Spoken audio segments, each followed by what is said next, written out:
I don't have a microphone, so I'm going to call us to order. Recording in progress. Check, everybody's ready? Okay, good. All right, we will start with a salute to the flag. Ms. Garcia, would you lead us this morning? I think I just say this morning. Yes. I pledge allegiance to the flag of the United States of America and to the republic for which it stands, one nation, under God, indivisible, with liberty and justice for all. Good morning. Thank you so much, ma'am. Madam Clerk, roll call. Here. Here. Present. Here. Here.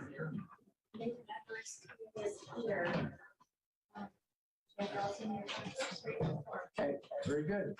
Commissioners, I'm going to do something. Normally, in our workshops, we move our public comment to the end because we have a very full agenda. But what I'm going to do is I'm going to take item number 7 and move it to the beginning. I'm going to do it now, prior to Commissioner and County Manager's announcements. And then we'll move on with our meeting. Is that okay? Yeah, we're working on that. Okay. All right, very good. Mr. Manager, would you take us into public comment, please? Item 7 is public comment. Comment heard under this item will be limited to 3 minutes per person and may pertain to matters both on and off the commission agenda. The commission will also hear public comment during individual action items with comment limited to 3 minutes per person. Comments that are made to the commission as a whole. Madam Clerk, could you please call public comment? First up, we have Ed Alexander and the podium is on. Can we move the podium back, staff?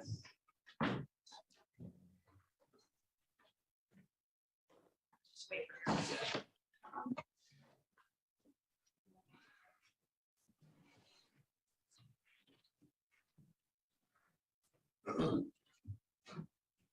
Welcome. Good morning. For the record, my name is Ed Alexander. I'm the owner of Soul Cannabis.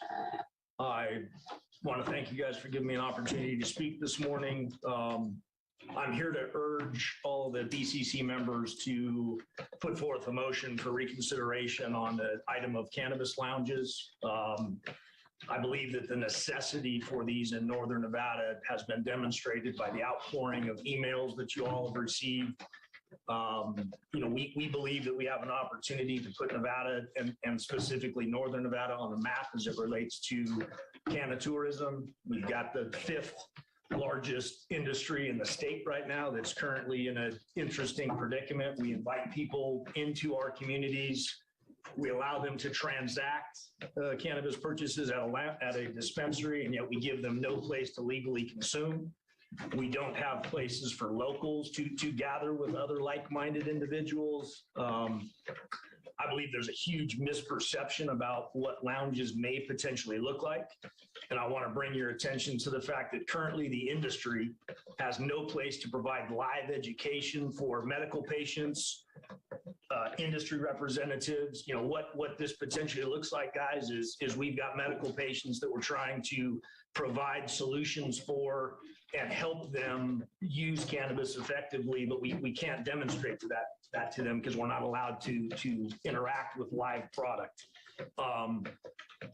There's been topics raised at the previous meetings about inebriated driving. My personal belief is that the presence of a lounge is not going to cause increased impaired driving. If there's impairment out there, guys, it's happening regardless of whether lounges exist. And I don't want to alter the topic, but if we're truly concerned about impairment on the roads, I haven't heard any discussion about shuttering bars or casinos or places where, the number one inebriant, which is alcohol, is being consumed in excess. So again, my hope is that we can look at this from a county-wide standpoint. This has become kind of an issue about Soul because we were the only licensee that received a state license. We've got endorsements by Tick Bloom, as well as the Cannabis Coalition, Nevada Cannabis Association. We've had hundreds of people reach out to staff and BCC members and voice their support for what we're trying to do. And what we ask is that you allow us to move this process forward in a responsible, safe fashion. And with that, I will thank you guys for your time, and I'm available for any questions at any point. So thank you very much for the work that you're doing, and we hope you continue pushing this forward. Next up, we have Brian Kincannon. So is that the timer that I hear? I want to thank everybody here who's listening today. And the first thing I want to do is thank Ed Alexander. I got up this morning, was doing Bible study this morning at 6 o'clock and praying to God and thinking how good I felt. And I haven't had a seizure in 2 fucking months because of Ed. I had a grand mal seizure about 1.5 years ago. My wife thought I was dying in front of her. I have seizures all the time. I'm on cannabis medicine. I mean, medicine from the doctors that doesn't not work. I went out and talked to Ed, and I told him my problems. And he gave me a CBD pen that every time I start to have a seizure, was twice yesterday, I hit it and it instantaneously goes away. The doctors don't help you with this. Nobody helps you with this.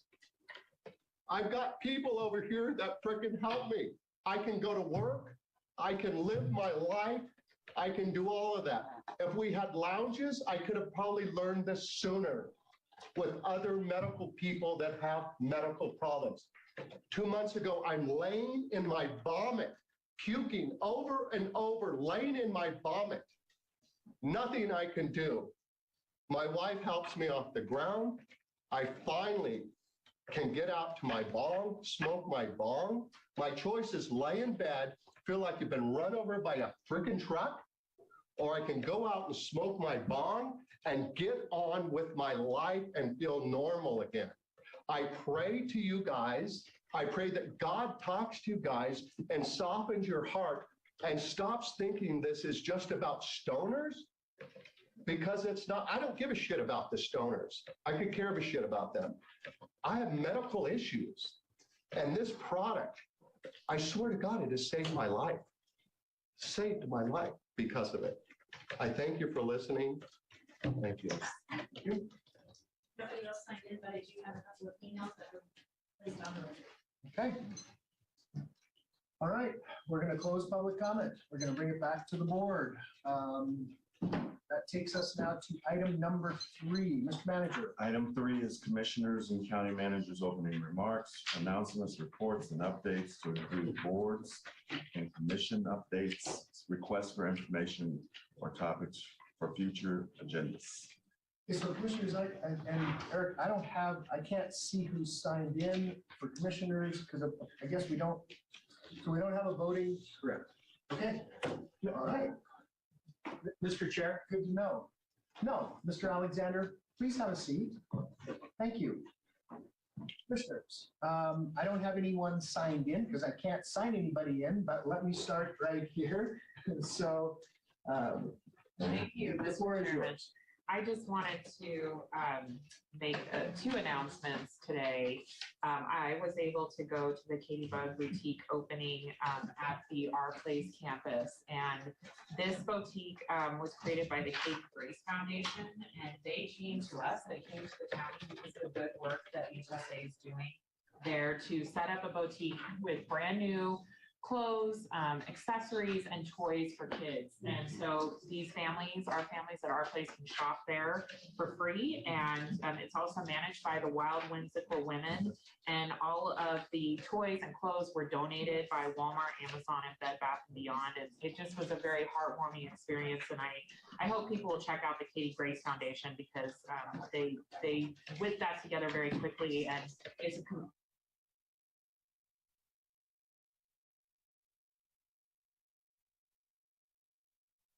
Recording in progress. Our manager did send this to us. The Human Services Agency was just voted the best place to work for parents. And I just wanted to point that out as something that we should all be really proud of. And I'm very excited about the work that I know HR is doing to ensure that we see how we can help all parts of the county and ensure that our families can work at the county. So good job, HSA, on both fronts. Okay, thank you. Mr. Garcia. Mr. Clark. Thank you, Chairman Hart. The microphone here. We don't really have a microphone. We just have to booze. Let it You go. can do it. Okay, I can do that. Thanks for acknowledging my comments. My first question is, why are we here?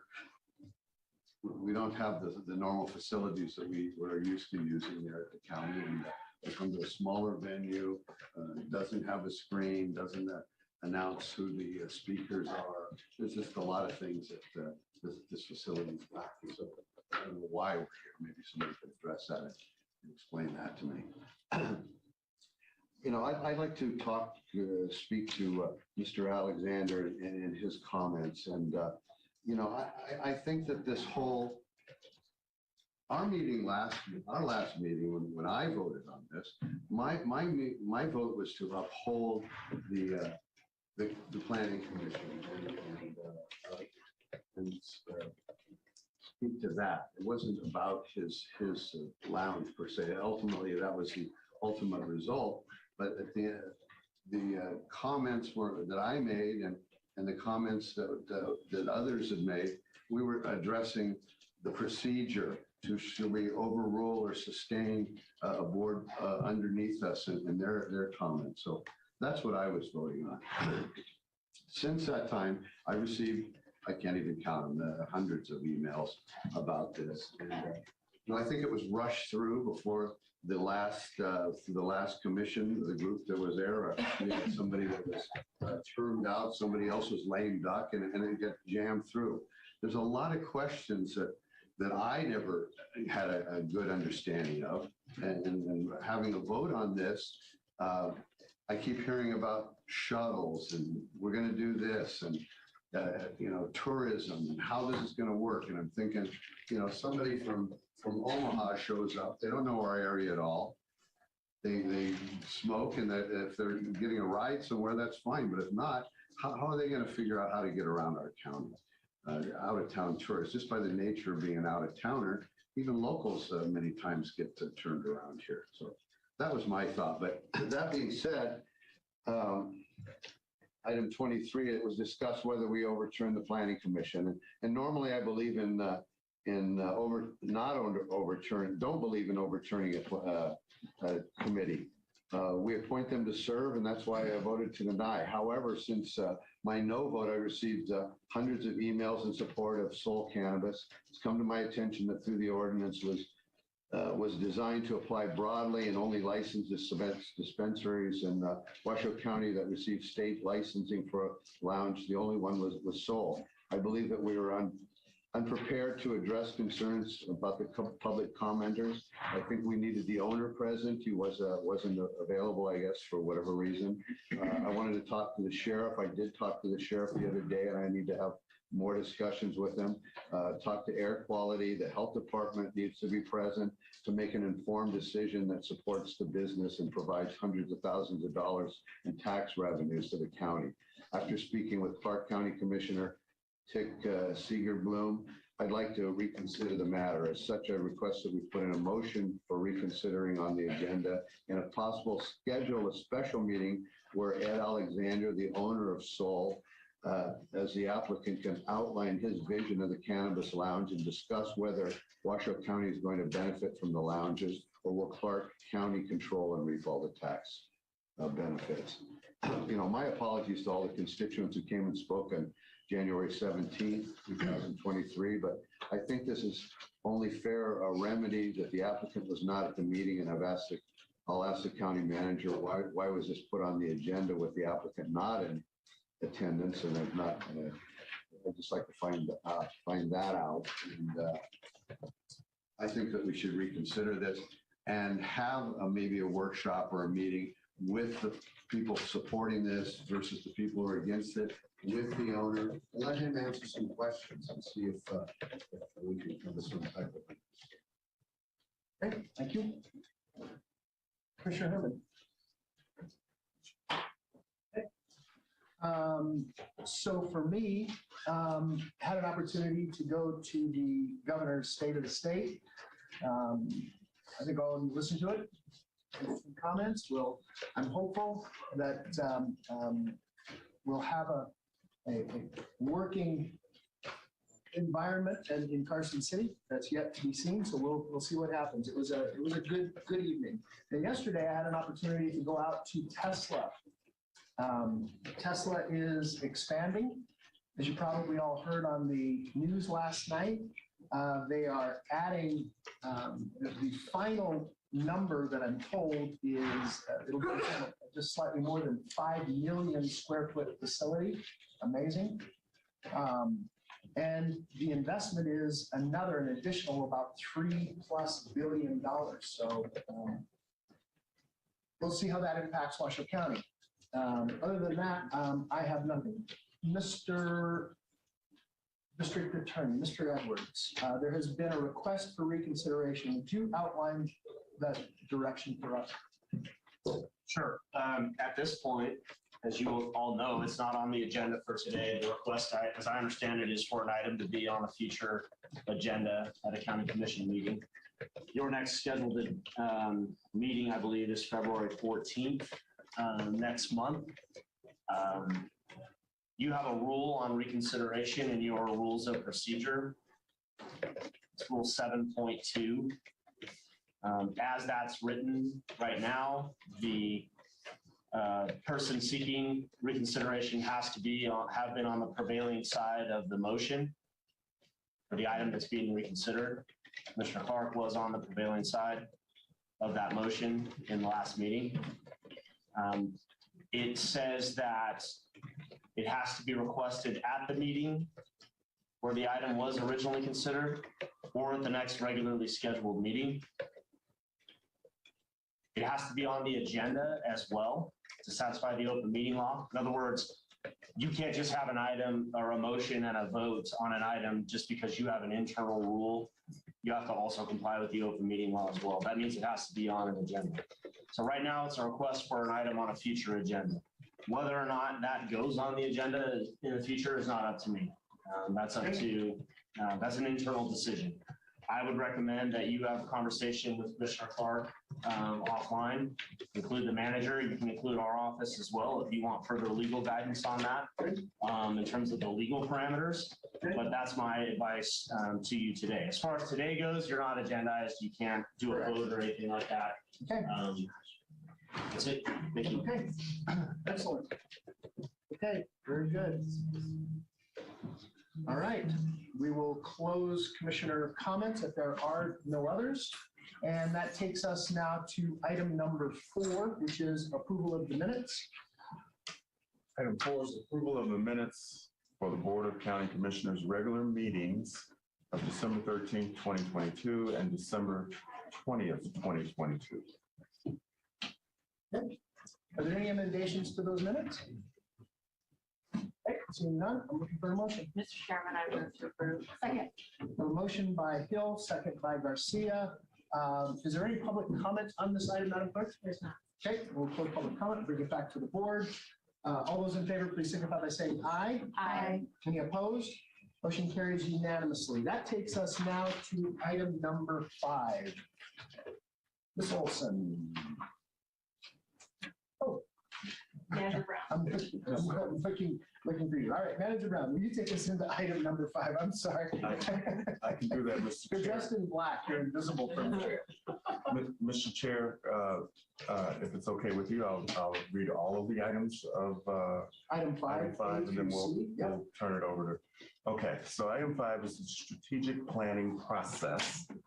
This is a workshop item. The purpose of the strategic planning workshop is to discuss and possibly give direction regarding strategic objectives for the current fiscal year 2023 and possible fiscal year 2024 objectives of the Washoe County Commission, which may include but not be limited to review, discussion, and possible direction to staff regarding first, item 5A, review and discussion of county manager by the county manager on Board of County Commissioners rules of procedures and general update to emerging priorities within the county with a focus on accessibility and equity, infrastructure, asset investment, homeless and mental health, election system, sustainability, retirement contributions, staff classification study, and visioning and planning for the future. Item 5B is an overview of the Washoe County Strategic Plan and process to further discuss and possibly adopt changes to the strategic plan, including priorities for the county to pursue in carrying out objectives and duties.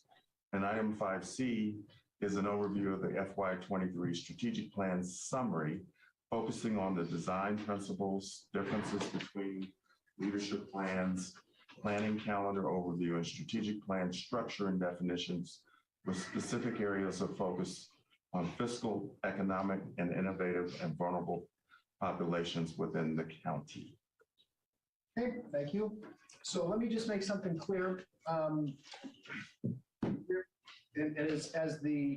Before we do this, as the district attorney laid out, we will not be discussing cannabis today. We are not styled to discuss cannabis. It is not on our agenda, and the open meeting law does not permit us to discuss that item. So if you are here to discuss that item, sadly, we're not going to be able to do that, but you're welcome to obviously stay for the entire meeting. So I wanted to make that perfectly clear before we start. Ms. Olson. Yes, sir. Good morning, Commissioners. Erica Olson for the record. Welcome to our annual strategic planning workshop. I will walk us through how we're going to work through our items today and work through the discussion topics. But before I do, Manager Brown wants to walk through first our rules of procedure as well as just some stage setting, and then I'll go into some process. Okay. Next slide.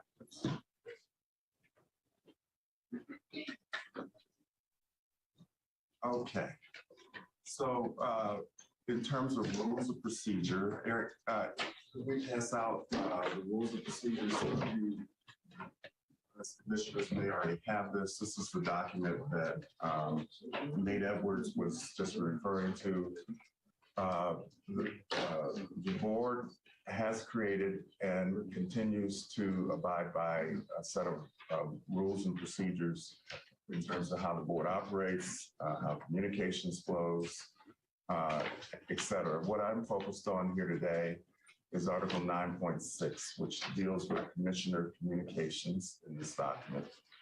This is not anything I'm proposing a change or it is what is currently in the rules and procedures.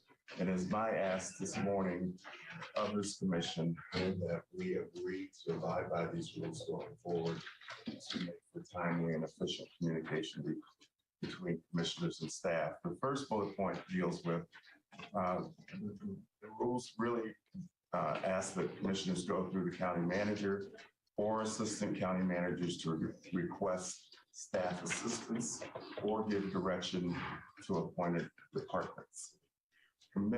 Commissioners will go through elected department heads for any requests in their area of responsibility. That's for elected department heads. Constituent requests can be directed through the Washoe 311 or commissioner support. Commissioner support would be the team that we've developed includes Candy Ramos, Mark De La Torre, Alexandra Wilson, and Nancy, I'm forgetting. Bailey is our newest member. They can also be contacted as far as follow-up on constituent requests.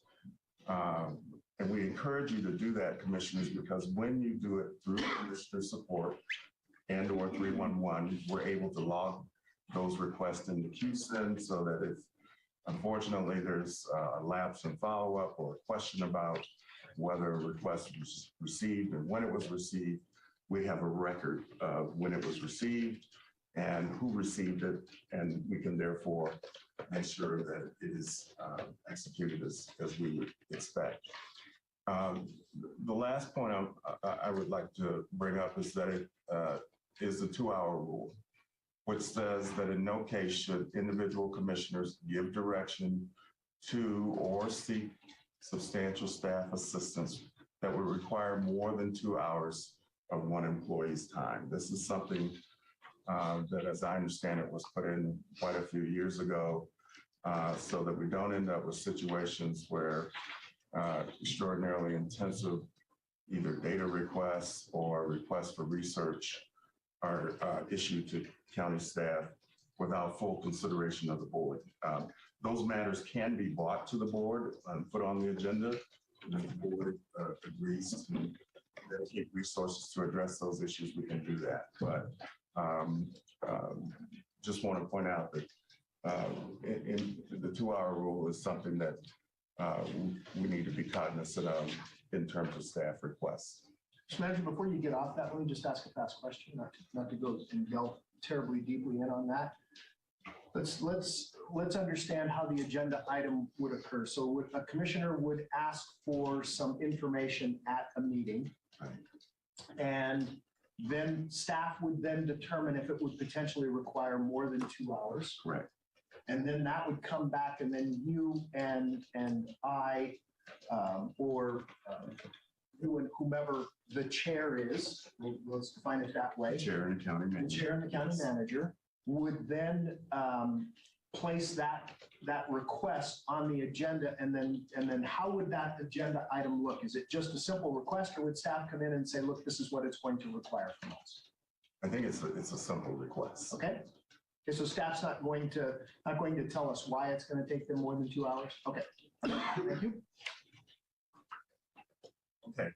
Any questions or comments about what I've reviewed? Again, this is not the 9.6 in its entirety, but these are the items that have come to light. And I need to share that amongst many of the department heads, there's been a request that we force the provisions of this to reduce the amount of confusion or conflicting direction that might be directed towards our department heads.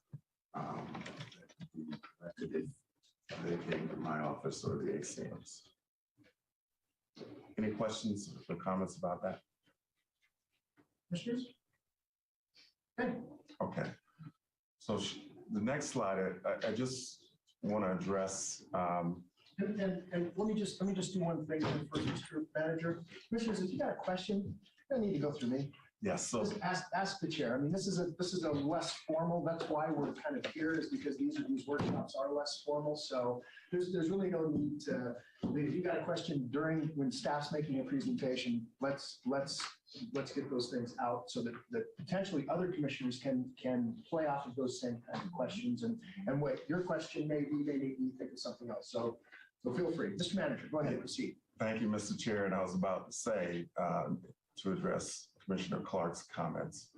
Over the last 2 or 3 years, we have held this discussion offsite at the request of the commission, so that, and it's in recognition of the fact that this is an opportunity to think more strategically and broadly about the future of the county, and that sometimes a change of venue outside of the commission chambers helps that process. And I would say over the last 2 sessions we've had, I think staff, the leadership of the county has come away with a pretty good sense of where the commissioners wanted to go as a result of these discussions.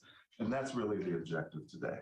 It is not the forum in general for a lot of public comment or to do the more ministerial normal Board of County Commissioner meeting items. So that's why we come offsite, but we don't have, you're right, the IT infrastructure to show the speakers and so forth and so on. So I appreciate that, Manager Brown.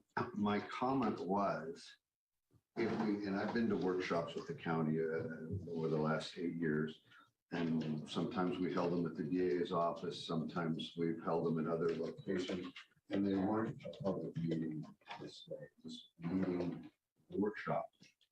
When we're trying to hold a workshop, and make a hybrid here of a public meeting. We've got limited seating here. The parking's not very conducive to what we need. So it's one or the other. I don't know why we're trying to have a hybrid. That's my comment. Is if you want to have a meeting about a workshop, have a workshop. If you want to have a public meeting, have a public meeting. But combining the two, the seating is limited, the parking is not conducive to it.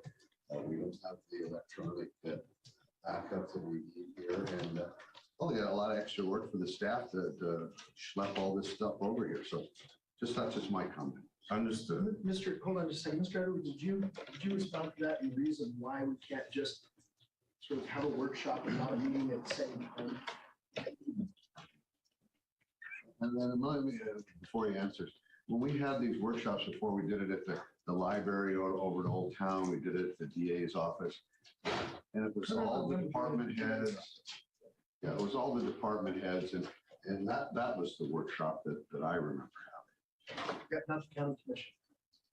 Because I don't remember ever being at the DA's office. I've been to Rancho, I've been to Red Hawk, we've been to a number of other outside venues. I think Ms. Olson was there at the DA's I was, office. and I would just like to comment on that if I could, sir. Sure. So if post-COVID, the expectation is that we're broadcasting the meetings for accessibility purposes.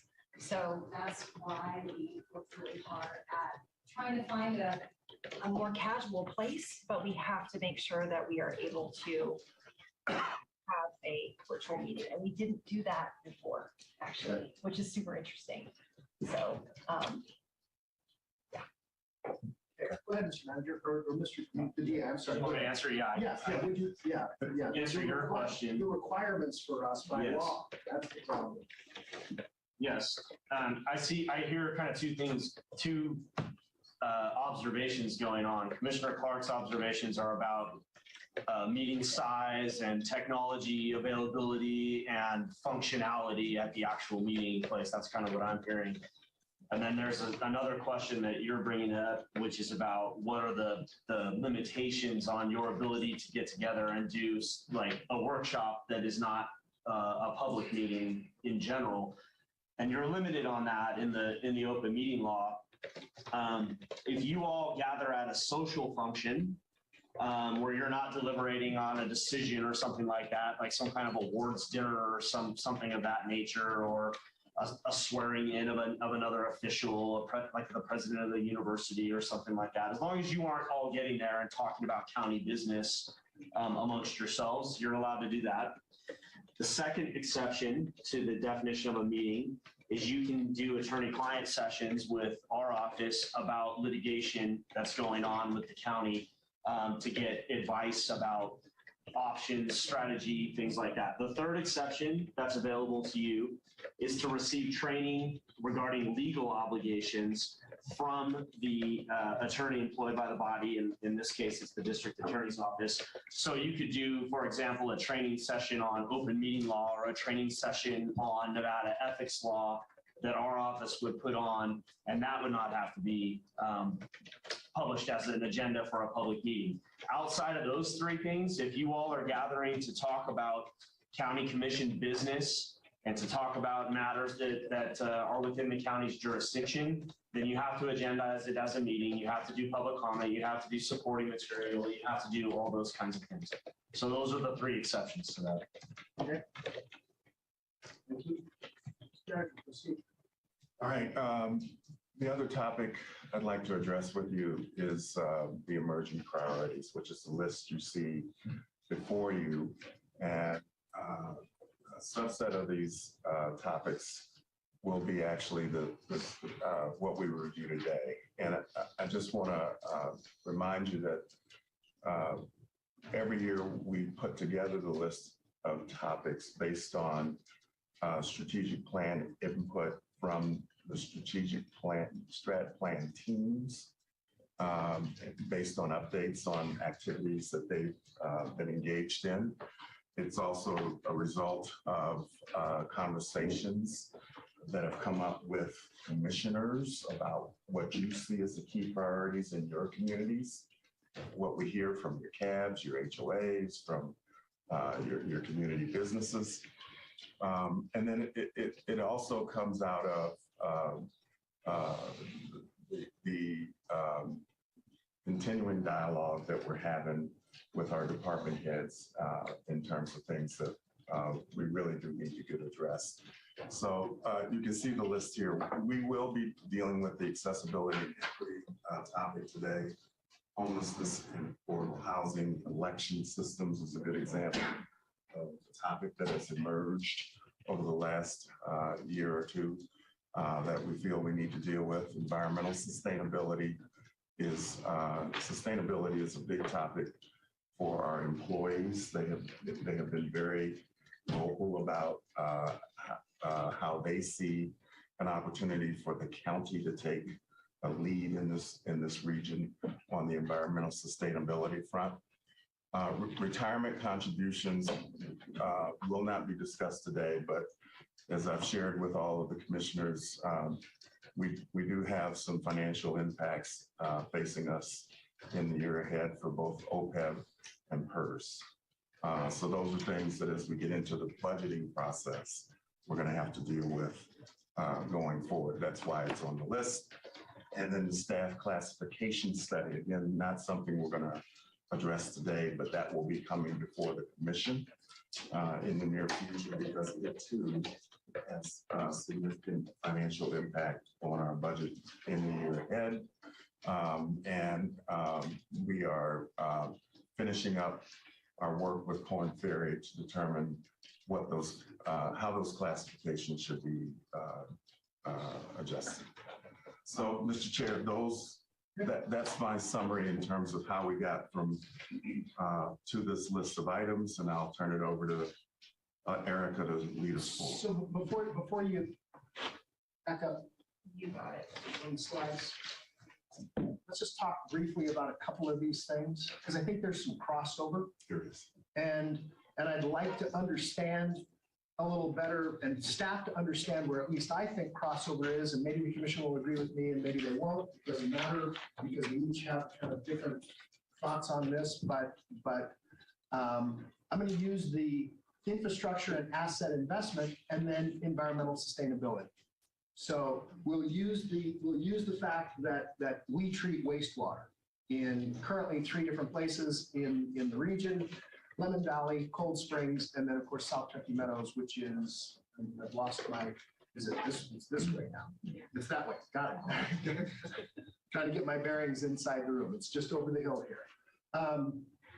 So in terms of environmental sustainability, something that I think that Washoe County should work towards, and infrastructure and asset investment is treating our wastewater to the highest possible standard, and then ultimately figuring out how we're going to deal with that. So that's one of those crossovers that I see on this list, and then of course accessibility and equity can also come into homelessness and affordable housing. Those two can kind of, you just have to sort of think about accessibility and equity.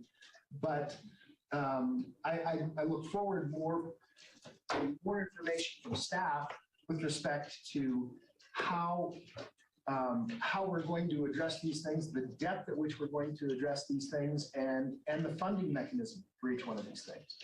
So with that said, commissioners, any other comments on this before we move? Okay. Ms. Olson. Perfect.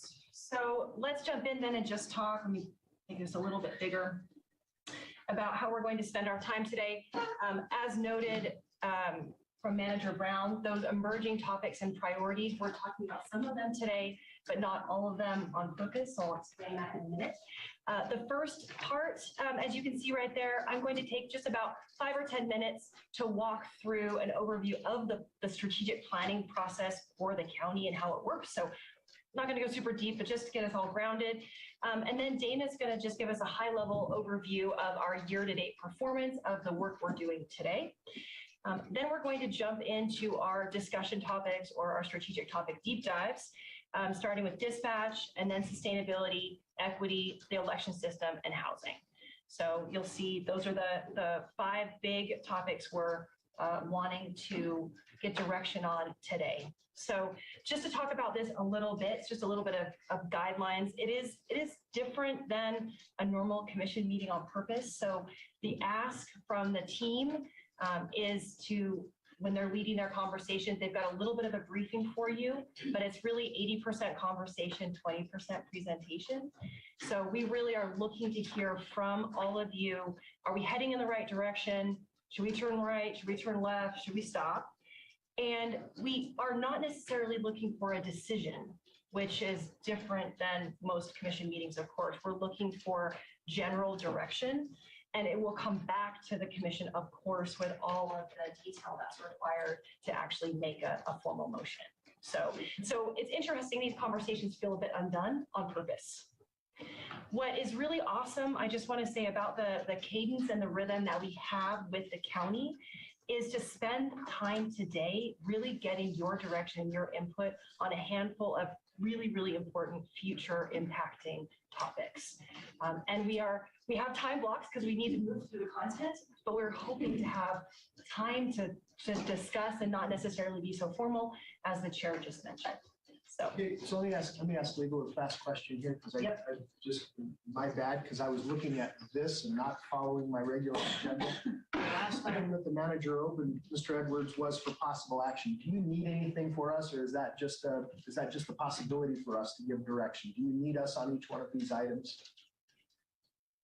So yes, I think you should do that. I think you should, as the chair, either go through and ask the clerk for public comment on 5A, on 5B, on 5C, or group them in as one item together, which you're also allowed to do under the agenda. Before you do a motion for any of them, you're going to need to ask for public. No, I understand, but Yes. I'm just asking, do you want us to take a motion just to keep things as clean as possible? Because it lists each one for possible action. And so some attorneys that I deal with on various other boards will say, no, that's just there for you in case you want to take action. In the event that you don't want to take action, it's not necessary. Yeah, and I agree with that. You do not have to do a vote or anything on any of those individual items. Okay, all right. I just wanted to make, I want to make the law happy. Yes. Okay, all right. All about happiness. We'll talk about that later. And the law. Ms. Olson. okay, so then just to clarify, when we get into these strategic topics, I'll let everybody know how much time we have for the topic. We've been very clear about the outcome we're seeking and a couple of questions that we're teeing up to lead the conversation. And then the team will walk through the backgrounder and then we'll jump into it. So that's how we're styled. We are purposely not going blow by blow through the strategic plan. We will take all of the feedback from you and we'll turn that into the plan and then come back to you for approval. And I'll talk about that in just a second. So we've done that before. It's really boring. We really need to hear the good conversation and not worry about turning it into a plan. So we'll do the heavy work offline. So with that, any questions about today? Sure. Okay. Okay. So I'm going to walk us through, again, a high-level overview of the strategic planning process for the county. I just have a couple quick slides. The design principles or the guidelines we use for this process is it's manager-led and commission-directed informed.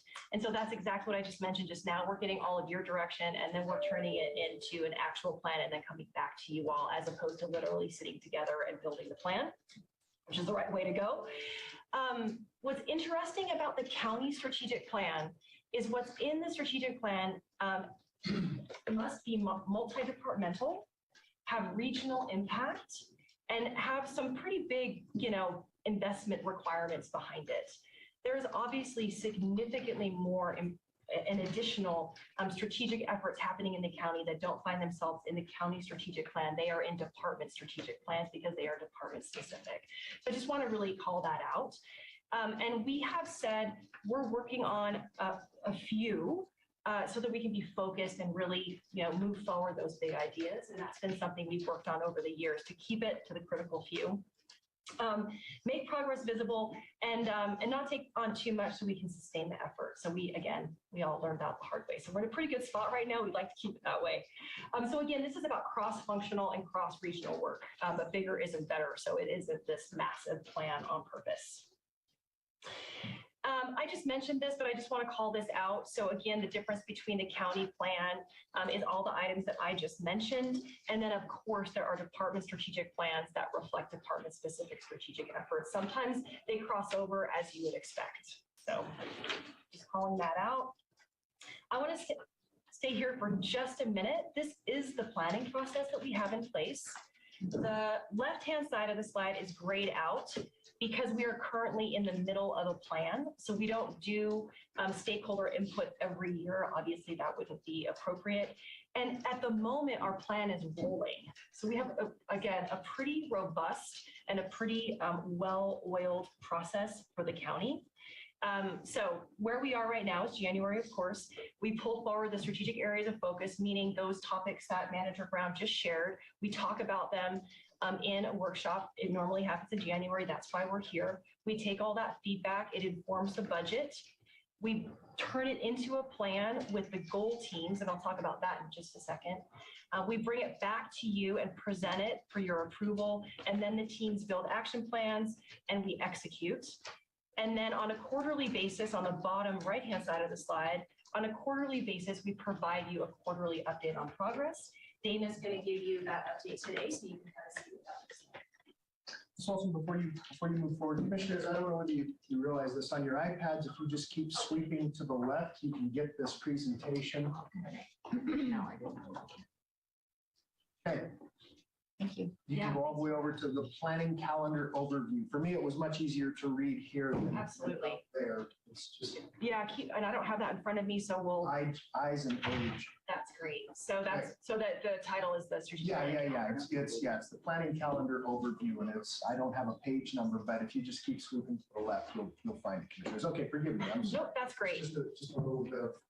Yeah, and that's super helpful. That's why they're there. Absolutely.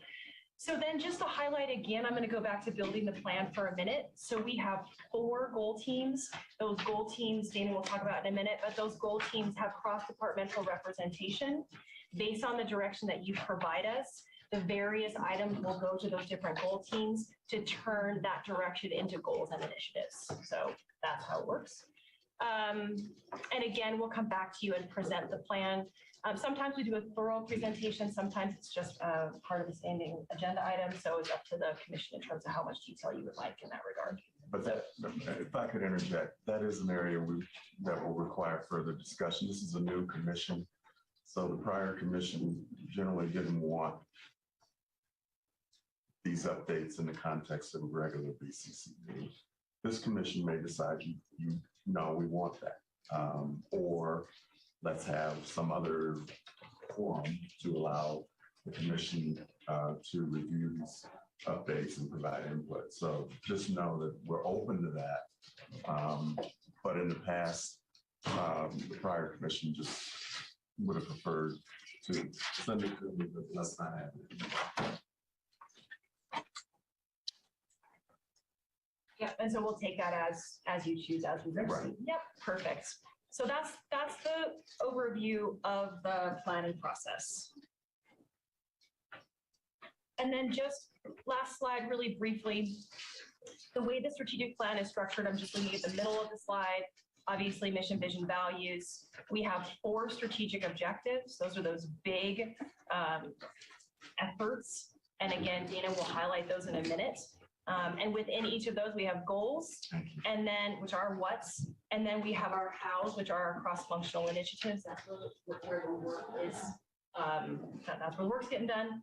And we have supporting key indicators or performance measures. So that's the structure of the plan. And as you can see that there, we call them cross-functional goal teams. There's again 4 strategic objectives, and there's 1 team for each objective. So that's how it's structured. So with that, any questions, commissioners, just in terms of the plan? I didn't want to get too technical about it, but that's the process that's in place, and it's been in place for quite some time. Again, just jump in. Okay, thanks, Michelle. With that, I'll pass it to Dana to give us an update of our performance year to date. So before Dana starts, again, if I may interject, Of Mr. course. Chair, I want to point out that you're probably aware Dana Searcy wears another hat now as the head of Housing and Homeless Services. But prior to that, she was in our special projects group, which is where the strategic plan activities were sponsored, I guess, within the office of the county manager. Now that she's got a day job that is pretty all-consuming, I just want to point out she's done a great job. I guess 5 years before I got here, you were doing this. And she's made tremendous contributions to help us get where we are today, along with Erica and others in this process. So thank you, Dana. But you won't be seeing her in this role going forward because she's got other stuff to do. And we are planning to hand the reins over to our new Chief Financial Officer, which is Abby Yacoban sitting over there. I just wanted to point that out and again, thank Dana for her efforts. Be careful what you wish for, Miss Searcy. And I've told your husband the same. Who works for the Washington County School District. Welcome. Thank you. And it's been a pleasure. So we won't spend a lot of time on this. This is our quarterly performance report. We again have 4 goal teams, a lot of people behind all of the work being done. I just get to sit here and represent and share with you all the great work that's being done. In your packets, you have this performance report. This is a quarterly report. We do send it to you. It is posted on our website. We look at, it is organized by each of those large strategic objectives, and then the goals under that. In that lower right corner, you can see it much better on your own screen because you have the actual report. But this is broken down by the goals and then the initiatives in red and the action items underneath that. And you can see the detail of the timing of when each of those action items is occurring and the status. Right now, all 4 goals are currently generally on target. And when you dig into the detail, you will see a couple of different components that may be off target or may need some additional support. And that's really where we're checking in each quarter to say, how are we doing? Do we have the direction that we need? Do we have the resources that we need? Are we moving forward towards these goals in the fashion that we expect to?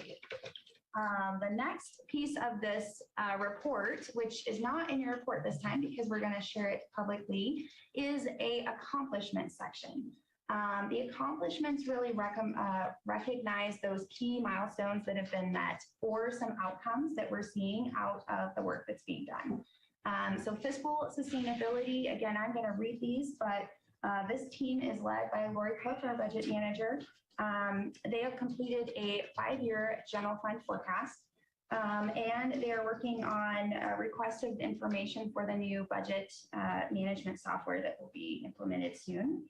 And then they are also working through the pilot designs of the future for work. You guys have heard a lot about that. It's really about flex time and remote work and how that translates into the office, still be available for our constituents and all of that. Under economics, that's led by Kelly Mullins, our division director over planning and building. There has been over $4 billion in overall assessed value added countywide. They're in the early drafting process of the master plan policies. The technology infrastructure assessment has been completed, and they are in the preliminary phase of our groundwater and water quality work out in Cold Springs. Under innovative services, that is co-led by Nancy Lewinhagen, our director of communications, and Bezod Zumanian, who is our director of tech services. Sorry about that. There are a lot of public meetings going on through these 9 citizen advisory boards, jumping down that commission support team that's established. Truly an enormous amount of work over the last 1.5 years that's been implemented. Also, that SAP assessment, if you guys are familiar with that, will be replacing that new fiscal and budget software soon. That's a lot of work also. And we are doing a pilot study for leading up to that future of work over at HSA at the 350 South Center building on what space really does look like in the future office space. And then vulnerable populations, which is my new day job. Right now, this year, it again has been focused very much on CARES.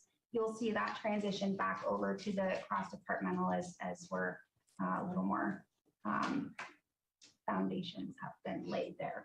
But we as a region, across the entire region and all of the partners contributing to this, we've permanently housed over 500 people in the last 6 months. 182 of them were directly out of the CARES campus and both the shelter and the safe camp. We have been awarded $21.9 million of funding towards the CARES campus permanent supportive housing project. And we purchased the Housing Authority property, a 5-acre property at the CARES campus for housing. And it's not on here, but I would mention that the developer that we've been working with for that was also awarded about $16 million from Homings, Nevada for that project.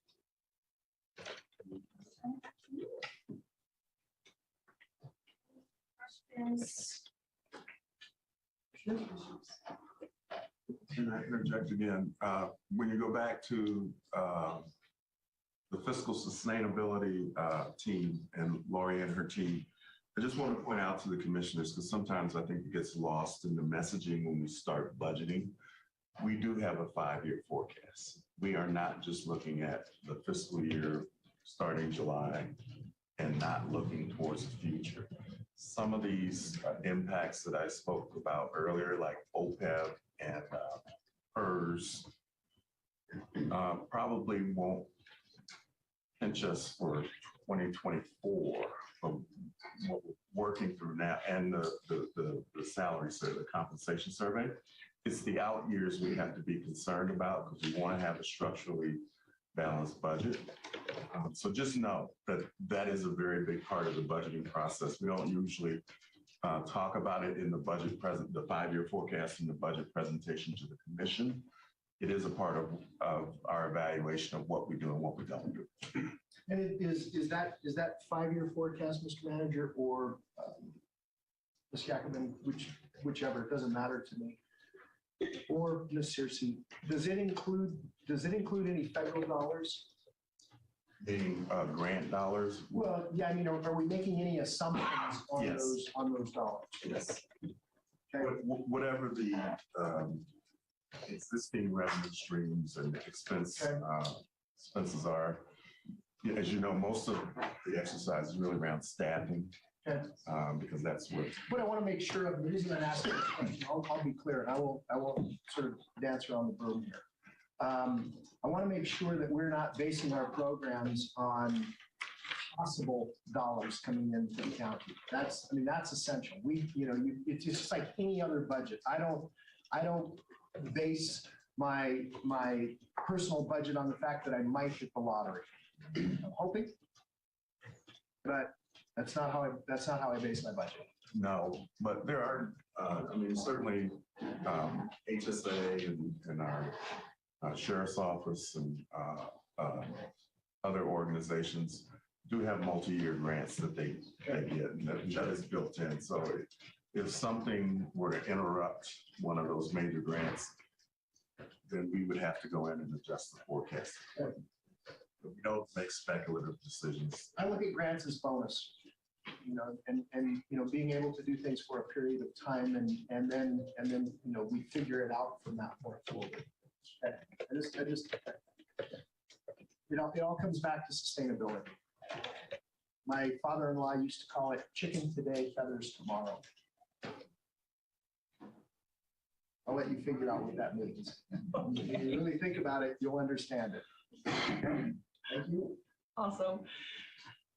So with that, that's just an example of what will come to you quarterly, either as a formal presentation or not, again, depending on what the commission would like to do, but that's how we're keeping ourselves and keeping you informed, keeping us on track and keeping you informed on the progress we're making against the priorities we set for ourselves. So with that, Chair, I believe that takes us through this agenda item. I want to make one more comment. And Mr. Manager, you and I have talked about this. I've talked about it to you both privately. just on that fiscal sustainability note, I'm still concerned with our homeless population and how we're going to pay for that going forward. So that's something that I want to understand. I want to make sure that we are not out over our skis too far. You know, it's not a comment of if it's needed, it's absolutely needed, but I want to make sure that we're funding it properly and it's a sustainable funding source. Understood. Okay. Thank you, Ms. Olson. Go ahead. Yes, other commissioners have comments or questions? Okay. So Nate, at this point, do we close out 5? Is that what you're saying? Yeah, I think. So you want to vote? You want to vote from us on 5A? If I'm hearing, I thought I was hearing 5A, B, and C. Am I wrong? That's correct. Okay. Yes. Okay. So, and yes, Mr. Chair, and I think you should open the floor to public comment for anybody on 5A, B, or C. Okay. All right. I want to make sure that I'm staying on track. Madam Clerk, do we have any public comment on item 5? Okay.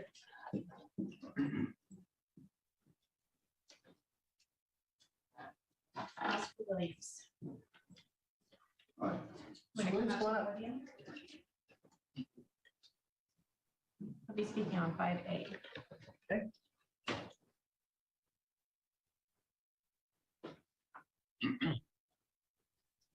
Welcome, sir. Good morning, Oscar Williams. How do you do? Thank you for having this wonderful workshop. My interest is about election system. I'm concerned that there's been something of an erosion of voter confidence, of trust in our elections and in the people that run them. Some of you are here today.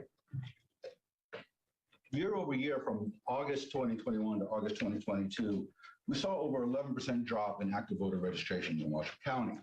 The population is booming, so it defies logic. I think October to October, year over year, we saw inactive voters almost double in our county. These are oddities. They're strange, all right? We know the ERIC system doesn't remove dead voters. We have over 30,000 people a year, voters that die, and ERIC doesn't really remove them. In fact, if you talk to Mark Balashyn, Deputy Secretary of State, he'll tell you, oh, we can't remove dead people if they've got to stay on the road rolls for 2 federal election cycles. It creates problems. It adds to the lack of transparency, a lack of voter confidence. I want to suggest 2 things. I'm going to go real quick here. I have a laundry list of things I'd like to suggest, but I want to keep it simple and short. Excuse me. In Arizona, they use a method of voting in person where when you cast your vote on the machine, it prints out the ballot. And then you take that ballot over to the tabulator and you stick it in the tabulator and it counts your vote right there. I'd like to suggest we adopt a similar system here. What we have now is actually a bifurcated system. It's actually, as far as I'm concerned, unconstitutional. You have a paper ballot and you have a digital ballot. Where is the statewide standard in that?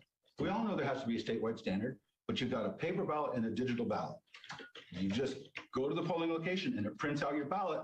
We have a paper ballot and we have a consistency in our methods and processes, including the counting and recounting. Just a thought, okay? The other one is an easy one, and which should have bipartisan support, and that is make a proclamation that Election Day is a holiday. Thank you. That's all. Thank you very much. Nobody else has it. Okay, we'll close public comment. I'll bring it back to the board. Looking for a motion for item 5, which includes A, B, and C. Okay. Second. A motion by Garcia, second by Hill. Is there any other discussion on this item?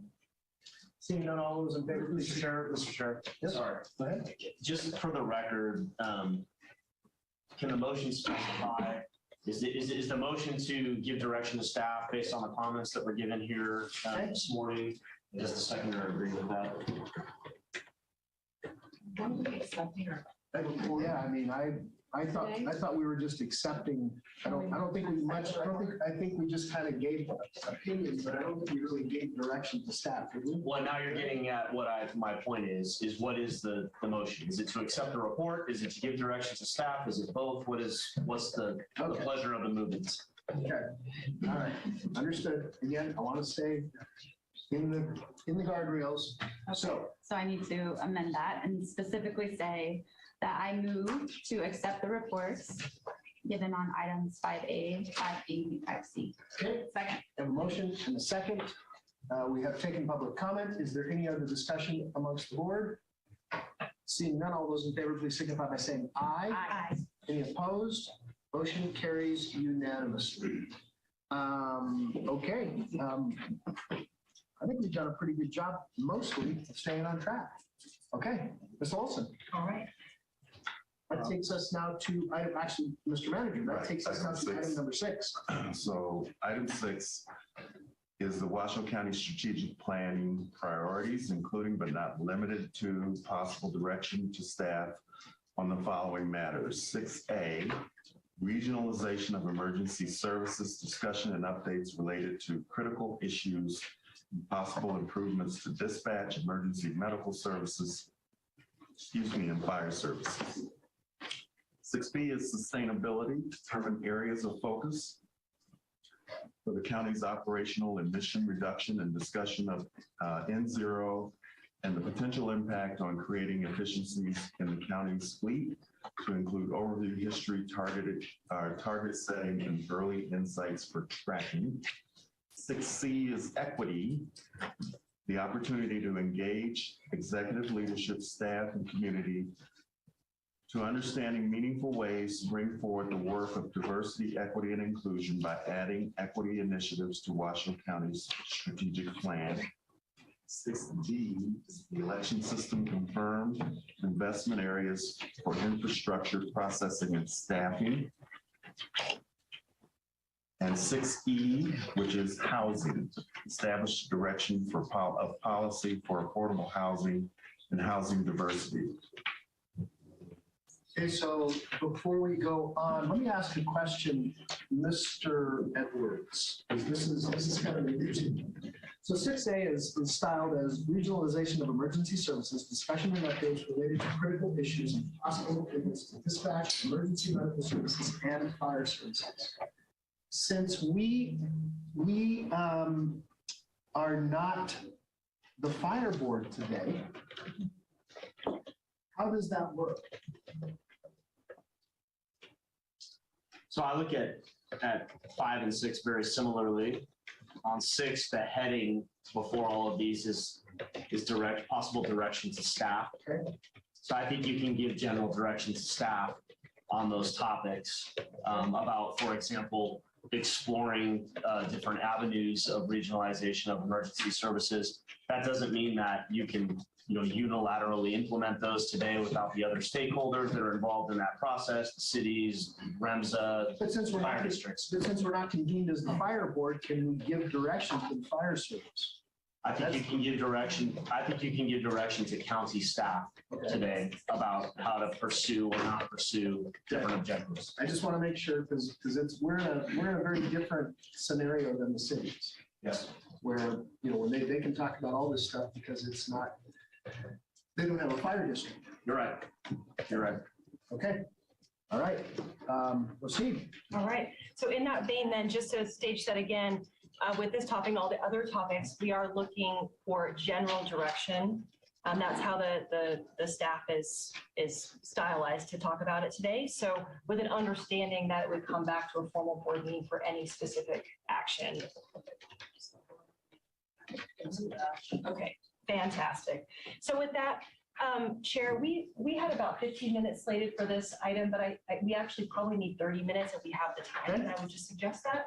So with that, we've got about 30 minutes for this. The purpose of this is an update on the regionalization of dispatch, EMS, and fire, and our Manager Brown is going to walk us through it. Thank you, Erica. I would also remind the board that at the concurrent meeting last summer, was it? So July, I think. Yes, July 22nd. City of Reno, City of Sparks, and this board and the Board of County Commissioners authorized the 3 managers from Reno, Sparks, and the county to work towards identifying the solution for regionalization of dispatch. So I am asking for today, Mr. Chair and board members. First of all, I just want to spend a few minutes sort of reviewing what was presented at that concurrent meetings to refresh your memories. Give you an update on what has transpired since then, and then receive any input certainly you have, either in support of or whatever the points of view might be towards the next step in what we do going forward, okay? So the first slide just is reflective of the fact that the 3 jurisdictions are working with our stakeholder agencies, which you will see listed later, including Truckee Meadows and REMSA and other folks, but it's the 3 managers that were given the responsibility at the concurrent meeting in July to work towards a solution. Next slide. There is a general recognition, and these slides were pulled from that meeting, but there's a general recognition that the current system is ineffective and inefficient. There are duplicative efforts and resources between our fire crews and REMSA in particular. You will see that we also are including law enforcement in the scope of work for this, but the law enforcement inclusion is not really the focus operationally in terms of efficiency and effectiveness. We just figure that if we're going to regionalize dispatch, we ought to do it all under the same banner. Otherwise, we'll miss the opportunity to reap efficiencies and cost savings. Okay. Have we had the discussion, Mr. Manager? And I'm sorry. That's all right. That's what this is for. Have we had the conversation about REMSA's a private entity? Yes. Now, regionalizing dispatch for the public entities, between sheriff and fire and city of Reno and city of Sparks, to me, that's potentially an easier lift. How do we force something like REMSA, even though they have a franchise agreement with the health department? We are not the health department. Right. How do we accommodate that? Well, first of all, you should know that REMSA has had a seat at the table in all these discussions and has proactively indicated that they are willing to explore options to work in a regionalized fashion. The truth is, REMSA can't survive financially operating the way it does.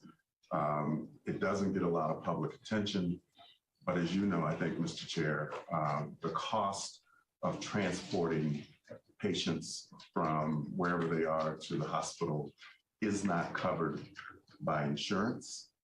We have many members of the public that do not have insurance. They're uninsured. And REMSA does not get reimbursed for any cost if they don't transport. So the trips they make to the CARES campus, for instance, or to the senior center, if they don't carry a patient to a medical facility, they don't get paid for that. So as a region, and you're pointing out one of the glaring challenges that we need to tackle as a region, we need to figure out what is the sustainable funding model for REMSA going forward. Or the outlook is that within the next 3 to 5 years, they'll either have to go away or we'll have to find a way to fund them ourselves.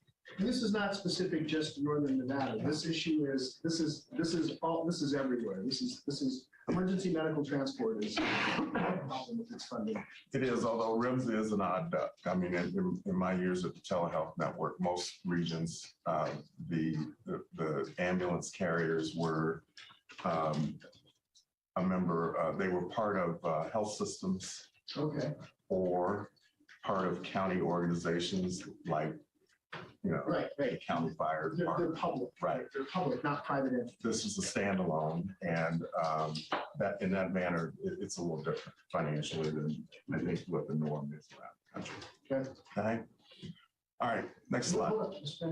Yes. Yeah, and jump in. You don't need to raise your hand. Just jump. So I remember well, we had some form of regionalization, and we had problems with it. So I would love to have some kind of a promise with this, that we research carefully walk cautiously and in order to get this done, because we can't afford to make any mistakes. Commissioner, let me understand, may I, Mr. Manager, because I want to make sure that I understand Commissioner Herman's comment. Are you referring to the contractual arrangement that we've had with the city of Reno to provide fire services? I believe there was an agreement. Correct. It was a contractual arrangement. There was no, it wasn't a combined facility. We basically contracted with them to provide fire services. So they just want some kind of a word for it, you know, to tell them, you know, that is, works for everybody, and especially for the Well, perfect is a tall order. How about works well? But if you think about the fact, but I understand the comments. With regards to take our time, this project, I'm told, has been deliberated for years. And I know I've been here 3 years. There have been endless discussions between the parties over that 3-year period. So I don't think anybody could accuse us of rushing into it. But if you'll let me finish, I think I'll outline for you the steps we're taking to make sure that we're going to take a look at best practices around the country and make sure that whatever we do makes sense for the parties involved. So next slide. All right, so additional problems, obviously, with frustrating all of the players involved. We have 911 call takers and dispatchers in different dispatch organizations, different organizations. They're on different computer-aided dispatch systems. The systems don't talk to each other. And even when they do talk to each other, it's awkward. So we have some work to do, and there's broad unanimity. There's broad agreement to the fact that what we're doing now doesn't work, and it takes too long to get the initial calls to the right agencies so that we can get the right equipment to the scene. Next slide, please. Just more of the same. You all are familiar with the region. This is a map of the fire station locations. There's 3 jurisdictions. And then there are proximity challenges. Next slide.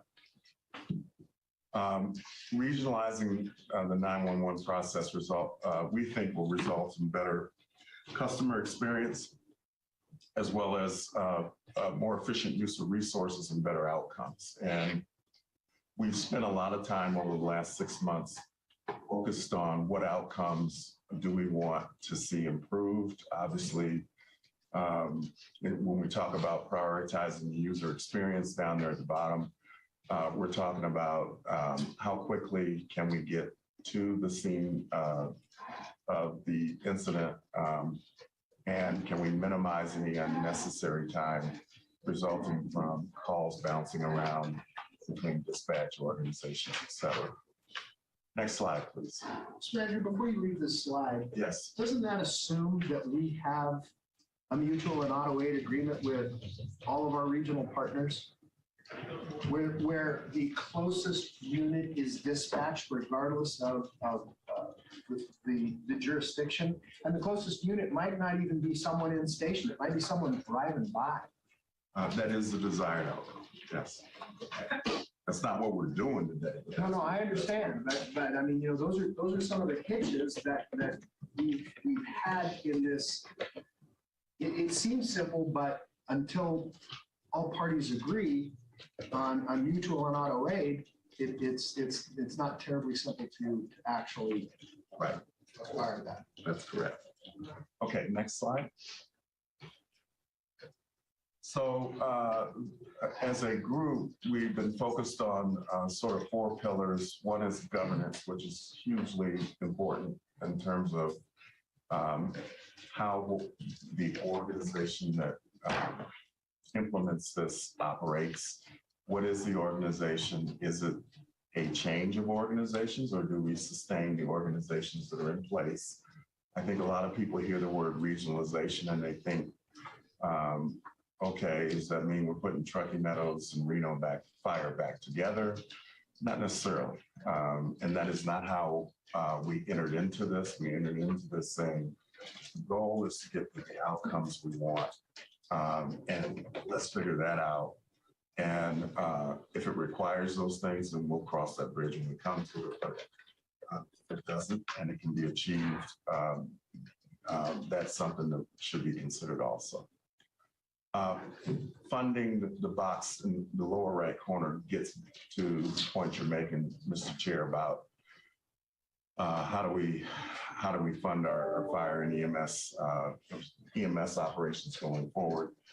There is a source of reimbursement that is available to communities like ours, and it's called GEMT. You'll hear that term. It stands for Government Emergency Management Transportation Grants.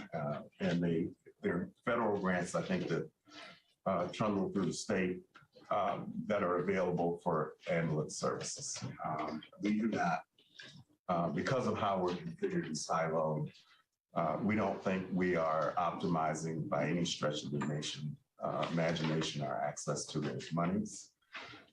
Part of the reason that we've gone out to hire an outside consultant, and I'll get to that in a second, is so that we can better understand what other municipalities, regions are doing to access those funds and try to get a more specific financial handle on what are the upsides of regionalization.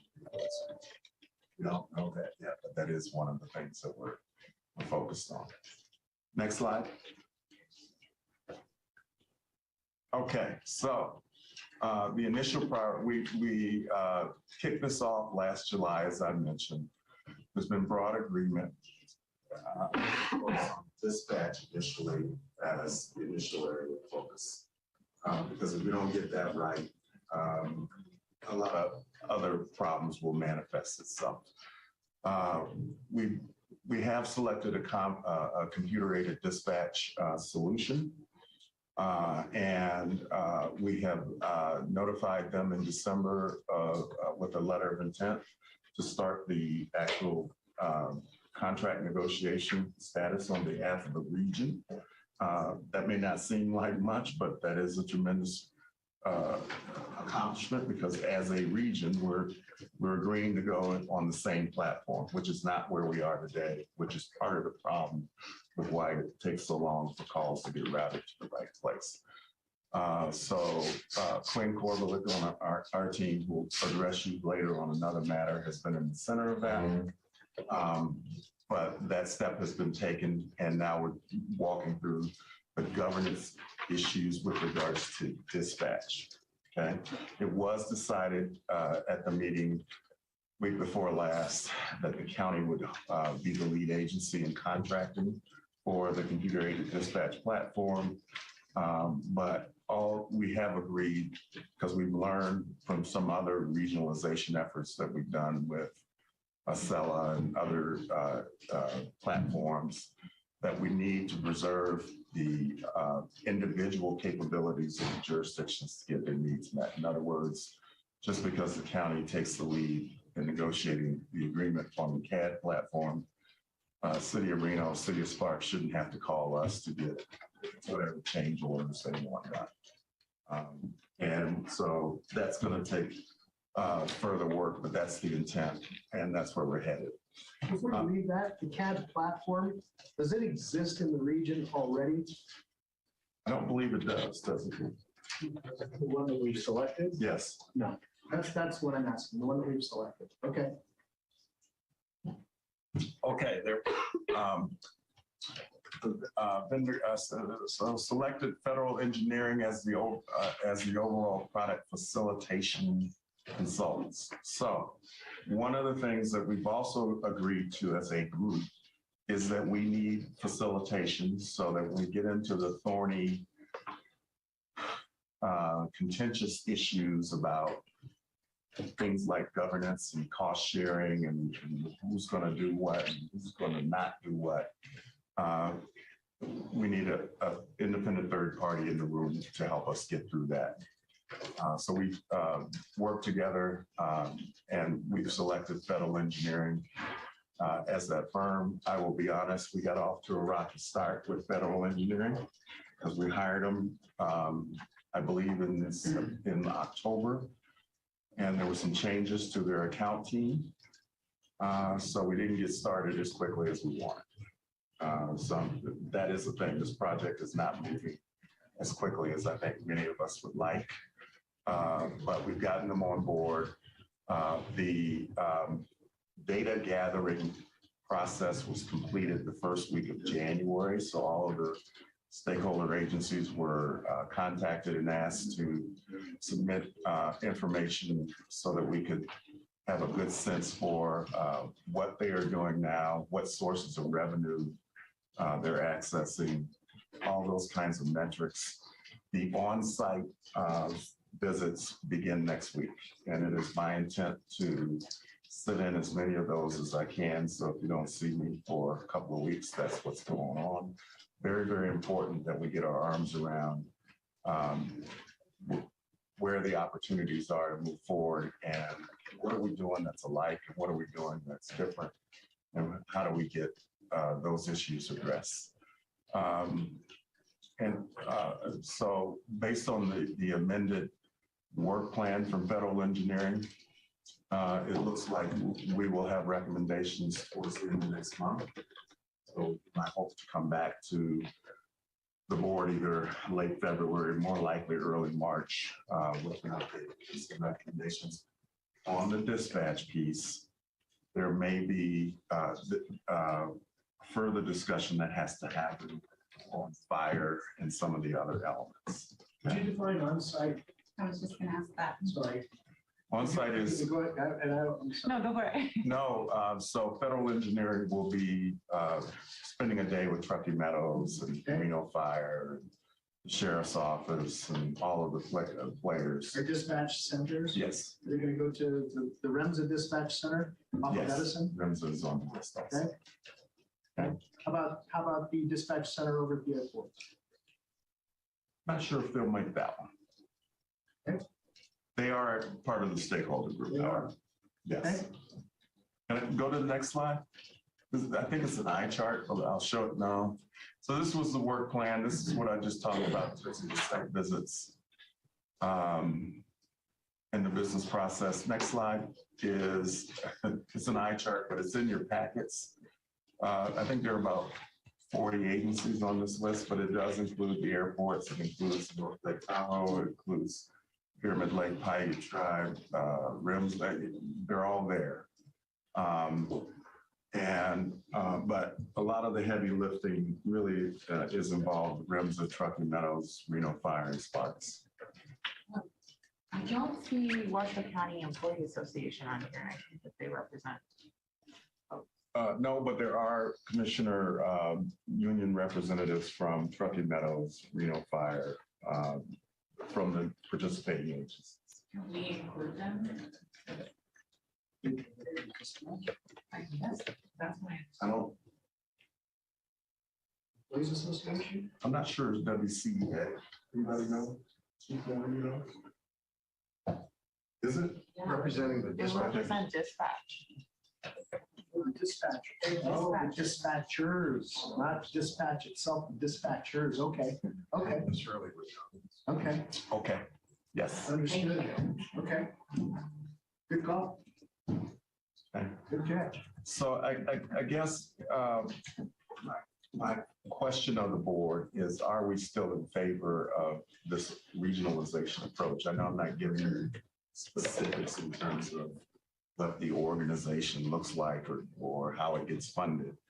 But last summer, this board joined with the city councils and affirmed we need to do something and ask the managers to work towards a solution. I think you're doing a great job, Mr. Manager. I appreciate you taking the lead on this. I think this is really important for our region. So if you're asking for direction, that I say, please go forth and just keep the board updated and apprised of what the next steps are. And I'm glad that you're bringing in outside.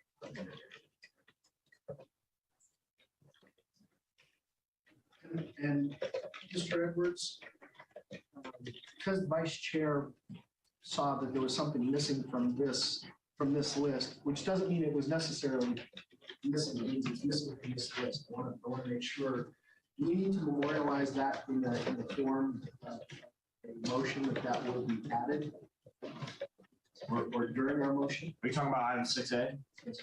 Yes, I think you could, when a motion is made for 6A, I think it would be something along the lines of direction to staff, in accord with the comments that were given during this session. Perfect, got it, thank you. Okay. Go ahead. Mr. Chair, there is one, other, I guess I would like to. Late breaking this, there have been discussions in terms of some of the players about forming another form of TUMWA to manage this specifically this dispatch piece, but potentially. Using the TUMWA management model, is that what you're Yes. Okay, got it. Yeah, no, well, it was clear to me, but it may not be clear to others in the room. Everybody's thinking, well, how does dispatch, do they need water? Could you maybe, given your experience with that organization, first of all, maybe explain how TUMWA is. Well, TUMWA, the structure of TUMWA was a merger between a number of groups. Yes. As everybody may remember, and I don't want to get too far afield here, Mr. Edwards, if that's okay, but it's the structure. It's the structure. TUMWA was merged, together of technically the city of Reno, the city of Sparks, and then ultimately Washoe County, which was the Department of Water Resources. TUMWA, of course, is a very different kind of an agency because for the most part, it now touches not everybody. There are people obviously on their own private wells or a domestic well. But there are several private water companies in the region. Notwithstanding that, TUMWA touches most everybody in the region for water service, for water purveyance. And so TUMWA has been touted, and I'm trying to stay on track here and not get too far afield, Mr. Edwards, if I do. TUMWA has been touted of having a very, very, very good system of management. It's a very well-managed organization. And we know this because we consistently get, and it's not just the water and the water quality, we consistently get in the 90s, in the 90 percentile of an approval rating from our customers. It's kind of unheard of, and it's unheard of.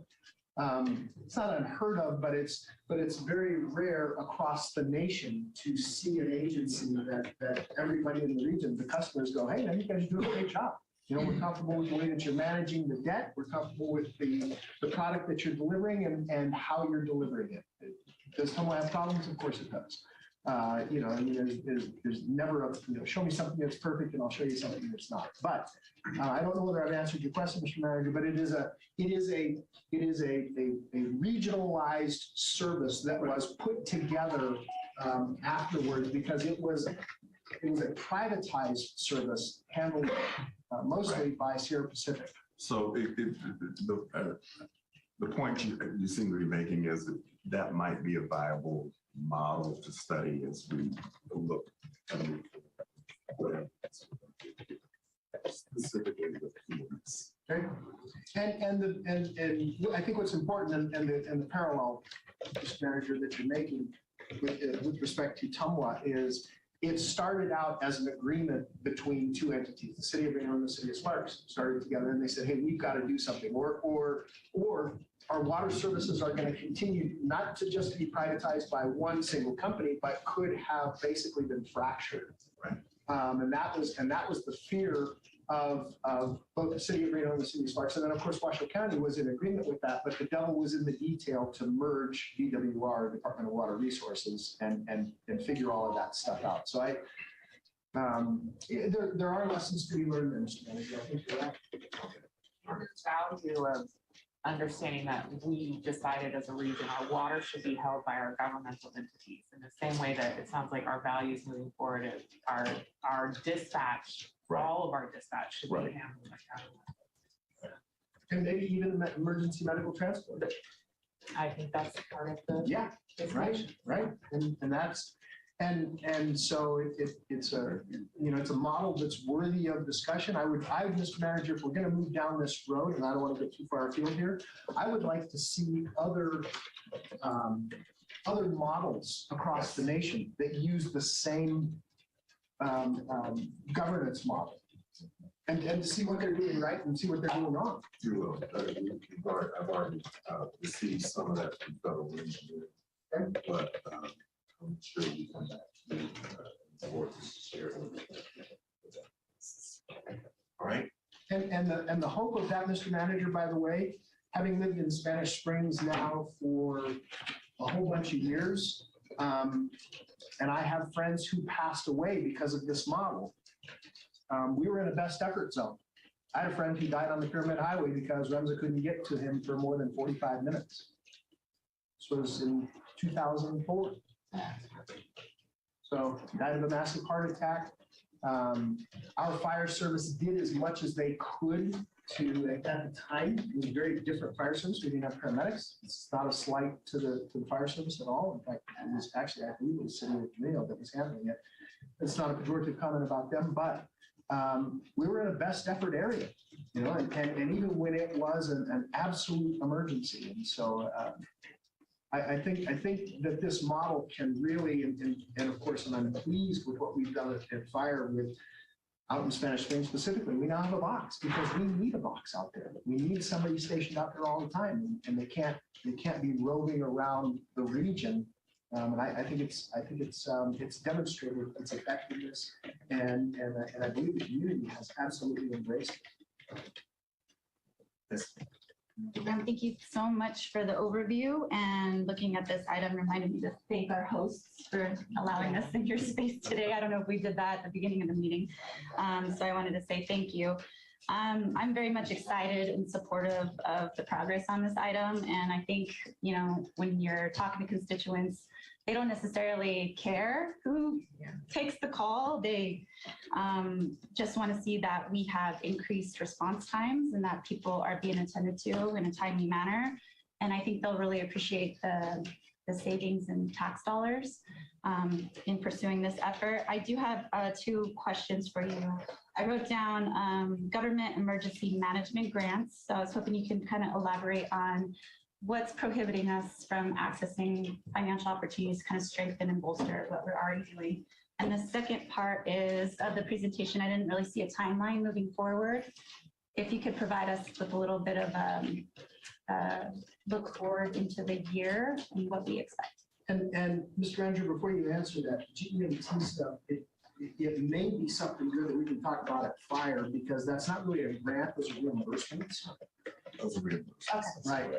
Right. So it's really a different model that is really kind of only available. But I think, and again, sadly today we're not convened as a fire board so that we can kind of look at those things in a cross-board fashion, even though we serve both as county commission and fire commissioners. You know what? I think I mispronounced the name of the grant. I think it's, hang on a second, let me find I could have written it down wrong. No, you didn't. You didn't. So let me correct myself for the record. I think they are ground emergency medical transportation. Okay. Ground emergency, I said government. And the reason we're not optimized, Commissioner, is first of all, REMSA can't participate because it's not a government agency. Okay. That's the biggest reason. And then if you think about whatever dollars are available for reimbursement across our county, let's call it, across the region, you would want to also take advantage of opportunities to lower the costs of services. In addition, that's the business model that needs to be recreated for sustainability. And again, that's part of why we got a third party to help us, because they've worked with over 300 other jurisdictions to do this kind of stuff. Okay. And as far as the timeline, so the work plan is kind of a high level view of that. But again, the site visits are taking place over the next couple of weeks. We will probably be in a position to provide a recommendation, I'd say in early March. Thank you. Okay. And I do want to acknowledge Chief Moore and his team. I'm not in the fire business, you guys know that. Chief Moore has been very gracious with his time. He and I and RIMS meet basically every week to go through not only visualization, but other issues that we are facing. I want to thank our hosts for his help. Okay. Did I eat up all the time? Maybe. It's Okay. okay, it's perfect. Any other comments, or we'll move on? Okay. This is through 6A. It does, and Chair, just a question for you. We can take lunch now, or we can do sustainability, which is slated for about 45 minutes. We possibly could do 30 minutes, or start it now and Well, break and I'm going to take a potty break now. let's do that. Should we, If we're gonna press on, I'm gonna turn it over to the vice chair. or we can take a break altogether for lunch? What's the opposite? Unintended. Yeah. But not long. Because we're over Well, our time. no, but we would take lunch.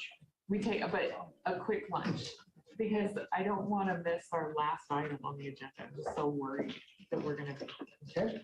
skip over housing because we won't get to it or something like that. So, We will definitely make sure that we get to it, but we can take a 30-minute lunch? Yeah, Is that okay?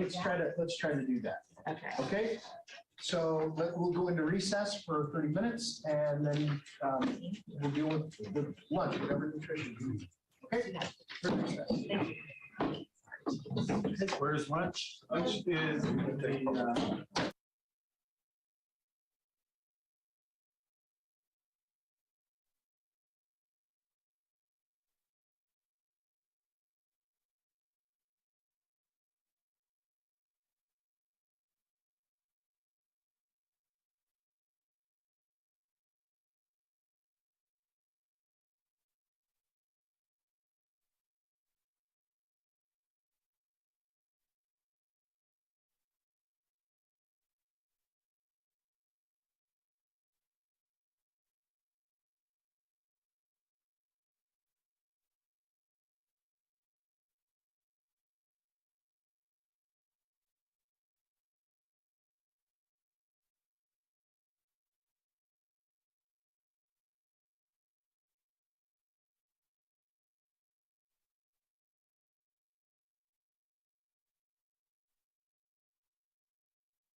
back here. We said we were going to take 15 minutes and we're now over.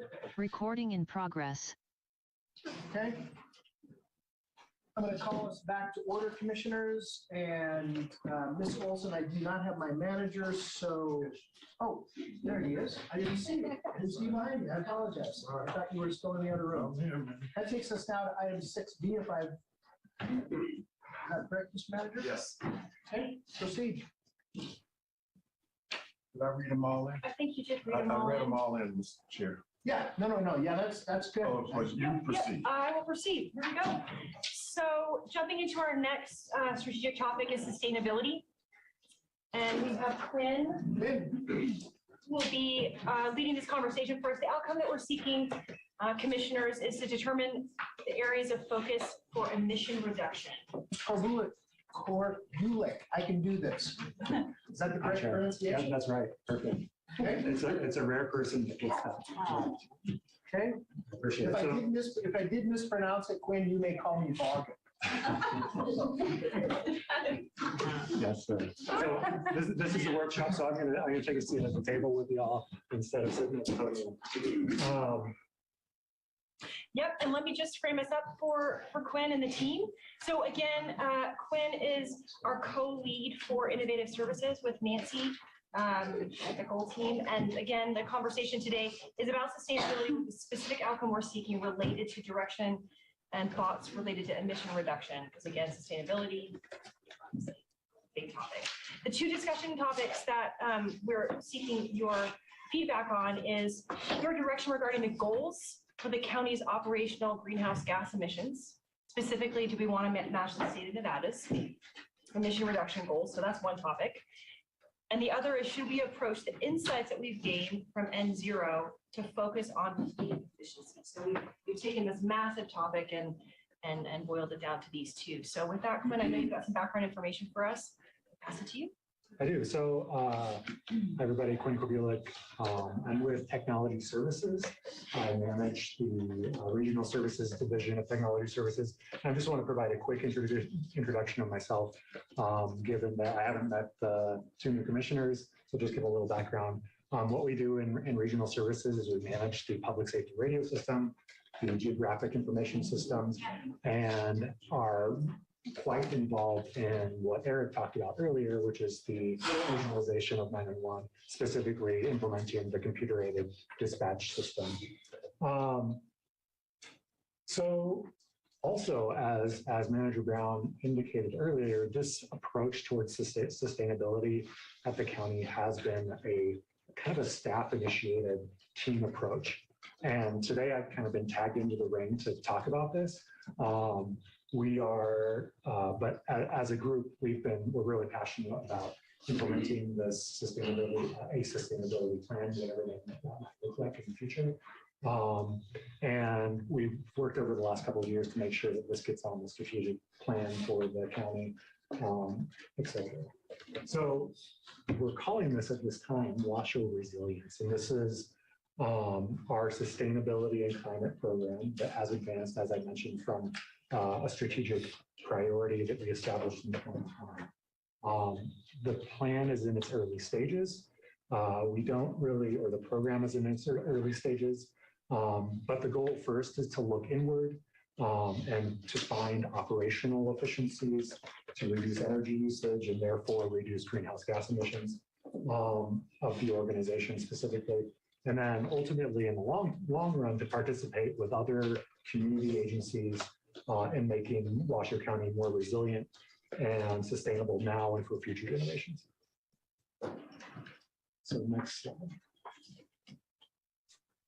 So lots of stuff on this list, and I'm not going to read through each one of these specifically, but this is basically a list of actions that the county and the state have taken over since 2008 that have advanced sustainability goals here and at the state. So a couple of things that I want to highlight here are first, that there's a lot of stuff on this list that the county has not done, or so the county has done that's not on this list. Vaughn, earlier you mentioned water reclamation. So we've had large efforts in terms of water reclamation, energy efficiency, fleet management, that could all be characterized as sustainability, right? But so I think we're on the same page there, what your comment earlier. And Quinn, with respect to that, Vice Chair Hill and myself recently toured a treatment facility in Southern California that their final expansion will take them to 130 million gallons a day of highly treated purified water. So we have a lot to learn from neighboring communities about those kinds of things and how we can sustain it. Yeah, absolutely. So the other thing is that the state has been making efforts since 2019 to address sustainability and climate by adopting legislation. So Senate Bill 254 requires that the Department of Conservation and Natural Resources provide greenhouse gas accounting annually. And then the state also started a climate initiative to address climate change. And one of the things that they, among many things that that initiative has done, is set goals for the state in terms of greenhouse gas emissions and reduction. So, and I'm pointing those out because these are kind of the similar steps that we've started to take here at the county. So since 2021 here at the county, the commission approved partnership with N0 to start to measure our operational greenhouse gas emissions. We added climate action and resiliency to the strategic plan and launched the public portal for greenhouse gas emissions in 2022. The BCC also approved funding for a sustainability manager position. And now that position is going to be hired hopefully very soon and get the ball really rolling on this program. So in summary, a lot of what we've done is to this point has been about setting a strong foundation for making decisions about how we want to move forward with our sustainability efforts. So next slide. So one decision point is about setting targets for greenhouse gas emissions reductions. So this slide kind of gives us a step-by-step process of things that we've done and things that we're working on and things that are kind of next steps. But first of all, why would we want to set a greenhouse gas emission reduction target? So there are a couple things here. First is that it could, within our organization, within the community, encourage innovation. And then again, within our organization, improve employee morale, help recruiting and retention. So those types of action, those types of things. It definitely would increase attention on the program from senior management and potentially help free up resources for greenhouse gas emission reductions. And this often also leads to additional identification of additional reduction targets. So maybe reduction in water use, maybe reduction in waste. So those types of things, if we're going to set one target, we might end up setting additional targets based on the target that we set. So with our partnership with N0, formerly Ledger 8760, we have started, basically step 2 and 3 are to create a plan for starting to track our greenhouse gas emissions. And then we've since started to collect that data. So we have a full year of data, 21 and 22 for each of those years. And we're pretty much complete with the development of the greenhouse gas inventory management plan. And that's basically just a documentation and accounting for the first 2 steps. And so like I said, we're basically done. If you asked me to provide the report for the greenhouse gas inventory reduction plan, I couldn't. So that's why we're still in process. So we have all that written down. It's just not in a formal plan yet. So the next step is to really, in this process, is to set that target. So Quinn, before you go too much further on this, talk to me about where is the county producing greenhouse gases. So, and in other words, notwithstanding just vehicles, because I mean, I know we have vehicles on the road, but are there other places that I'm not aware of that we're producing greenhouse gases? And are you going to make recommendations, much the same way that the city of Sparks did, that you might be aware of on their police station? They have a small parking structure that's just basically, it's a little shed that they park under, and it's a little awning. And they put solar panels on that to offset, I don't think it was so much to offset the greenhouse gases for them at the time, although that's been the ultimate result. But it was to just offset the cost of running their police station for power. So I think that type of thing should definitely be on the table for the county. We don't necessarily have plans. So I mean, we have solar on at our Ninth Street facility, right? But those type of parking structures, we have lots of rooftop around the county that we could potentially install solar on. So I think that's something that can be and should be on the table moving forward. But your question about where else do we emit greenhouse gases besides our vehicle fleet? And that, can we go to the next slide? Because that kind of addresses the question. Yeah. So we, with N0, we're tracking, and I have to say, N0 provides a ton of really good data. So we have data down to the hour in terms of the amount of electricity that we use by facility. So this is really very granular data that we can use to make decisions about how we use our facilities in terms of the energy use. So facilities are a big part of this. And what we're saying here is facilities account for the majority of all of our greenhouse gases. And this is a bit of a misnomer here, sites alone are responsible for 46% of all of our greenhouse gas emissions. So we're consuming electricity, and there is a gas-fired power plant or a coal power plant emitting the greenhouse gases. So this is a scope 2 emission. Do we even have any coal-fired power plants in Nevada anymore? I think NV Energy has a coal-fired power plant. Which one? Balmy? I'm not exactly sure. Okay. I thought they were all converted over to natural gas, is what I thought. So I think there's still one coal power plant.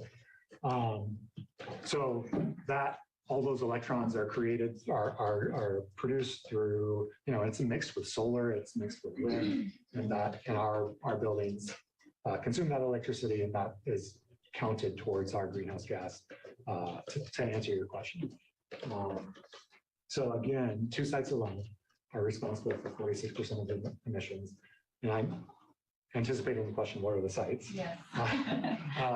So the 2, and so when I say 2, one of those is the combination of all of our wastewater reclamation facilities. So Cold Springs, South Rocky Meadows, and Lemon Valley altogether is one, kind of considered one site. And those are really a bit of an outlier here, because they consume a lot of electricity and have very small square footages.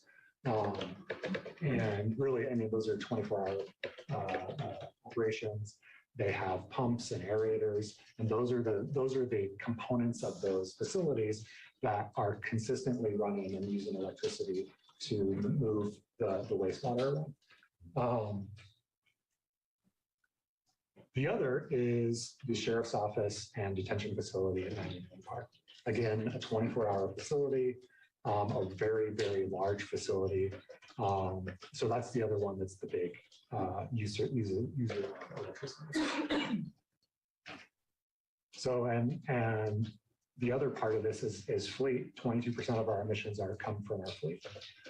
We, with N0, are tracking, it's over 1,000 vehicles that we manage here at the county. And there are a number of things. And so we're, in part of the discussion about fleet and how we move forward in managing the fleet, there are a number of things that we can discuss related to that. Are there any questions? I don't know if you guys want to go back to the previous slide and talk about setting the goal, or if you want to talk about, because these are both of the 2 kind of high level topics that we talked about are here. Go ahead. I have a question about the facilities. Does the county use like LEED certification as a a program or system or benchmarks to measure the efficiency of our existing buildings or our new builds? I don't believe so. Dave? Please do certification. So for the record, Dave Solaro, Assistant County Manager, we have over the years utilized principles of LEED in our new building design and construction, but we have not gone far enough to actually certify any of our buildings as LEED certified in New York. So, yep. And why is that? I'm not a commissioner, but. Yeah, no, so a lot of that is the ongoing reporting and maintenance of that whole program has been problematic for us to get into budgets and things like that. Also, when you look at the work that Washoe County Facilities has done over the years in increasing the number of square footage, but at the same time decreasing the expense, thereby really decreasing the use of energy within our facilities. It's pretty impressive when you dig down into some of these numbers. And so one of the things we've asked N0 to do is really show us how we stack up against like size municipalities. Because I think it's important, as Quinn said, there's a lot of things that were done on this slide that you don't even see that have been going on. And so super excited about bringing on a sustainability manager that can help us show that and tell that story as well, which starts to get to the point of, as we build the new buildings, what is the benefit overall to utilizing LEED or another green building type initiative? So, and Mr. Slur, on that same line, so we've replaced most of, if not all of our fixtures with LED versus even fluorescent. Yeah, we've been utilizing the NV Energy rebate program for years to do that. In fact, we've got a facilities technician up at the jail that I think is his mission to make sure there are no fluorescent tubes within the detention facility at all. They're making great strides in a lot of these areas, but we really need to get this comprehensive and understand where we're headed, and that's why we're here talking with you all today. So, thanks.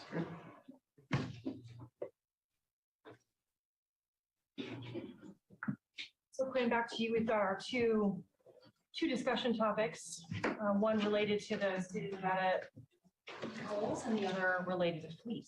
So, Okay, so let me check my notes here. So yeah, we talked about the state of Nevada goals and matching those goals as a target for the county. And our kind of high level recommendation around this is that we do match the end goal of the state of Nevada, which is net zero by 2050. And it's a very long time horizon for us. But, and they also have interim goals. So they have 28% by 2025 and 45% by 2030. What I think we're proposing here is more to set that end goal. And then when we have the full-time person who can take a look at building those next steps, building those interim steps, understanding, the things like LEED certification or building improvements or fleet management, those types of things. Then we build those interim steps into our goal setting.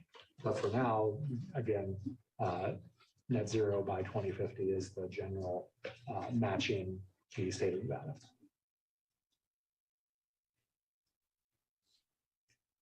Okay, so last question. Short of us, putting in a fusion reactor and doing our own energy production, how do we get much further other than what we're doing, other than as we move our vehicles? And one of the things that I want to make sure of is I don't want to move us over to an electric vehicle if it will not satisfy the distance requirements that are necessary, for the employee to do their job. Well, and that speaks to the fleet management.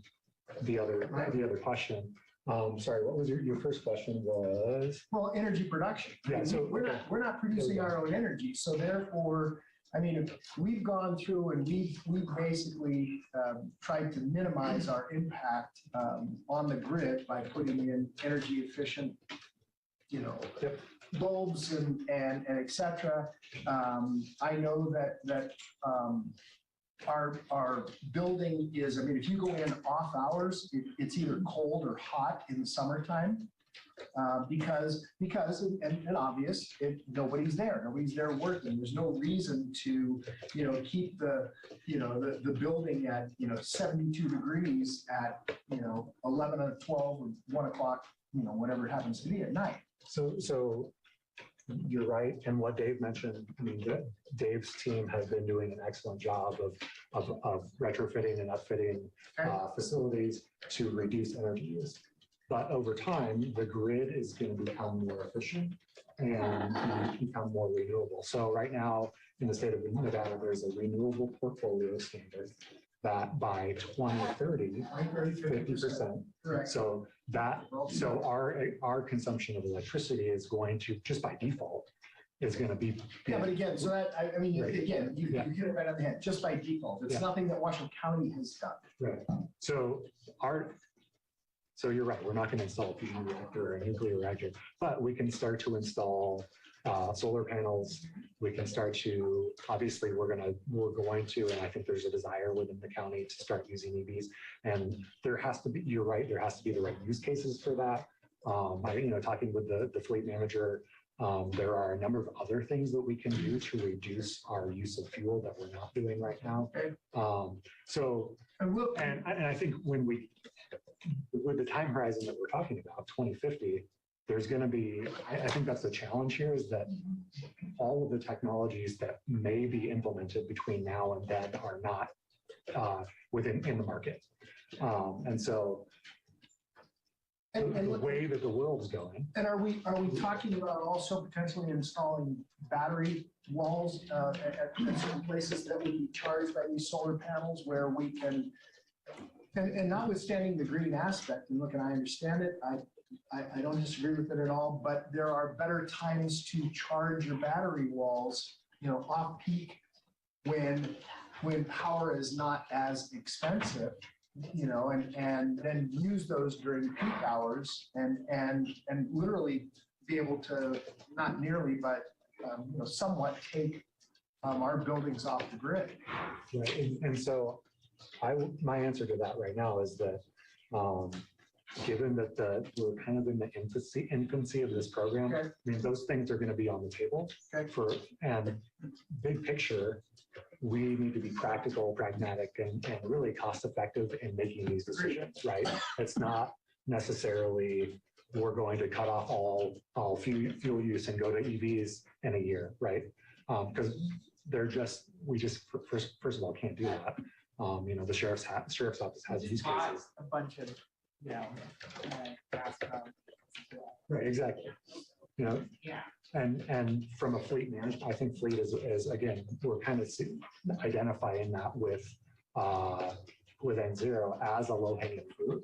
But even that's a 3 to 5 year time horizon before we see any reductions in our fuel use or our greenhouse gas emissions because of the time that it takes to start to turn over the vehicles on the same schedule that we turn over vehicles anyway.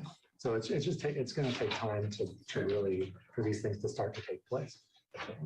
Just for clarification, so discussion topic number 1 says, do we match the state of Nevada emission reduction goals? So I heard 50% thrown out, but are we using these metrics? That's what I'm. Okay, so 28 by 25, 45% by 2030, and then 100% by 2050. And again, my point earlier was that we look at the 2050 goal and then kind of map our own way between now and then, just based on what I just mentioned about fleet, right? What we talked about in terms of building efficiency. So we need to figure out, maybe we can map out our capital improvement projects and identify there's an air conditioner that needs to be replaced in 2028. We can replace that with something that's more efficient at that time. So map those things out over time and be able to start to become more efficient over time. So is fleet efficiency kind of like the low hanging fruit at this point? It is. Okay. Because it's something that we can really start to change policies and change. Driving habits is another thing.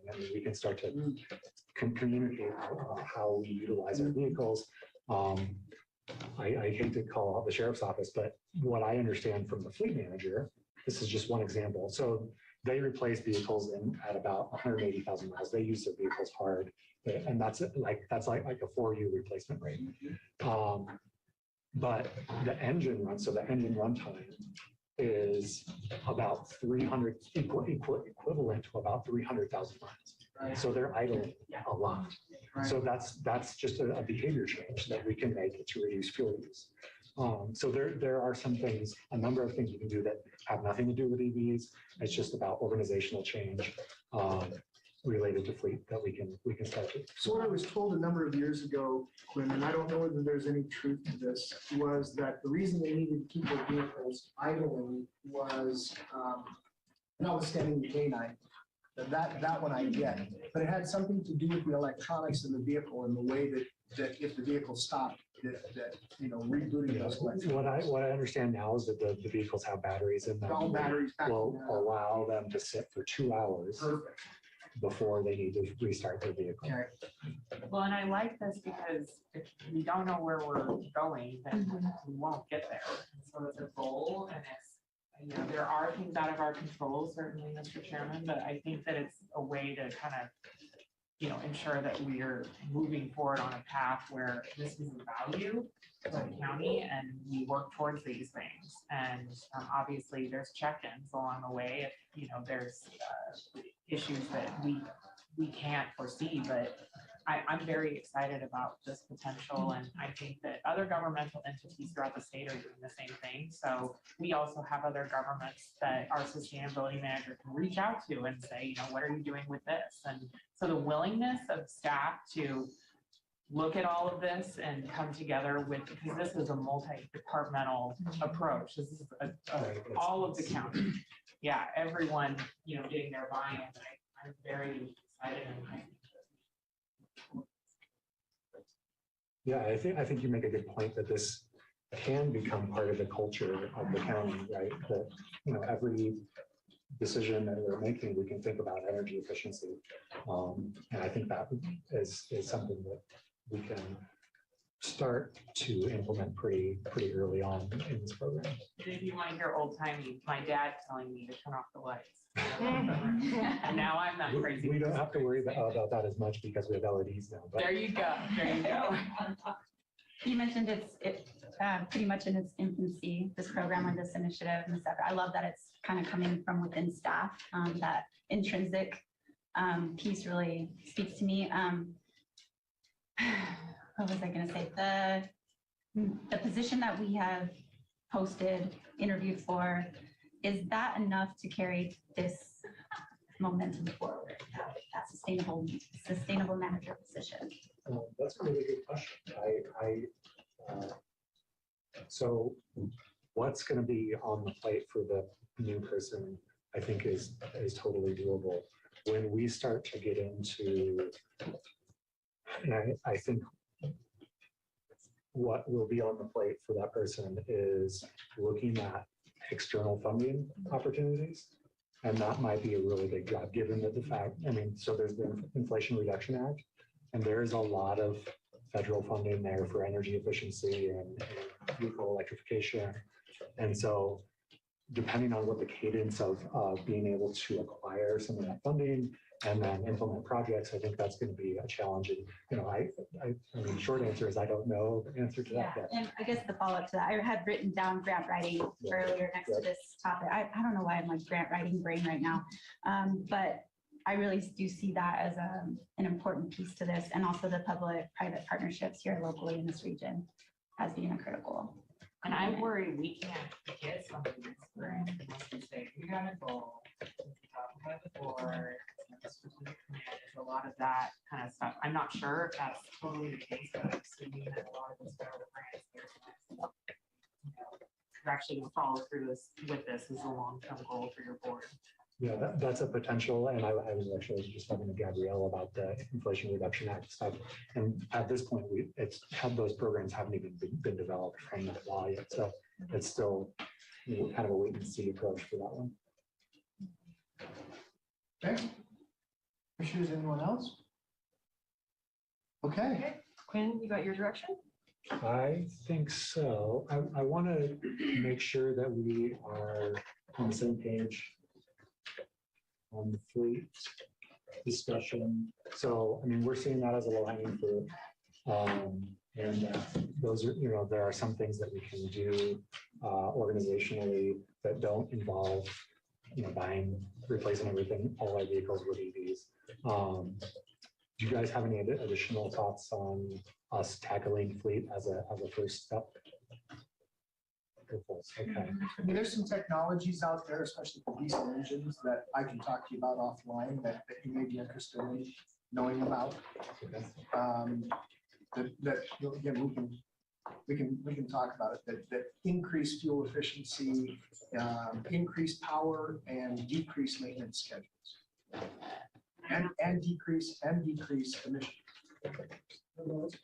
And I know our staff are working on how can we get more EV charging at, this would be part of the plan, of course, but to the concern of, there isn't enough charging or infrastructure around. I mean, we have a role to play in that because we have regional parks and golf courses.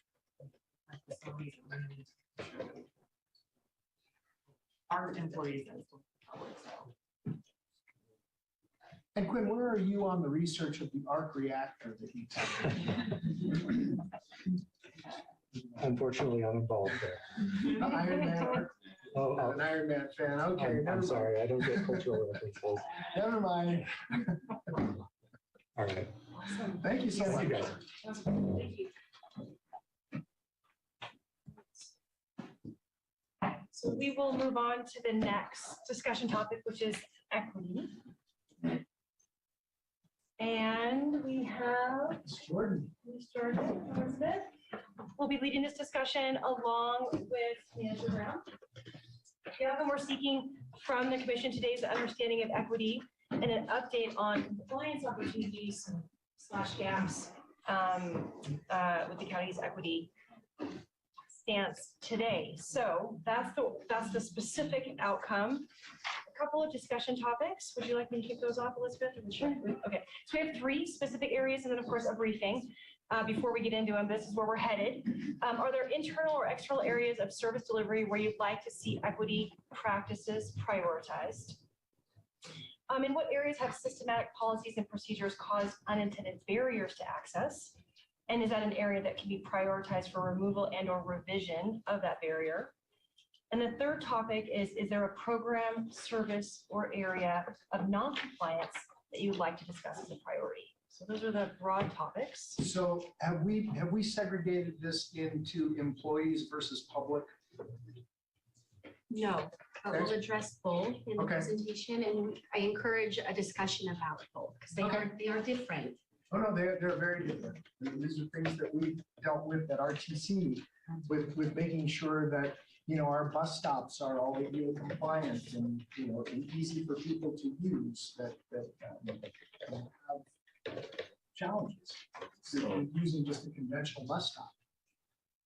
So before Elizabeth gets started, similar to the last discussion you just had about sustainability, where there are goals at the international, national, and now state level.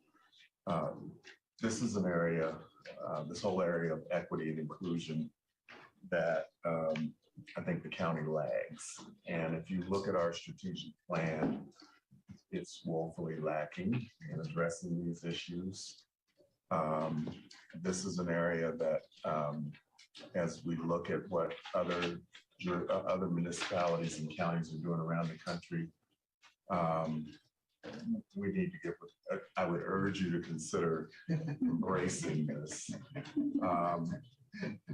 for a lot of different reasons. It also has broad employee support.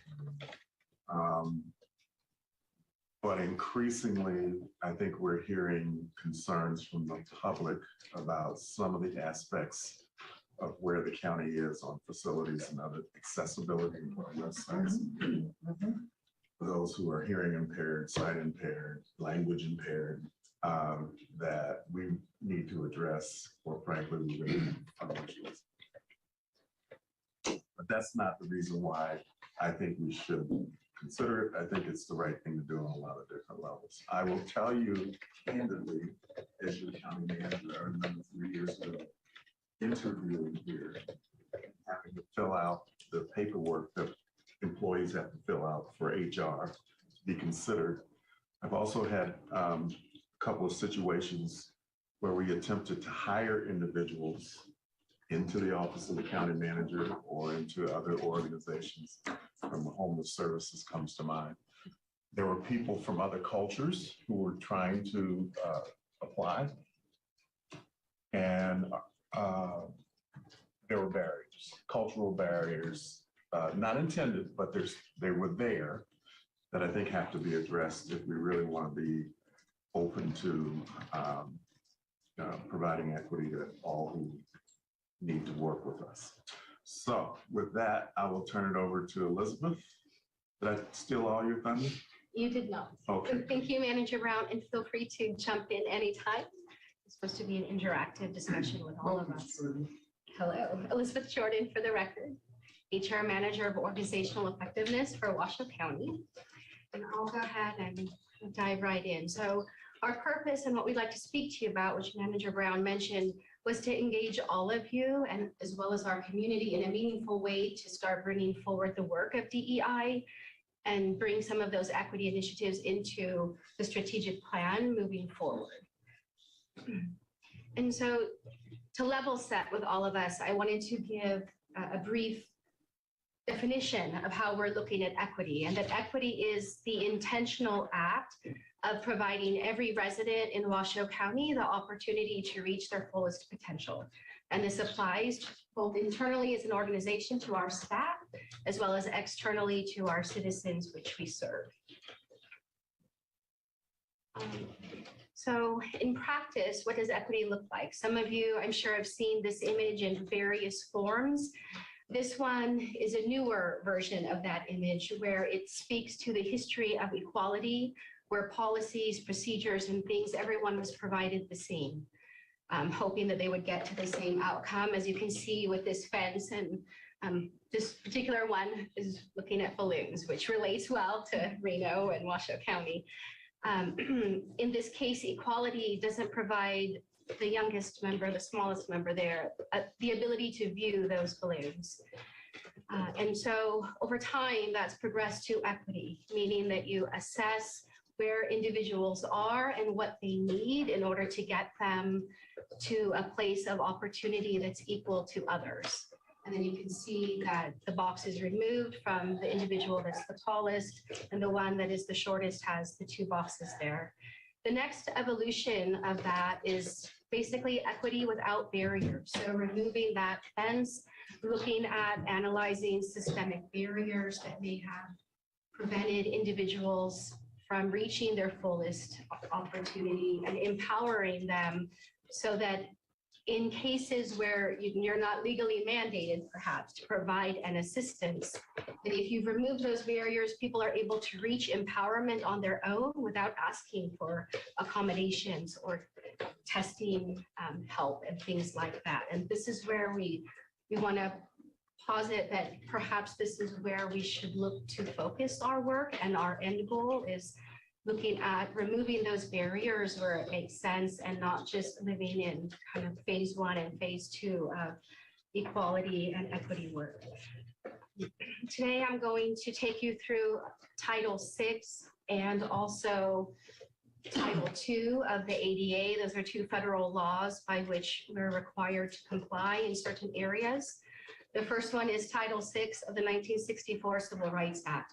And that specifically prohibits discrimination on the basis of race, color, and national origin in programs and activities that receive federal funds.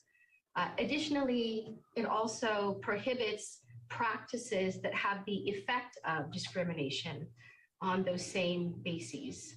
And this also applies to the entire organization and not just a department or program. That is sometimes a misunderstanding that, oh, Sheriff's Office receives federal funds, so these Title VI requirements only apply to them. That's a misnomer. It applies to Washoe County in its entirety as soon as we start receiving any federal funds or grants, which we do. So in practice, what do Title VI violations look like? Some of those violations are not having an organizational-wide limited English proficiency plan to engage those citizens who may have English as a second language. English-only signage, English-only documents, where there are residents with other language needs. In the community, this could look like a Washoe County park that may be located in a region that has a higher level of second language speakers, perhaps Spanish speakers, and all of the signage in that park may be in English only. Next would be regularly training all of our staff on Title VI, what it looks like and what those violations are. Methods of policy and procedure that may limit the participation of a group or subject them to discrimination, as well as unintended barriers to access. These are things like hiring and recruitment practices that may appear neutral or equal, but under the covers with analysis of numbers and data, you may find that a particular group may be disadvantaged in one area or another. Are there any questions on Title VI before I move on to ADA? Go ahead, Commissioner Clark. I've got a question. When we're violating somebody's civil rights and we're not taking into account, it's discriminatory.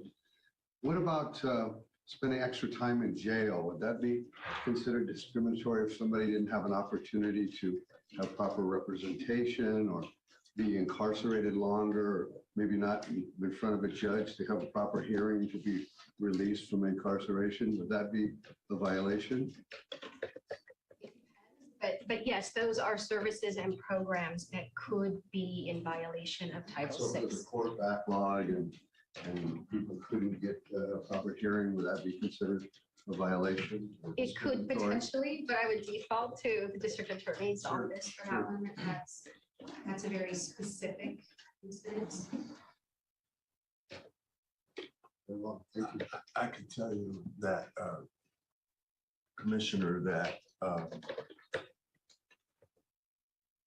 different example, but similar, would be the situation in the state right now in terms of juvenile mental health services. We don't have any shipping kids out of state. The federal government has notified the state that this is unacceptable. Right. So I think your point is well taken, that if we've got a situation here in Washoe County in our courts and our jail system, we're not moving people through the system on a timely basis, and they're not being represented as well as they could. Yeah. So I don't have them with me today because I didn't know this was going to be part of this part of the presentation. I've got some statistics that show that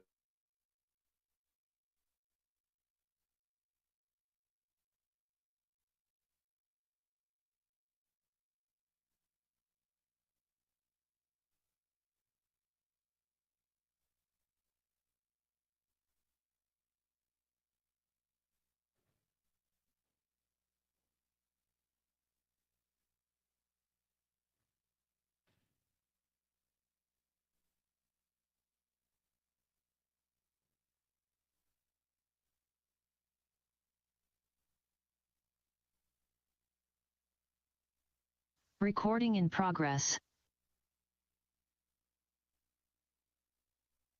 Accessibility with ADA and Title II. And so it requires state and local governments to give people with disabilities an equal opportunity to benefit from all of their programs, services, and activities. And state and local governments cannot deny people with disabilities the chance to participate equally or have them participate in an alternative program that is available to others. So what do ADA Title II violations look like? One that is very common, tip of everyone's tongue, has the buzz right now, is digital accessibility or websites. So having those websites that are not ADA enabled for audio, visual impairments and things like that. Not having accessible facilities, and then policies and procedures that unintentionally may limit the participation of someone with disabilities. So why are we coming to you with this now? Social expectations have changed and the demographics of Washoe County have changed, as well as our employees. Public is more aware of our obligations under federal laws, such as Title VI and ADA. The DOJ Office of Civil Rights has stepped up enforcement of complaints and also testing of self-accountability through organizational assessments. And to mitigate the potential for lawsuits, locally, UNR has had a digital accessibility complaint against them previously, as well as McKay Stadium. McKay Stadium was an interesting one, even though the contractor had set aside enough accessible seating and they were ADA compliant, the view was impacted of those in wheelchairs. And so they had to go back and remediate that because they didn't have an equal view to the playing field from where the ADA seating was originally placed when they remodeled it a few years ago. Additionally, I receive blogs and newsletters monthly from ADA and Title VI organizations and consultants, and I can tell you that monthly counties, cities are continually being brought forward and served lawsuits around Title VI violations as well as ADA accessibility lawsuits. So, the potential is there. As Manager Brown said, we don't want to live just to mitigate it. It's also the right thing to do for our citizens where it applies. And so, Mr. Manager, I think you'll recall, I introduced you to a fellow not too long, well, I say not too long ago, it's probably been a couple of years ago now. Yeah, I know.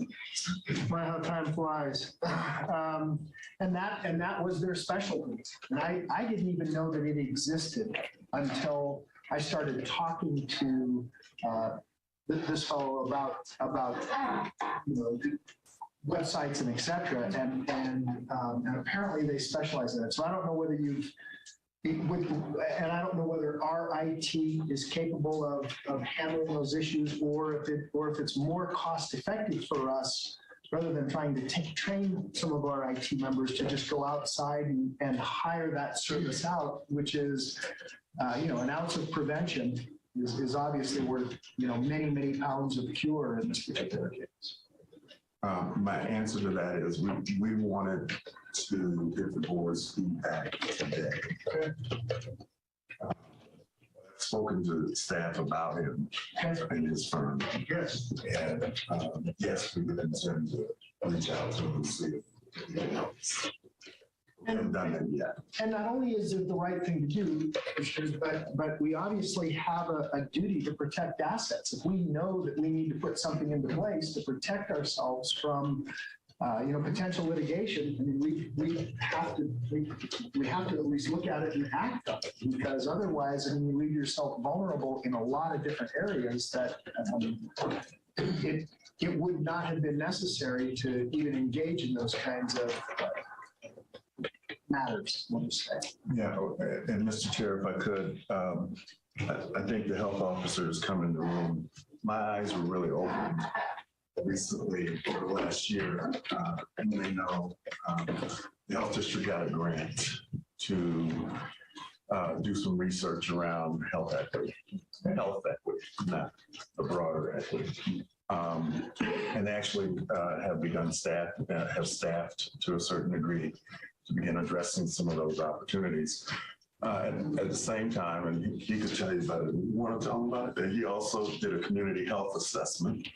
And it was amazing to me to see what came out of the community health assessment, which he's required to do. The health is required to do, I think, every 3 years. Yeah. And how that matched up with some of the things that we learned, frankly, during the pandemic, when we were trying to reach certain underserved communities with things like testing and vaccines and information about COVID-19. I just think, similarly, I met recently with our new superintendent of schools, Ms. Enfield. This is on her mind. And so we've agreed, she and I have agreed that we'll, because of the interplay between the county and certainly our departments and the school district, This is something that I think on a regional basis, we need to get to a place where we're all proud of our efforts.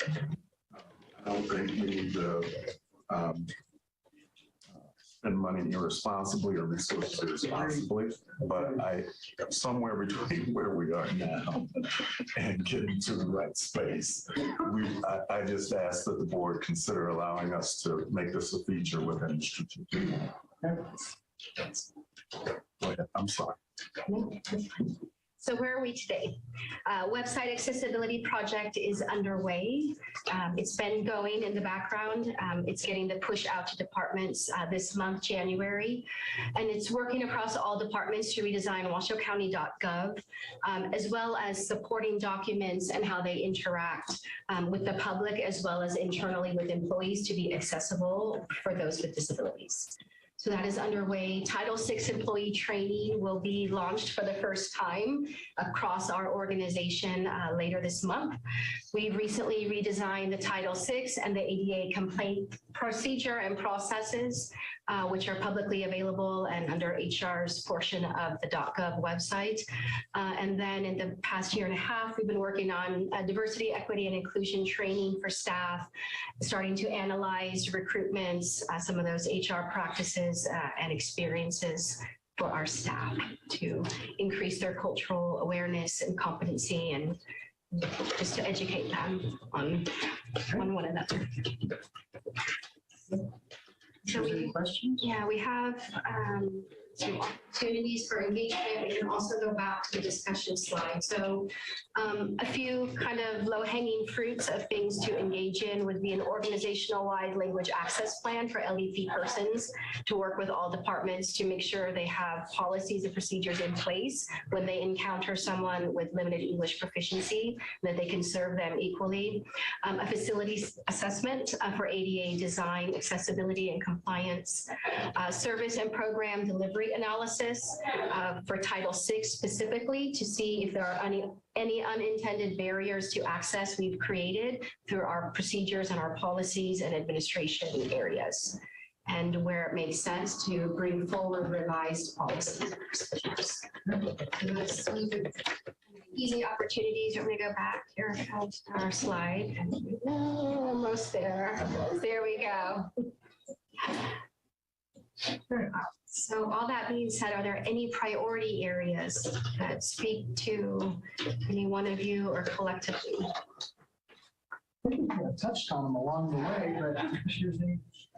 Health equity was obviously something, and I appreciate Kevin Dick here today. Is the let's see, I was trying to find the most recent community health needs assessment that your team did. If you could speak to that and what you found in that. Yes, this is a good question. You know, speak for the next. Yeah, you're the health officer. I can see this extra chair over here. Good afternoon, Kevin Dick, District Health Officer, Washoe County Health District. We recently completed our community health needs assessment. And as part of that, we integrated health equity.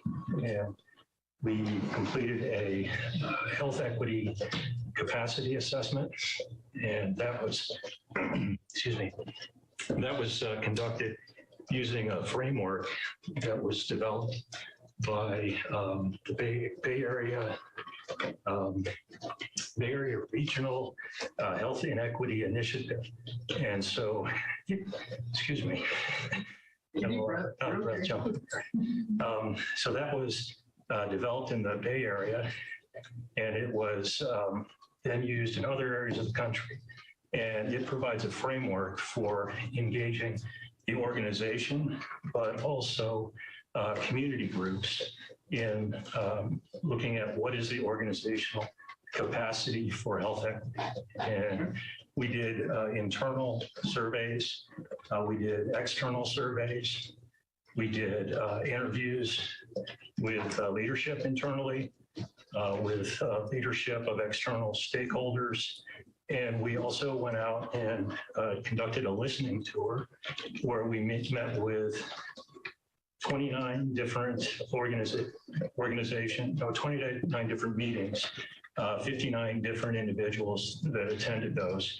to get their input about what were their impressions of the health district, how we were working with them, how we were engaging them. And so out of that, we developed a health equity organizational capacity building plan that is now part of our strategic plan document.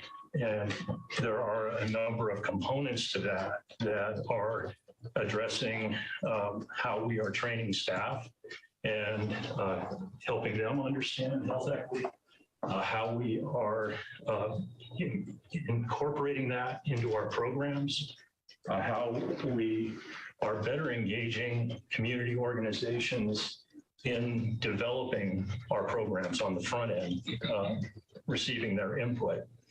And then we're also looking at what are the barriers that we have. And we've talked about some of those that are in our HR processes as far as people that are seeking employment with the county, classifications, those types of things. We actually are going to be bringing on HR professional services to look at some of the position classifications that we have internally. So we have people that enter the health district from a lot of different places and backgrounds, and they may not have gone to college earlier in their lifetimes, but they have been contributing and developing employees at the health district that may not have a path forward in the health district with the class specs the way that we have. So we're looking at how can we break down those barriers internally with revisions to class specs and those types of things to help employees develop. We engaged our employees in our development of this, and we have had a lot of interest and participation. We have a health equity committee that we've organized, and we have 30 staff that have volunteered to participate in that out of 190 or so FTEs that we have at the health district. So now obviously we recognized what we were seeing in our community was the COVID pandemic and the different circumstances many in our community had, depending on what their living situations are, and oftentimes, that's driven by minority status, disadvantaged populations, et cetera. And so age, yes, and I'm very serious about that. Yes, disability. There are lots of differentiation of what their conditions are and how things affect it. And so we learned from that, and unfortunately we had some initial funding for it. We actually used Tiffany Young, who is a local consultant that helped us with that capacity assessment and training. We are also, I think, really looking at how can we better reach people. And so we hired a couple of community organizers. We actually established those positions within the county structure to engage communities. If you look at, around in different communities and how they've worked with different grassroots organizations, a lot of them have had things like the highway that was built through a disadvantaged community, and that community mobilized around what was happening. We don't have as much of that organization in our communities here because we haven't had those things happen, fortunately, to impact them as much. But we're working to help to create those relationships with those different parts of the community through our community organizers and get more interaction and engagement with the different organizations. And we've also got some community health workers working in our clinical program to help in case management type approach with some of our clients. So either Ms. Jordan or Mr. Dick, can you, because there's people watching, and this will be broadcast later, can you give us a definition of health equity? Because, and it can be a basic definition. Are we talking about access to quality health care? Are we talking about other things? What is our definition that we're using? So I would take you back to the slide with the fence and the boxes and those types of things. What we're really looking at is We know that depending on what situation a person is in, they have very different health outcomes. And we know that because we do our community health needs assessments every Again, so it's every access, 3 years or more. access to quality So healthcare. it's more than that though. Because what we see are that people are impacted by their housing stability, by their food security. Both those things feed into how well they do in school and their educational attainment.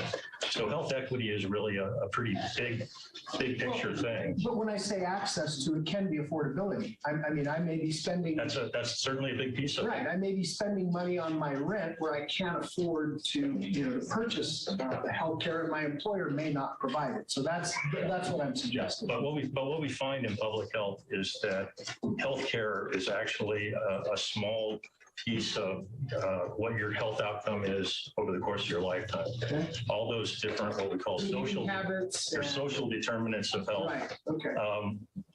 Shape your opportunities down the road and your behaviors. So where you live is the biggest determinant, not whether you're going to the doctor. Yes. Yes. So that's why he's backing you up on access to care, because it's social determinants is the right term, because if there's lead paint in the building right, or there's high crime rates that shorten lives, or we know from on the mental health side of things that if there is a violent episode in the kid's household, huge negative impactor. And it shows up later in school and in other places. So I think this is great. I'm just excited to have the opportunity to address this. Kevin and I worked very closely together, during the pandemic. Wasn't by choice, but we had to. And we learned the hard way what we didn't know. And I am committed, I know he is too, working with the school district and anybody else, to all the other stakeholder agencies, to really make a difference so that next time he does a community health assessment 3 years from now, the needle is moved. Well, and again, the reason I bring these things up is not only for our own edification, but for the people that are watching, that are trying to understand this stuff, or the people that are watching that are reaching out to people in the community that are trying to give them assistance in those various areas. And then Chairman, your question was just really a perfect tee up, because as far as health inequity goes, healthcare is a really small piece of it. And all of those other, the major determinants for health go far beyond what the health district can do or what our healthcare system can do, but is right in the lap of what this commission can work on for our community. Well, and one of the big things, and it really, it has become very complex. You have seniors who are eligible to be on Medicare, but there's all these other programs that they can be eligible for that they may not understand. Part A, Part B, Part C, Part D. I mean, there's just, it can be overwhelming for someone, and especially if they're not digitally savvy and able to get online and ferret out this information. It's difficult for them. And even if they have that care, transportation is a big issue. Transport is just huge. to be able to get there. It's huge. And if they're not in a senior living facility, it becomes very difficult, which is why we've tried at RTC to make our systems a little more robust on microtransit and public transit for those kinds of situations more available. Could you go back to the slide? Because commissioners, I just want to make you understand, backing up from health equity to the topic of equity. So this is a very different concept maybe than historically how we governed or managed the county. And I just need to make sure everybody's comfortable with this, because providing everybody the same, as in the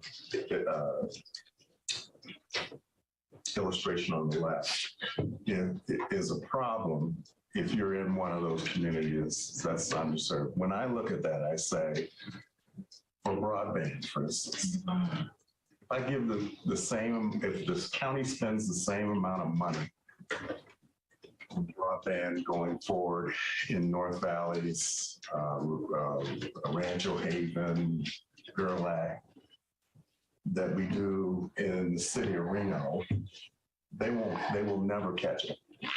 They need more, right? So when we say equity, it's a different concept maybe than historically what we've done. We're trying to give everybody the same thing. When I think about some of our elections challenges, right? People having access to a voting location and access to ballots and things like that. Right. If we keep doing the same thing for everybody, those communities won't ever get better. So I'm asking you not to just embrace health equity or equity. It's an operating principle I'd like to see deployed more pervasively in the county to make sure that those that are underserved get served. That's what this is all about. So. Well, and I hope a piece of that is a coordination with the state, because I know now the governor has mentioned in his State of the State that broadband, they're going to spend a huge amount of money to get out to the rural communities in Nevada, of which there's a bunch. So we're looking heavily at like East Washoe Valley and the North Valleys, Red Rock and Rancho Haven and all Wadsworth. Gerlach, Via. More to come, but we got to move on. Thank you, Kevin, for coming down, and Elizabeth, thank you. And wait, just before we go, we do have, that's okay. We do have like 5 more minutes. I just want to make sure that we got the direction that you're seeking, Elizabeth, and back to the commissioners' priority areas. We have the ones that gelled already. Is there anything else that you would like to put a I fine point on? see it as internal and external, because we can't serve the external community unless we fully represent them internally. And so it's the idea of, well, there's lights out in this part of the county. Why won't the community tell us? Well, the community doesn't trust the county because they're worried there may be some other, issues if we came down and fixed lights. So I think that it's all connected. So it sounds like the staff understand that, and hopefully that's going to be the way that we'll proceed. Is ensuring that we're, looking at how we hire and how we operate as an organization, and also how we serve our very diverse public. That is the intent. I have a question for our facilitator, Erica. Is language, facility assessment, ADA compliance, and the third bullet on the opportunities for engagement automatically rolls into the priorities? That's a question for Elizabeth. Okay. So seeking confirmation that those are areas that we can start down the path on to expand to areas like community services and service response times and things like that based on zip code and data. So, okay. Yes, Commissioner Clark. I'd like to bring up what took place at the assessor's office in the past 4 or 5 years ago, 6 years ago. We had no Spanish speakers at the front desk. We went out of our way to hire folks that spoke Spanish so we could speak to the business owners and explain personal property tax issues, and make sure that they were brought up to speed, and then the public felt comfortable talking there. And then we followed up by doing community outreach to all Spanish-speaking business owners and had them in. In fact, we use the health department auditorium to bring it in and have a Spanish speaker explain personal property taxes and when you're running a business and how we involve it. The little background, but does the county now have Spanish speakers available at the county departments that have a front desk, that have interaction with the public? Do we have that in all other 30 or 31 different departments that have interaction with the public to make sure Spanish speakers are represented? Before we actively hired folks that could speak Spanish or fluent Spanish, we had to kind of cobble together. Somebody could speak a little bit of Spanish, and we're trying to, tell the story without somebody with a fluency. So my question is, do we have fluent Spanish speakers in departments that have a front desk or interaction with the public? So the majority, I would say yes. Okay. However, the fluency level has not been tested or certified, and that can become a Title VI violation. If you cobble together second language speakers from your staff, then each interaction could potentially be different. Therefore, the information, the process, the access to service could be different. So that's one of the things, part of going through the LEP plan for the organization is deep diving in the departments, analyzing, having them analyze how much interaction they have with second language, English language speakers, and what types of second language speakers do they need to have on their staff? Do they have the appropriate levels? And then if not, do they want to hire for that? Do they want access to a translation line with certified speakers? Are their documents translated appropriately? And putting that together. So that's part of achieving that, to make sure we have that level of consistency across the organization where appropriate. Until we have proper staffing, we would, kind of cobble together, bring somebody from the back room who could speak a little bit of Spanish. Our challenge was if that person was off that day, then we didn't have any resource for that. So part of the LEP plan would be laying that out, a process and procedure for each department that's defined. And saying, okay, you may have one certified speaker in your department. If they're off that day, what do you do? So option B, call the translation line, right? So we had a translation department or somebody fluent, and then we could cross-train in the different of departments in the county. So they were not only fluent in the language, but fluent in what department what the department does. Yeah, so that is something else that can be considered as part of that. So when you say certified, are we bound by the same rules that say the court system is? No. Because certified translator in the courts is, that is not just somebody who speaks Spanish. It is very, very, very different. And I never knew that until we started dealing with translators. That's correct. So court certified translators is a more intensive program and process, and they are legally bound by that. Right. So in our case, it would be something more like testing staff, making sure that when they apply, right now it's self-selecting that, I speak Spanish, but going one step further and looking at how do we build consistency, how do we test for that, how do we know that they have the proficiency level of what they do?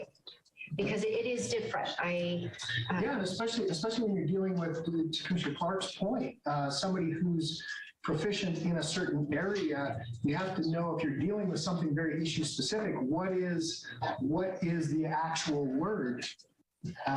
Especially very technical. Very technical. So for instance, they're doing a lot of work on doing very specific Spanish translation services and training for their bilingual staff to make sure they are translating technically proficiently. Right. Commissioner Garcia, this is your.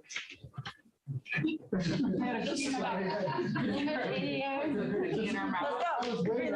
Actually, I was going on my eye, waiting for you to put something in your mouth so that I could ask you. Yeah.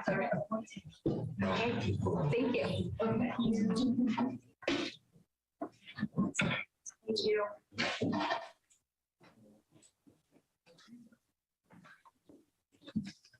We are going to keep moving, although we're having a minute with Zoom for hopefully it comes back on for us. Next, our topic that we're walking through is the election system. And Jamie will be leading us through that topic. Give me just a minute to pull up the slides. Maybe you want to pull this on your end. As Jamie comes forward, I just wanted to update the board that at the conclusion of the general election, Commissioner Hill and others requested that we do an operational review of our performance during the 2022 general election. And so as soon as the election was over, we reached out and we started conversations with a couple of outside firms. We received proposals from those two firms, and we're planning to make a selection by the end of this week. Both firms come highly qualified by the Secretary of State's office and other national elections organizations. They're really basically made up of former registrars of voters, clerks, election professionals. So it's our hope that by the end of the month to have something back for the commission in terms of recommendations. Okay. Are we up? Yeah, we are. And so the outcome that we're seeking from this conversation is up on the slide. Confirm the investment areas. Back one more really fast. There we go. For infrastructure, process, and staffing. So Jamie, you've got our questions on the next slide. Yes, so to Manager Brown's point, there's definitely a large list of things that we have heard and some that we've been hearing for a while regarding elections. So that does include, better maintenance of our voter rolls. That includes, more accurate and readable reporting of election results and what we're reporting. Some basic election information that I think is definitely missing from the public in terms of how the election actually works, how voter registration works, how voter roll maintenance works. The process for creating of the ballots and what that process looks like. Better maintenance of what offices are open and should be on the ballot, better tracking of mail ballots and what some of those options are that are available to us, appreciating the large increase of call volume that we've been seeing. So how do we provide better service to our residents? How do we address those things? And looking at vote centers, right? We definitely found that there are sites that really are not being used, and we have sites that are being wildly overrun, and really needing to work with our regional partners and some other groups to figure out how do we help alleviate some of those locations and provide better services to residents to help, with that offset. And so those are, the primary things that we've heard. I think before we get into any other items or kind of our discussion point, we did want to ask if there's other main key points that we should be considering as we're going forward this year and what we need to be addressing this year going into the 24 election. And the analysis by the firm we're hiring, whoever it ends up being, that we can incorporate that into these recommendations as well, correct? Because we may not have that listed. Yeah, well, this is within the scope of work. Oh, okay. That we shared. Okay. And if I shared the scope of work with all of you at the end of December, I'm sorry. So if any of you don't have that or you want to see it again, I'm happy to resend it. But Commissioner, yeah, it matches up with this list pretty close.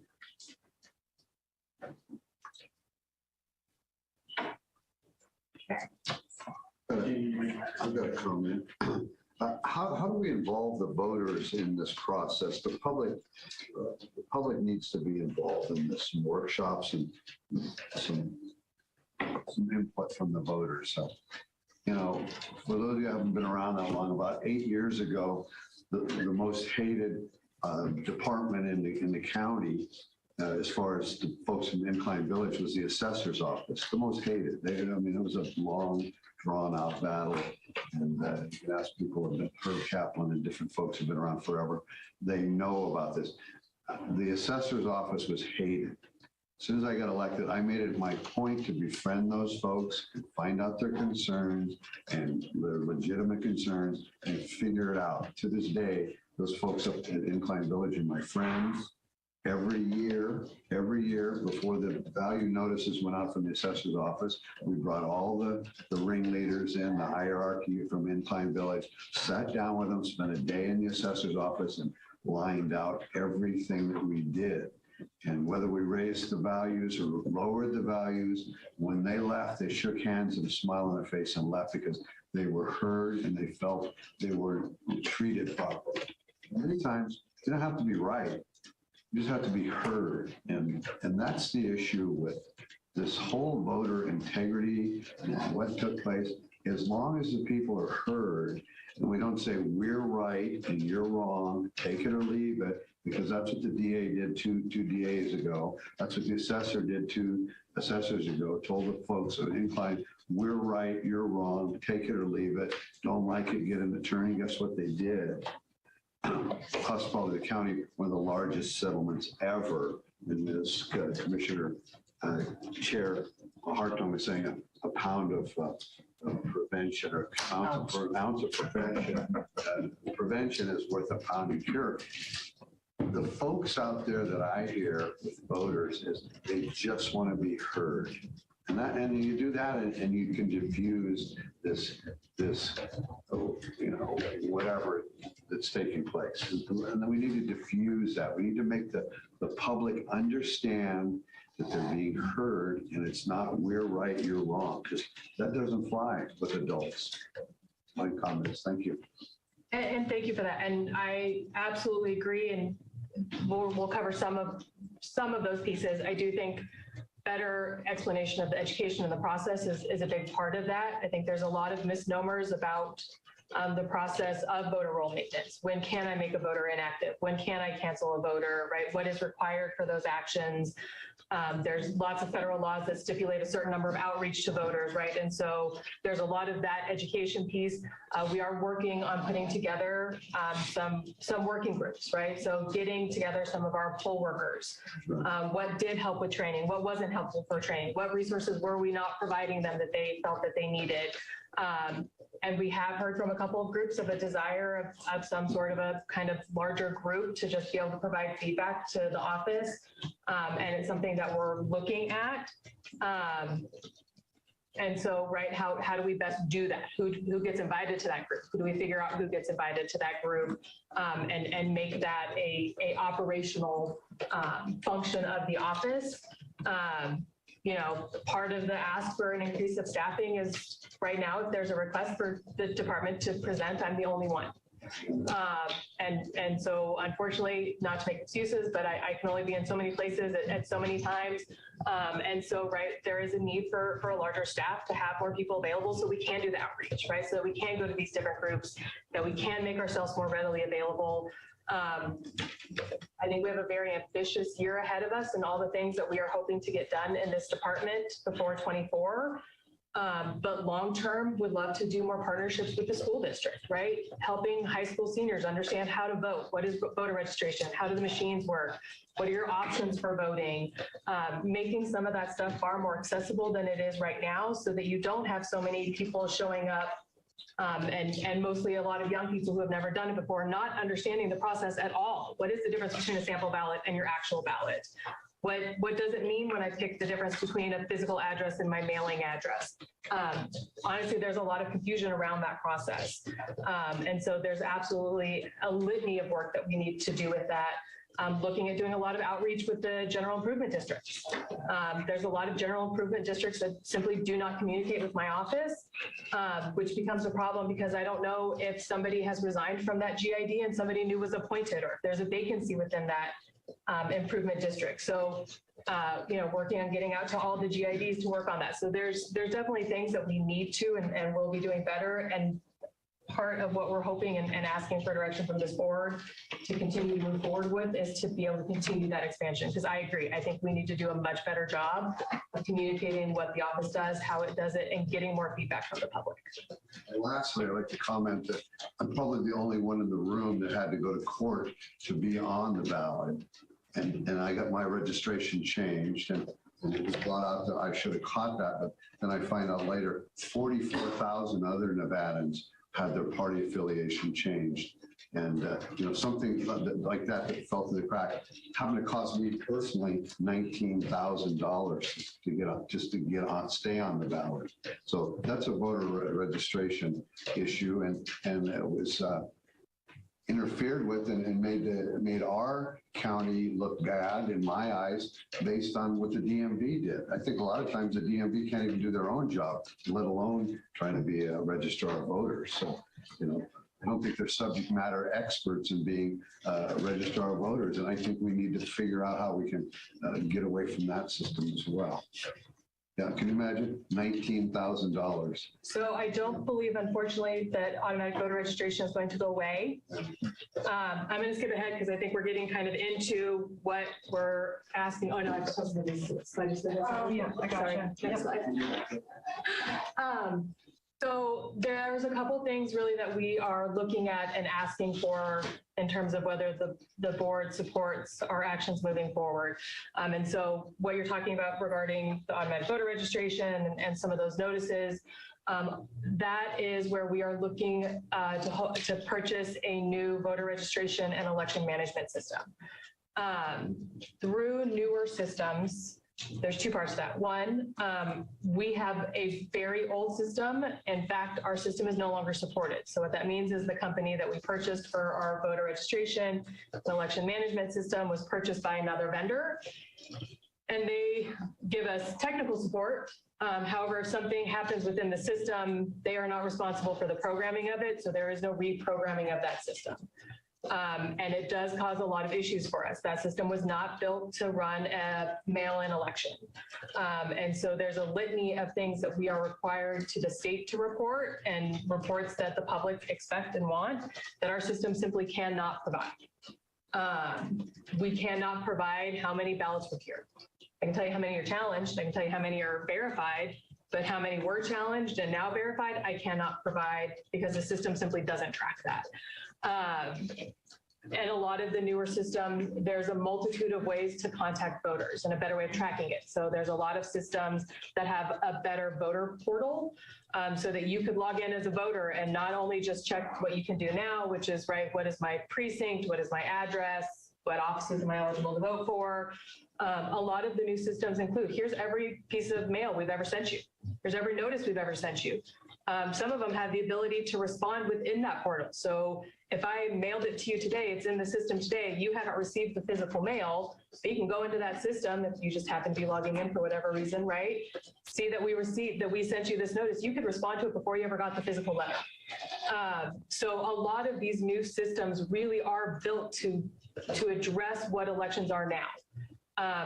Automatic voter registration is not likely to go away. In fact, there's legislation to expand it going into next year to a multitude of other agencies. And so automatic voter registration is something that is going to make that system continuously a little bit messier.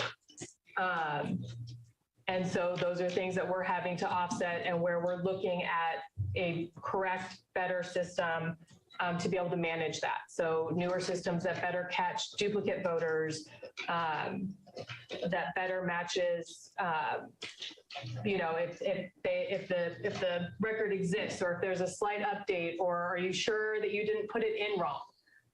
Because everything matches, but maybe the birth date. And you're saying it's 10/12, but there's somebody in the system that's 10/13 or 10/11 that all the other information matches. A lot of the systems are created for that because automatic voter registration is so popular across the country. Our system doesn't do that. It only tells us direct matches. So we're hoping to be able to put some investment in that. There is state legislation to do the VREMs or the top-down transition so that right now we're bottom-up in the state. We collect all the voter information, it's housed within the counties, and there's reporting that we provide to the state. This will transition it so that all that information is held at the state. We're still in charge of processing it, but it would better help capture this person was a registered voter in Washoe, and now we just got that they moved to Carson City. And then there's better coordination between us and Carson City of, hey, did you move to this new city, right? Are you actually supposed to be registered in Carson? Should we be canceling your registration in Washoe? To be able to better address a lot of that reporting.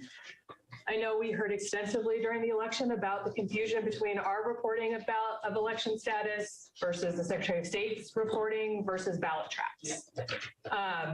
We've had extensive conversations with the state.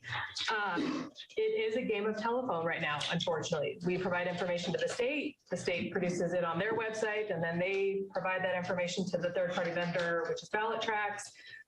And so if there's ever a glitch in that information, when a voter is calling me and saying, why does ballot track say this? I honestly can't answer that question. I can tell you what my system shows me. I can't tell you what happened in that translation of information as to why ballot tracks is reporting something different, because it's not my vendor. It's my information, but not my vendor. And if you call the Secretary of State, unfortunately right now, the Secretary of State has to say, well, I don't know, you need to call your county because it's their information. So who does ballot tracks, I mean, are they private or are they run through the state? So ballot tracks is a private third-party vendor. Okay, so the state's not paying them. The state does pay them. Okay. It's a state contract. Yeah, Okay, it's a state contract. That's what I was trying to understand. Thank you. I'm sorry. No, you're good.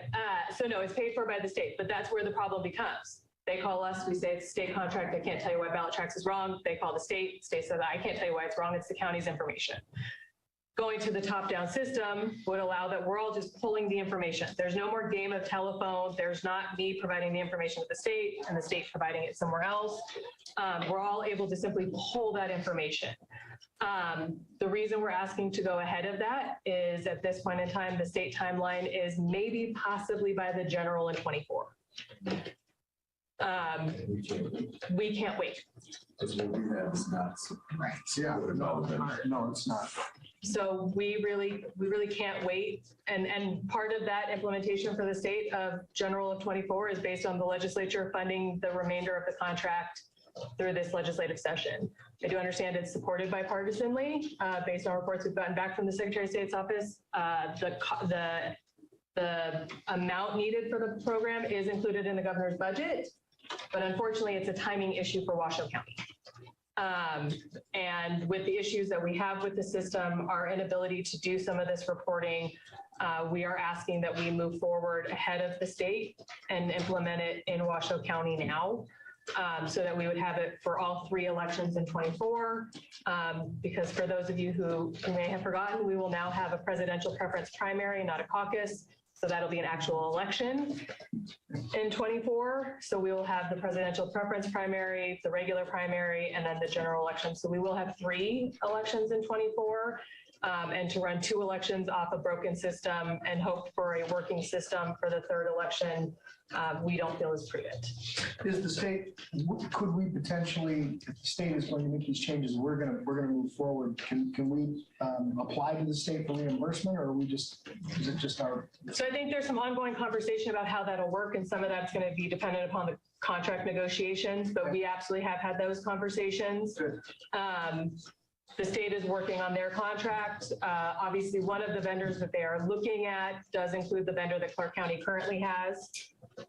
And so there are already conversations of if a jurisdiction has already put in the costs associated with that transition, is there an ability for either a reimbursement to the counties or just taking over that contract? Because the voter registration, we have the original cost of onboarding onto the new system, and then there's annual cost to continue to use that system. And so those are absolutely conversations that we are having. With that technology, we're also looking at using their poll book.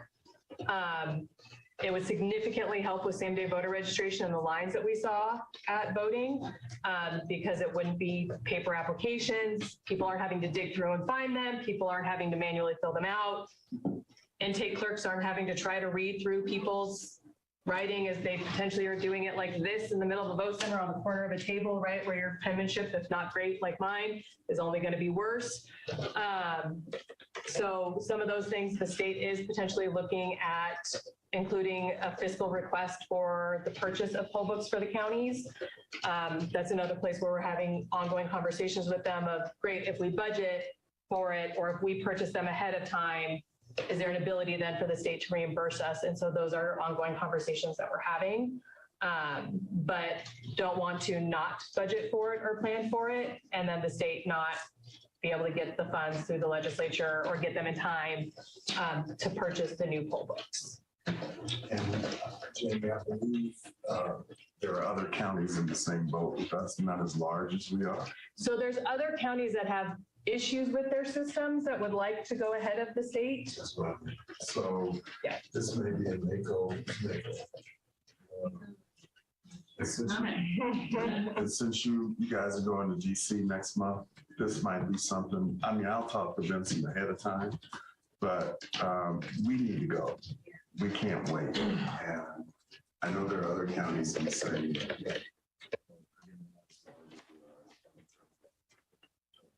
consequence of it. But we gotta get going. So Jamie, back to you on direction for today. Yeah, and so I think the other piece of all of this, right, other than the technology and infrastructure, is staffing. I think the part that people don't appreciate related to elections, the vast majority of applications or documents we get to update voter registration forms are manually written forms. So it is an extremely manual process. Even the AVR through DMV is a long process to onboard that information into our system. Even with the new system, there's going to be a part of that is still very time intensive. And so to help better address public records requests, to better address our customer service, to create better consistencies in the office, we are also looking at an expansion of our staffing within the department to better offset that, creating better redundancies. It is a small staff. We have a multitude of responsibilities. And right now, one staffer is responsible for one area and really no other staffer knows what that other person is doing. So if that person is out sick, which we had a few times during the election, right? I hate to use the proverbial, right? They get hit by a bus or they just get a better offer and leave us tomorrow. There's a genuine gap in our ability to continue to provide services. And so looking at more staffing and a better organization for the department so that we do have redundancies, we do have backups, and we're able to provide a better consistency of services to residents.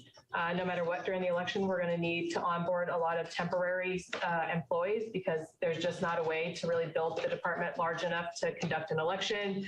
But having more employees, better policies and procedures, which is part of what the assessment will review as well. But having more full-time employees will definitely help ensure that we are providing those services, that they are consistent, that the training is consistent for everybody. And so really the two asks that we have of the board today and direction is if those primary action plans are things that we are hitting the mark on and you want us to move forward on, or if there's concerns or other things that we need to be working on in this year going into the budget. So are you going to, I'm sorry, Commissioner. No, don't go ahead. I apologize. I didn't see you out of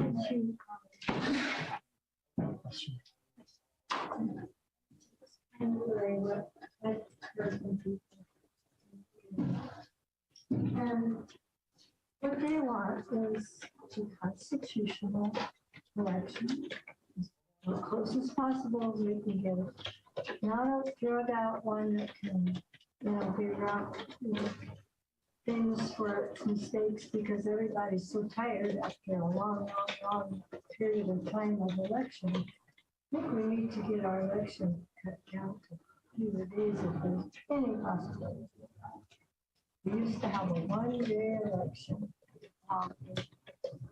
and it worked.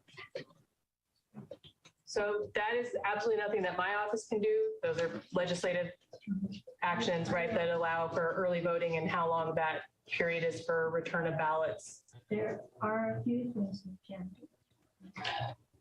We can as a county. This board can create that.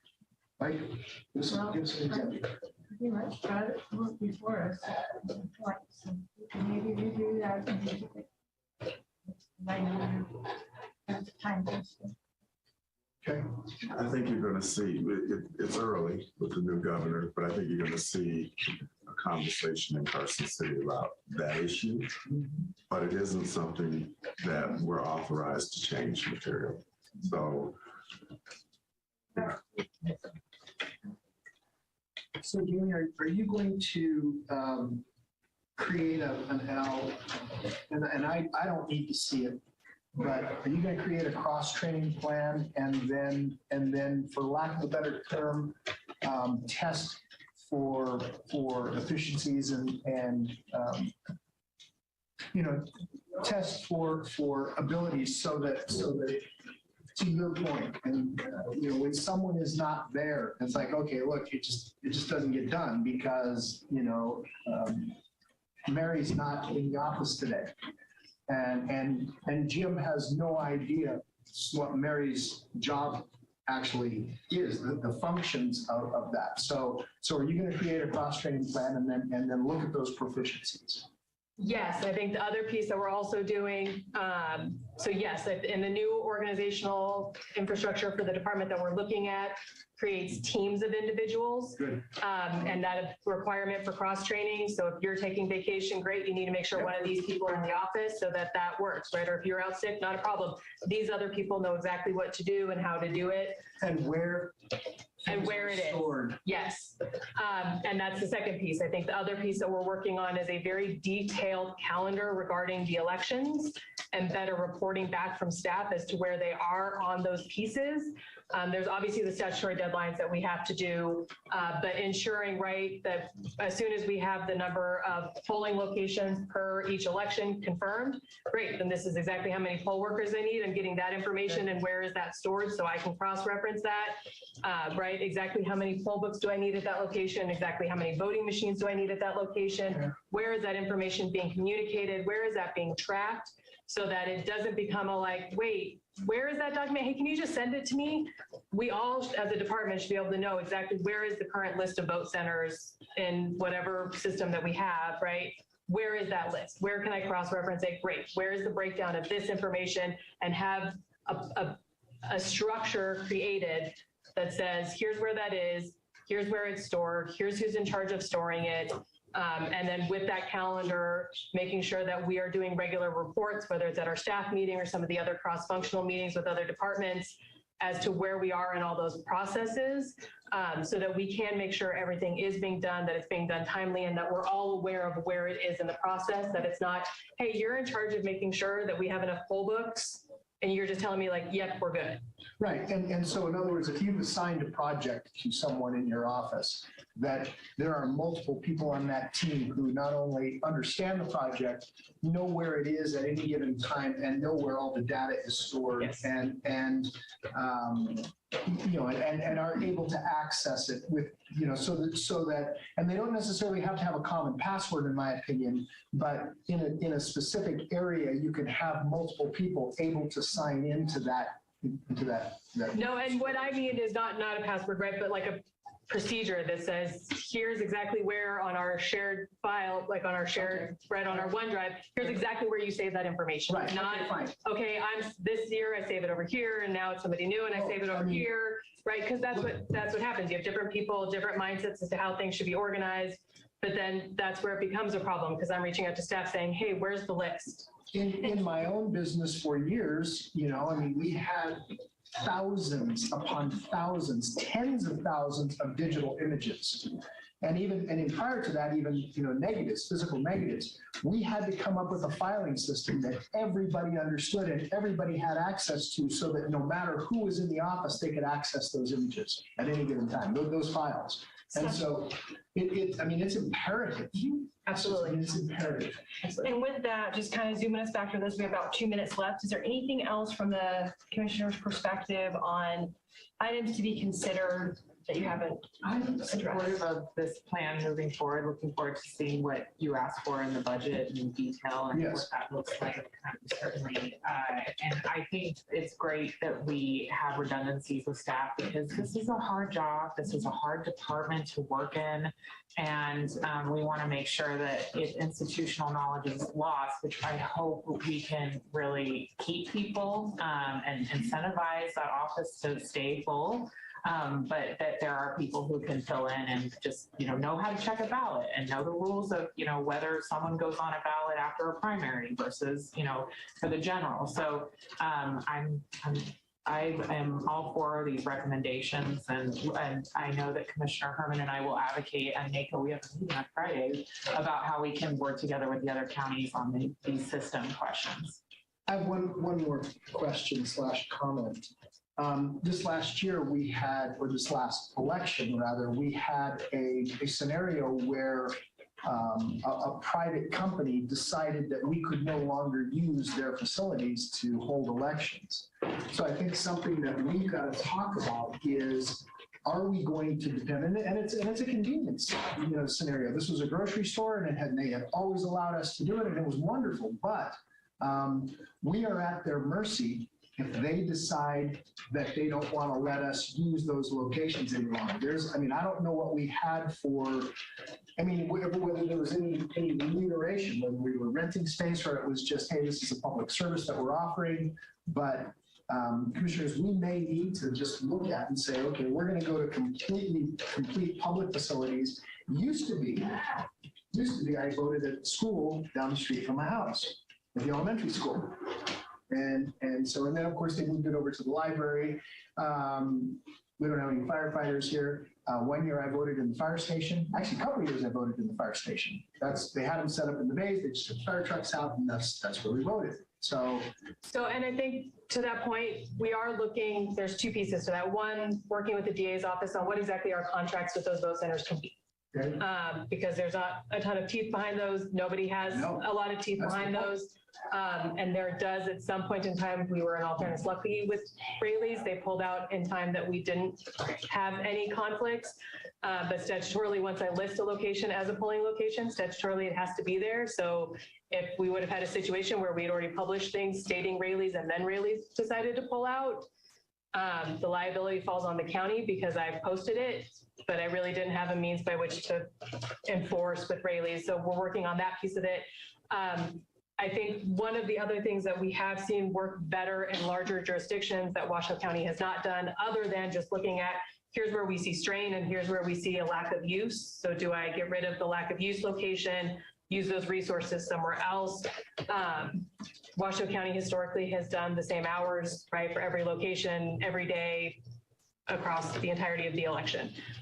In a lot of larger jurisdictions, they're able to get more community assistance because they do different hours. So if you look in Clark County, they have use of a lot of churches because they do voting Monday through Saturday, and the vote center's closed on Sunday. So I think there's some ability maybe for us to be a little bit more flexible to open up our ability to use more facilities that will also help address some of that strain in some of those areas, because the conflict becomes if I'm only using public facilities. Spanish Springs Library, right, is one of my locations that's just slammed like crazy. I don't have a lot of other government facilities in the area that I can realistically use to offset for some of those areas. And that's why historically schools were used because they're. But they can only be used on election day. They can't be used for early voting. Oh, I see. Okay. Because kids are in school, so they can only be used on election day, which is why they don't have school on election day. Oh, okay. Okay. We do. So, yeah. Okay. Thank you. So what, do you need any formal direction from us, Mr. Manager? No, I don't think so. Okay. Commissioners, I know we need to keep moving forward, but this is one where I know we've got a few people in the audience who may want to make public comment. And we should maybe take a break at some point before. Yeah, so let's, because this is one I want to take public comment on directly. Clerk, do you have anyone signed in for public comment on 6D? Okay, let's hear that now, please.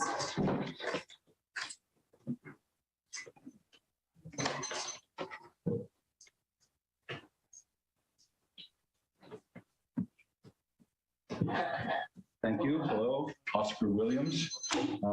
Ms. Rodriguez brought up a lot of interesting points. I was going to try to be quick and succinct. It's been a little more difficult. Bear with me, please. Commissioner Clark, your suggestion for public workshops, outstanding, sir. Thank you very much for making that.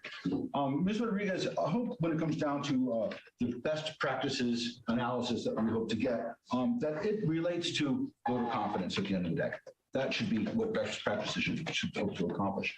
In terms of key points of discussion, I would suggest to you guys the topic of accountability. What does it really mean? Accountability. We have a registrar of voters who's not elected. Maybe, as a suggestion, we can relegate voter registrations to the registrar of voters and the conduct of elections to the county clerk. It's just a thought. Then she wouldn't be overburdened, would she? And she can perfect what her charter is. Her mission statement says Transparency and accountability. Accountability. We job out ballot tracks, the DMV automatic registration system, ERIC registration system. These systems are all flawed. They've been flawed for 3 elections. We keep paying for them. We keep buying into these systems that are flawed. Why? Where's the accountability? Where's the accountability? Stand up and say, it's not working for Washoe County anymore, state. We don't want it. We don't need it. Now, when we get into the topic of top-down election management, I have a particular problem with Mr. Edwards here. Mr. Edwards has written a dissertation on the modified Dillon's rule, enshrining top-down election management. I find it offensive. Washoe County has innate rights in our Constitution to conduct elections. We have many responsibilities, from an emergency plan to securing chain of custody, setting precinct boundaries, and many, many more. This is a bottom-up state. Our Constitution allows for bottom-up election management. And I appreciate that voter registrations is a top-down system. We already have a top-down system. The Registrar of Voters, the Secretary of State provides the Registrar of Voters or county clerks with the voter rolls and the signature rolls. That's in effect top-down management. They provide the guidance and funding for election systems and so on and so forth. So there's certainly already in place top-down election management, but it's relegated to voter registration. The state would like to usurp power over the counties. And this is where I think Mr. Edwards runs afoul of his duty to you guys, because the district attorney's office is elected. The district attorney was a candidate in this recent election. Right? Ms. Condaras of the district attorney's office on November 18th at the canvass threatened you guys with a potential writ proceeding if you didn't rubber stamp that canvass. That's offensive. Where is the accountability? Where is your ability to investigate the Registrar of Voters and the bill of goods they sell you in terms of what are the election results? Thank you, Mr. Williams. Thank you very much for your time. Anybody else have I'll close public comment. I'll bring it back to the board, and then we'll do, Mr. Manager, you want a single motion at the end of item 6, correct? That's correct. Okay, and staff has enough direction at this point. I do, and I thank you all. Okay, that takes us to item 6E. I'm sorry, we don't have enough. Oh, I'm kidding. I just gotta rattle my vice chair a little tiny bit. Cool. Look at the time. Take a break. Chair, would we like to take a 10-minute break? We're okay on time. We are truly okay. All right, we'll go into recess. Okay. I know.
Recording in progress. Okay, I'm going to call us back to order. And Ms. Olson. Awesome, here we go. So this is the last discussion topic that we have for you today. We've allocated about an hour for it. It's a good topic, so here we go. The outcome we're seeking specific to affordable housing is establish the direction of policy for affordable housing and housing diversity. So Dana Searcy will kick us off, introduce everybody up here. And we'll go from there. You're back. I'm back. With me is Assistant County Manager Dave Solero, Kelly Mullins, our Division Director over Planning and Building, and JD Klippenstein, our Housing Specialist. So we're all here in a true multi-department joint force to talk about housing. So last year we talked about housing at the workshop also. The focus of that conversation was related to getting our trust fund finalized and implemented. So that's moving along, lovely.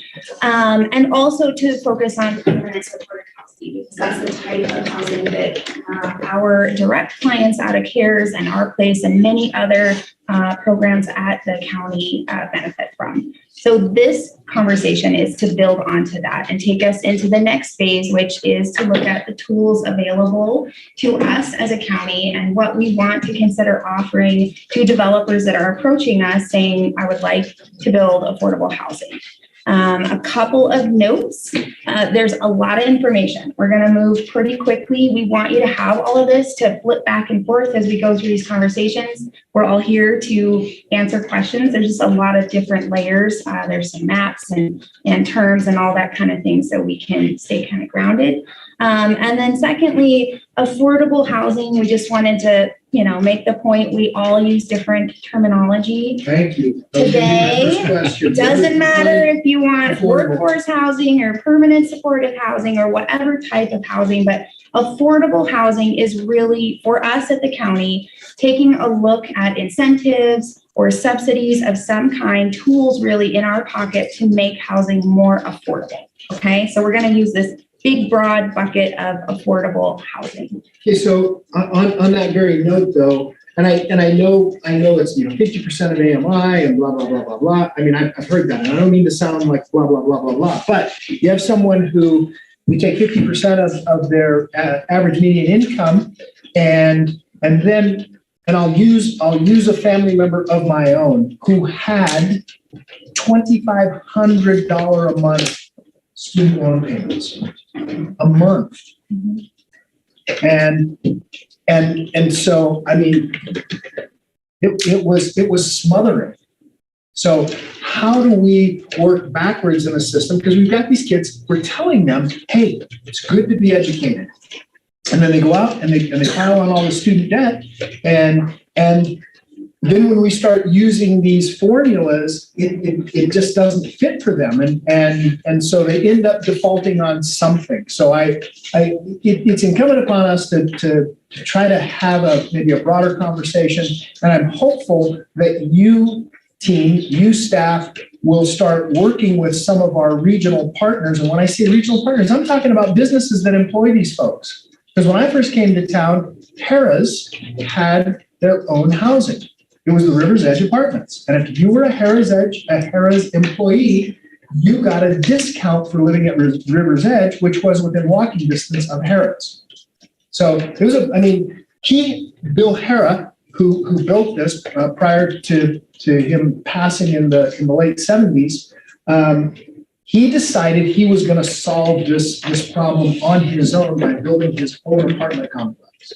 So I'm hopeful that we start talking to some of these larger employees and employers, forgive me, didn't even misspeak, that we'll start having this conversation with them to say, hey, look, if you want quality employees, you want them highly educated, these are some of the constraints that they're facing right now with, again, some of that personal debt. Okay, forgive me. Yes, nope, that's okay.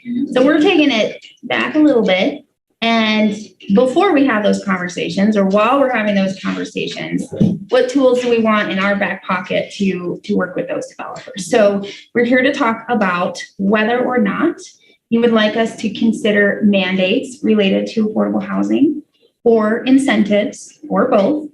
Also, we're going to take you through a lot of those incentives and what they are specifically by name so that we can get your direction on, are we looking for these low hanging fruits? Are we looking for a lot more, longer term complex, maybe require some funding, those types of incentives. So we're going to take you through that whole thing. And we really need your direction today on which incentives do you want us to try to chase down.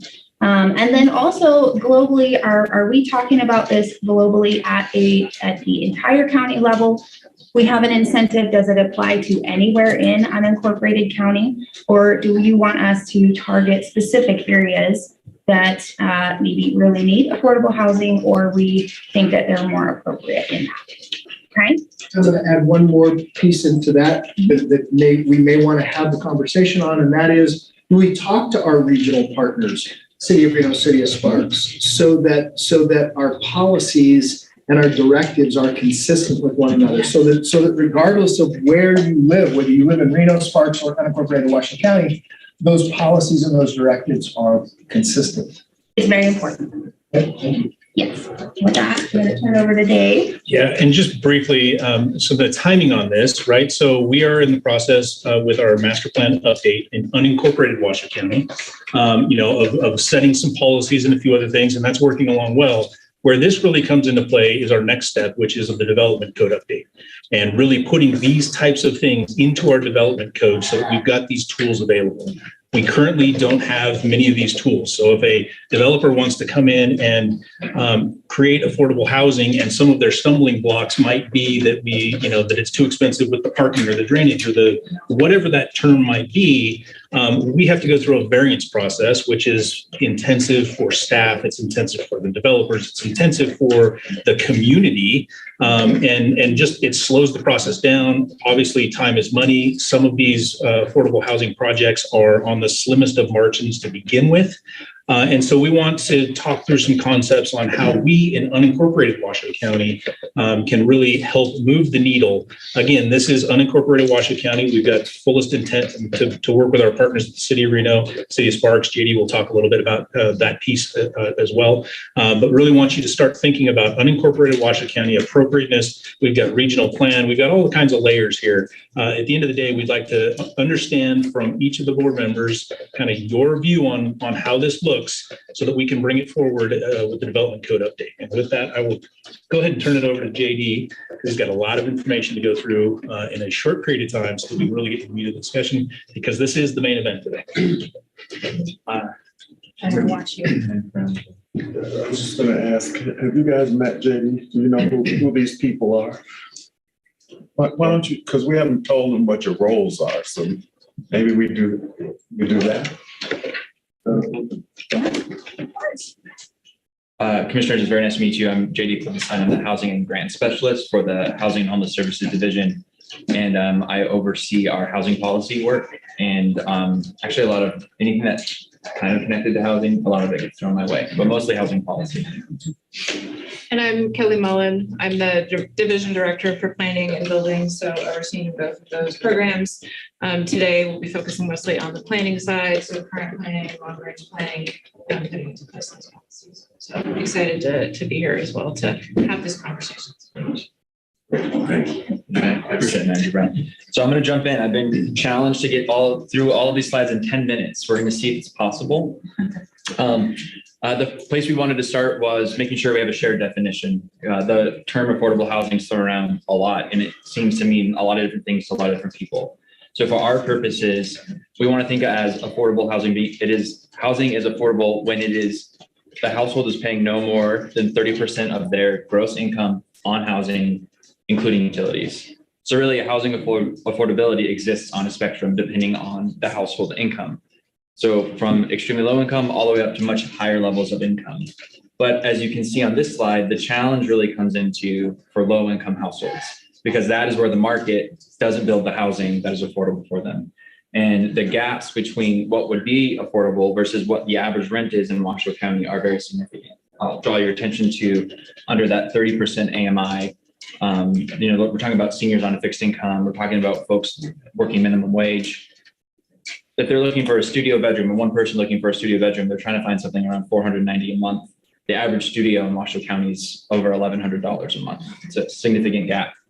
So this gap is something that, as we think about the tools that we have at our disposal, these are the gaps that we're trying to close.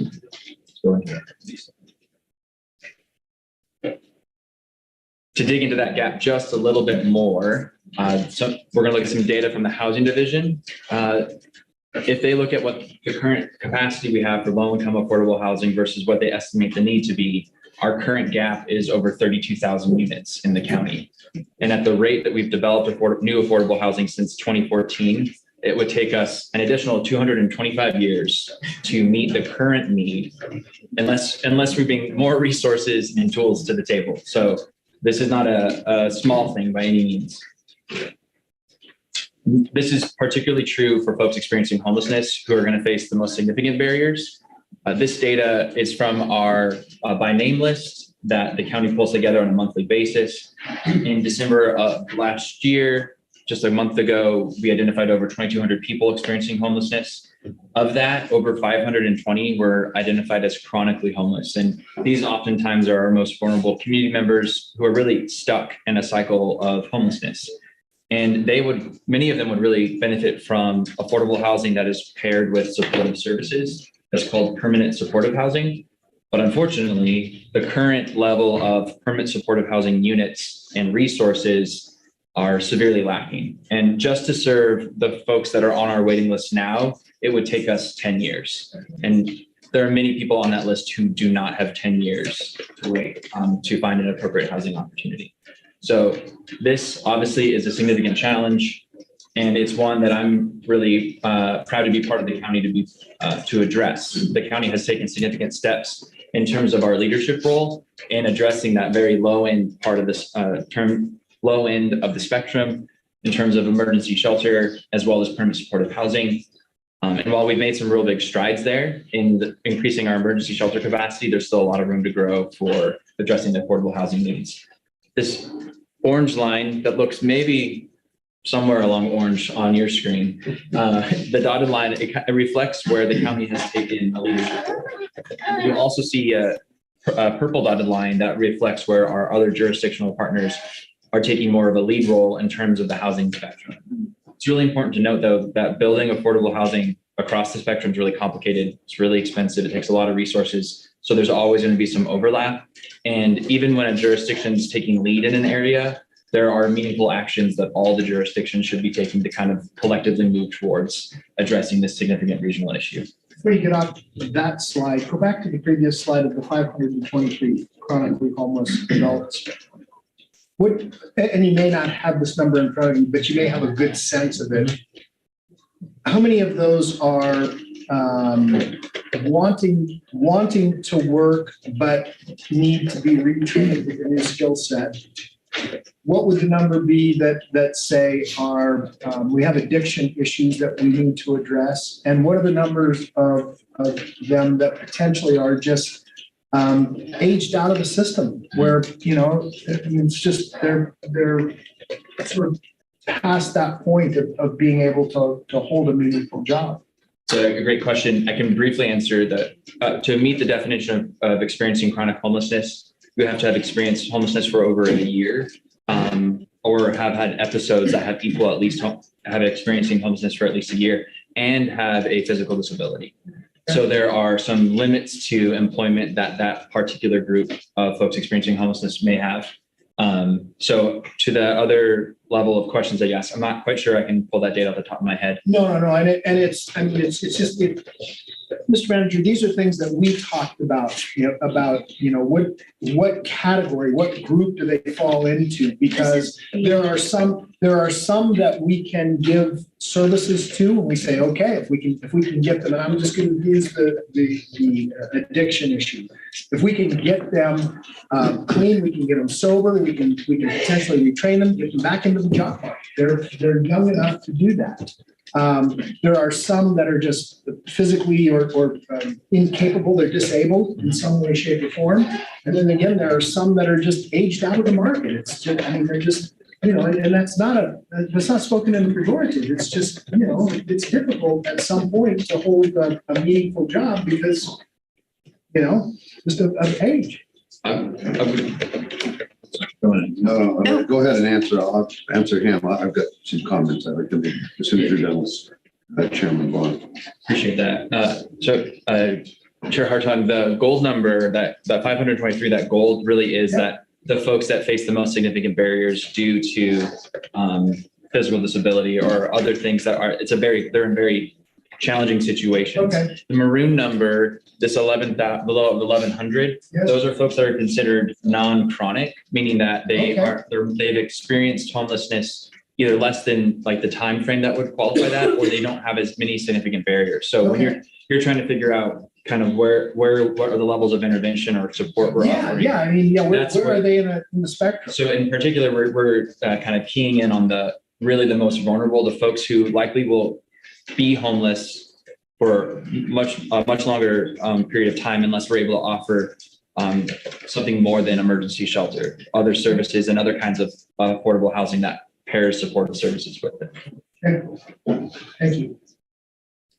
Let me go back to the second slide. I think it was the second slide that showed how many housing units were lacking. Current gap is 32,175. If you look at historically what's taken place, as the assessor, I'm going to show you in an economic downturn in this county, we went about 8 years where we built just a few homes. We traditionally built about 3 to 3,200 homes annually.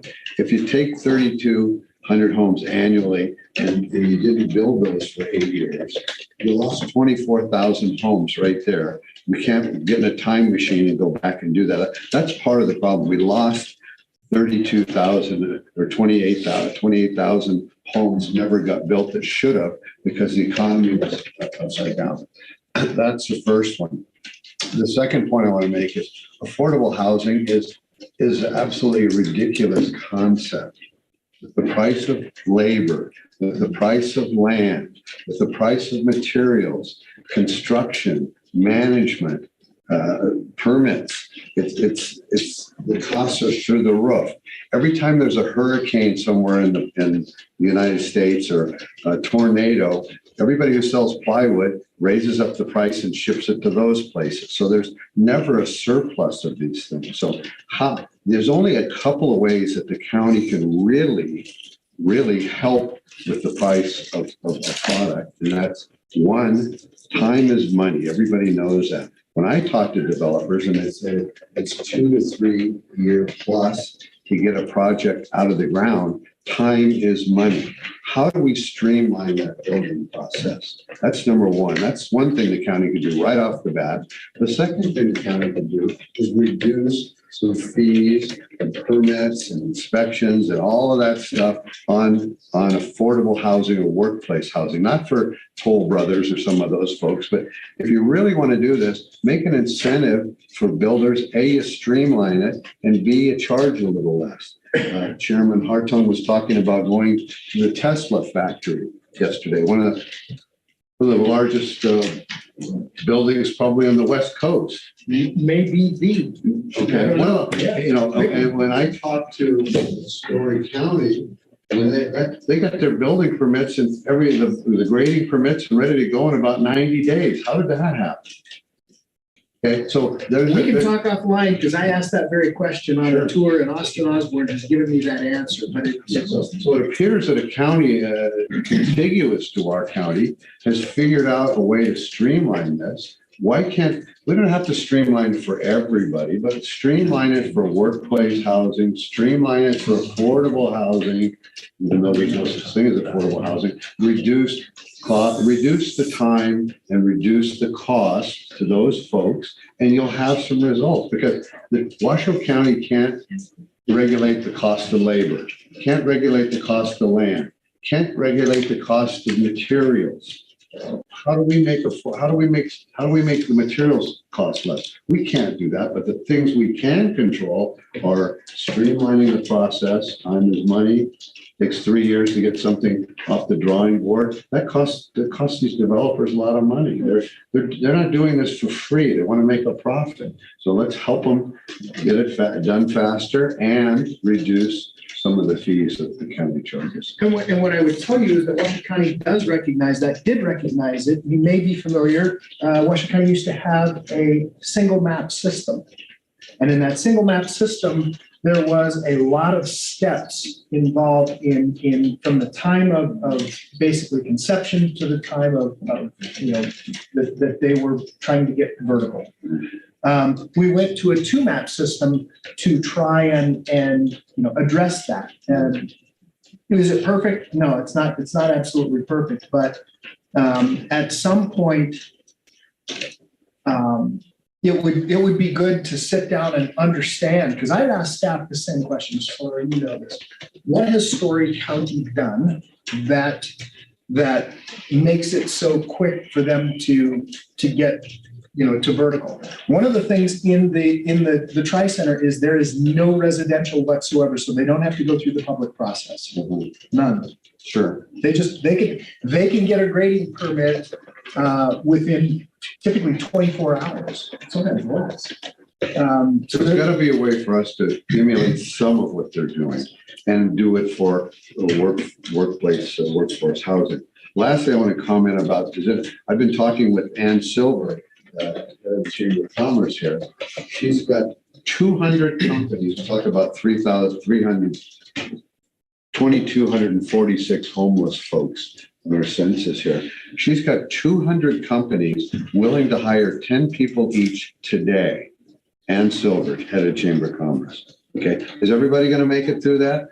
Maybe not, but what if she could find 500 people out of the 2,200? So there's ways to do that. She told me that she brought this initiative to the city of Reno, and the city of Reno turned her down because they were worried about the liability of the city of Reno brokering a job center, and if somebody got hurt on the job. Well, that can happen anywhere. The way you get around that is you get them to indemnify the city if they take the county, they take the job. They're not going to hold us harm or hold us responsible if they get hurt on the job. But that should be between the employer and the employee. But we've got companies today will hire these people if we can broker that. And in our Crossroads and our 24/7 program, we are doing exactly that. Okay, well, talk to her. She's got 200 companies today that will hire at least. I'll see Ann tomorrow, as a matter of fact. Good. And so with that, this is exactly the conversation we want to have. I know the team kind of has some other ideas to put on the table too to help incentivize what you're talking about, Commissioner Clark. So I think JD, if it's cool, he'll roll through a few more of these slides and then I'll be jump in. quiet. Yeah. No, I really appreciate the conversation. We're going to touch on a lot of those components as we move forward. So I appreciate the thought that's already gone into it. Really, what we're talking about is what's the toolbox that the county needs to have in order to address this really multifaceted challenge. The place where the county has spent the most time this past year is really looking at like I said, the low income side of this affordable housing spectrum.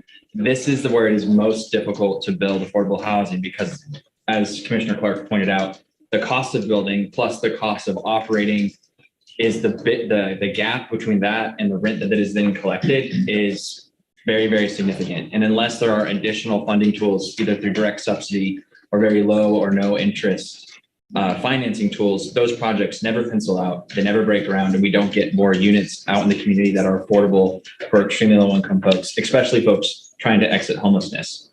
So the tools that the county has really focused on, they are up on the screen there. These are cool tools that affordable housing developers often use to finance their projects. I want you to draw your attention to two of them. One being the Washoe County Affordable Housing Trust Fund. That's really the product of this commission's leadership to bring a new regional tool to the table to build affordable housing for extremely low income households currently or at risk of experiencing homelessness. And we're really excited to see the impact that can have, the way that we can really move the needle on addressing homelessness with the ability to build more permanent supportive housing in the community. And then the other one is the low-income housing tax credit. This is a federal tool. It helps finance about 90% of all low-income affordable housing in the country, and it plays a significant role in our county as well. I'm going to touch on it again in a couple of slides, so I wanted to highlight it here for context. You've heard me say permanent supportive housing, I don't know, like 5 or 6 times intentionally since we started this presentation. And I want to make sure that we all have a shared definition on permanent supportive housing, or what is often called PSH. It's an innovative, cost-effective, and proven solution to addressing homelessness. It combines affordable housing, leasable units, someone's paying rent here, but it's at an affordable rate, with the services that oftentimes homeless households may need in order to maintain housing as they face really complicated medical, mental health, or substance use issues. It's a best practice. It really helps to break the cycle for folks who are chronically homeless. And the county has taken significant steps to increase our capacity to build permanent supportive housing this last year, including finalizing the Housing Trust Fund, allocating $2 million of the county's ARPA into the Housing Trust Fund to get developers to build more permanent supportive housing units. We were also awarded nearly $22 million to build 50 units of permanent supportive housing at the CARES campus and purchased a 5-acre parcel at the CARES campus. And we are currently actively working with an affordable housing developer to build an additional 120 units there, 30 of which would be permanent supportive housing, the remainder being affordable for low-income households. All right, that's all. It's a ton of context, but that's all context for this important conversation that you got started already, and we're hoping that we can land the ship on a bit by the time we leave, because there are a lot more tools that can be brought to the table. And in particular, we're looking for direction on what kinds of incentives should the county be pursuing to encourage the development of affordable housing, and also what are the planning and zoning considerations, particularly are we looking at mandatory or voluntary measures to achieve these affordable housing goals? JD, go back. I just did some math.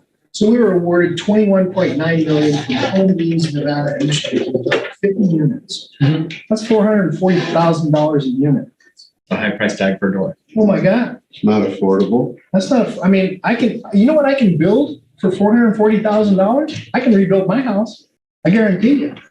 So I would say that this is oftentimes is around what makes a property affordable is the debt servicing, right? So it depends on how you have, if you have money up front, there's no debt servicing on this. This project will be awarded as a grant.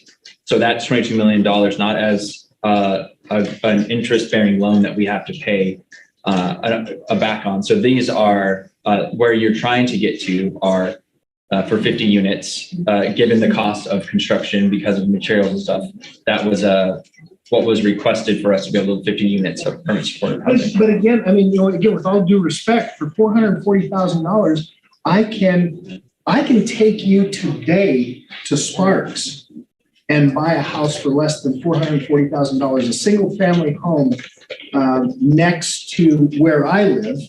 I can take you up to Cold Springs and buy a house, a ready-made house, a full single-family house with a garage, backyard, and all kinds of stuff for less than $440,000. If I may share, this also includes the property that has to be demolished, and we have to You don't remediate. even have to demolish property in Cold Springs. I'm just saying there's a lot in that price tag that is not just the 50. To Chair Hartong's point, and at my point earlier, there is no affordable housing. You just proved it. It isn't affordable.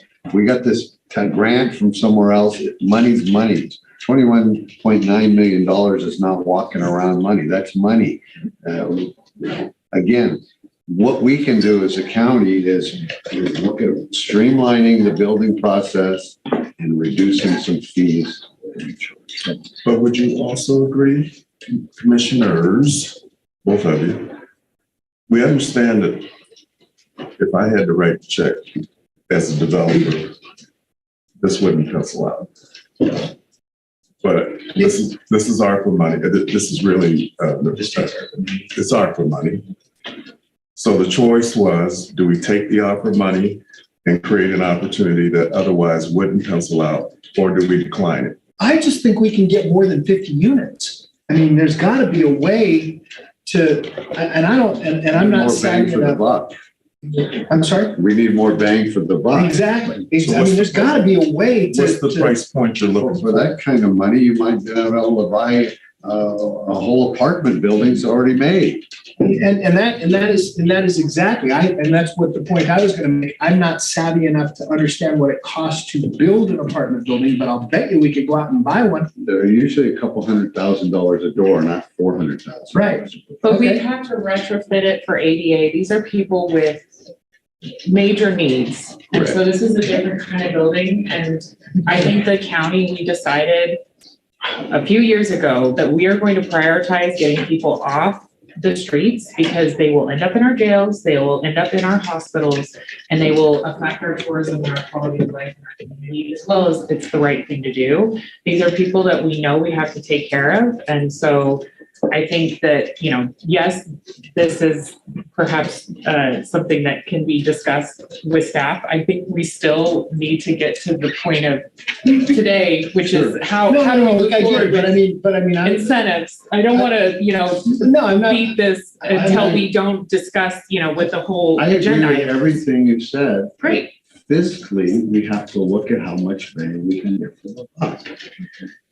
People go in and rehab places and make them ADA compliant, and you can come up with other ways to do this and get a lot more bang for your buck. That's all. It just seems, and we can move on. I'm just making the point, I'm putting it on the record that it seems a little high for me because 400, again, if my house burned to the ground today, not the contents, right? Not the contents, but I guarantee you I could build my house for less than $440,000. So to Commissioner Hill's point, this is a very high needs population. We are spending millions of dollars right now at the CARES campus replacing buildings that were installed a year and a half ago that are disintegrating on the campus due to the need and the use of the building and the materials that were chosen and all of those things, right?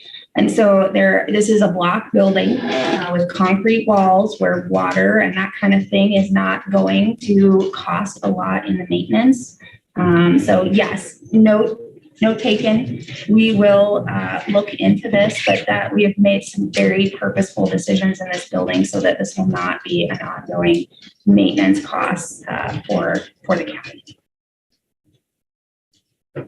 With that, I'm gonna invite us to go back up to the 30,000 foot view on it, because I do think that is, as has been alluded to multiple times, really where the opportunity is now of what's the policies that we have in place and the practices that we have in place that can make an impact on that. Do you want to highlight that there has been a lot of conversation around this over the last couple of years, primarily because local government master plans are required to include strategies to address the creation of new as well as the maintenance of existing affordable housing. So there's many robust conversations. One of those conversations led to something called Housing Our Future. It's I would say probably the most comprehensive housing strategy plan that's come out of these jurisdictional talks with the stakeholders. It came out in 2019. Several of the examples you'll see on the coming slides come from this. And it's also worth knowing about. So if you want to reference it for your, as a resource moving forward in decision-making, I would recommend it. So with that being said, let's jump into what we've kind of already talked about, which is incentives. A couple of things I want to draw your attention to when we think of, there's a reason we're showing this visually of having a line where this is where the funding is focused. Here's where the incentives could be focused. We think incentives have an ability to impact a broader spectrum of the housing needs in our community, all the way up into market rate rentals.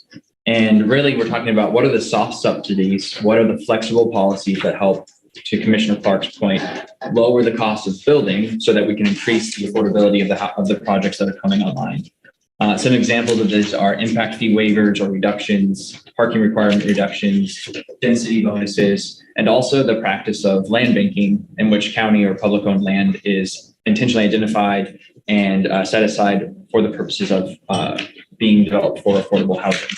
These are all tools that we would kind of put in that incentive bucket, and it has the ability to impact low-income affordable housing all the way up into what's commonly called workforce housing. So we wanted you all to have a sense of what are kind of on the docket or up for consideration. And additionally, we wanted to think about how planning and zoning can impact housing affordability, how it can increase affordable housing at any part of the spectrum. And in particular, some examples would include inclusionary zoning, which would be policies that either require or encourage developers to include affordable housing for lower moderate income households in any project they're building as a set aside. Additionally, there are things like by right zoning versus discretionary zoning. I will let the planners talk more about that if there are questions. And then as well as targeted upzoning for density, alignment with qualified census tracts and difficult to develop areas, which I will explain briefly, as well as accessory dwelling units. And then overall, what does it look like to streamline the planning and permitting process? All of these considerations and all of these processes could also help decrease the cost of development and thus increase housing affordability throughout the whole spectrum of housing in our community. So I'm going to take you into HUD land for like 2 minutes, so bear with me.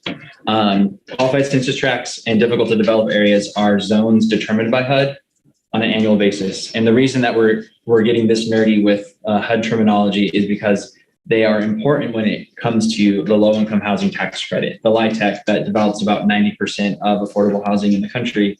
And that's because these tax credits are more valuable in those zones. So they are a natural incentive for affordable housing developers to identify land in DDAs or QCTs in order to build affordable housing because they get more equity from the tax credit. Here's a map of the qualified census tracts in Washoe County. Qualified census tracts have a high percentage of poverty.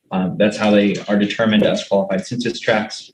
HUD uses them to make sure that there are investments in quality, safe, affordable housing being built in low-income areas. And one in particular, I want to draw your attention to the QCT that falls in Sun Valley. It's one of the few qualified census tracts in unincorporated, in addition to around Pyramid Lake, which is a different conversation. And of particular interest are these difficult to develop areas in Washoe County. These, as you can see, much of unincorporated Washoe just outside of Reno and Sparks falls into what's called the difficult to develop area. These are areas where, due to cost of building, it's hard to build affordable housing. So HUD uses them to ensure that there is as much of an incentive to build in higher income areas where there are more educational and employment opportunities, that they can build low-income affordable housing there to prevent low-income affordable housing from being segregated into poor neighborhoods. So they use this to ensure that there's more equitable access to these opportunities for low-income households in the community.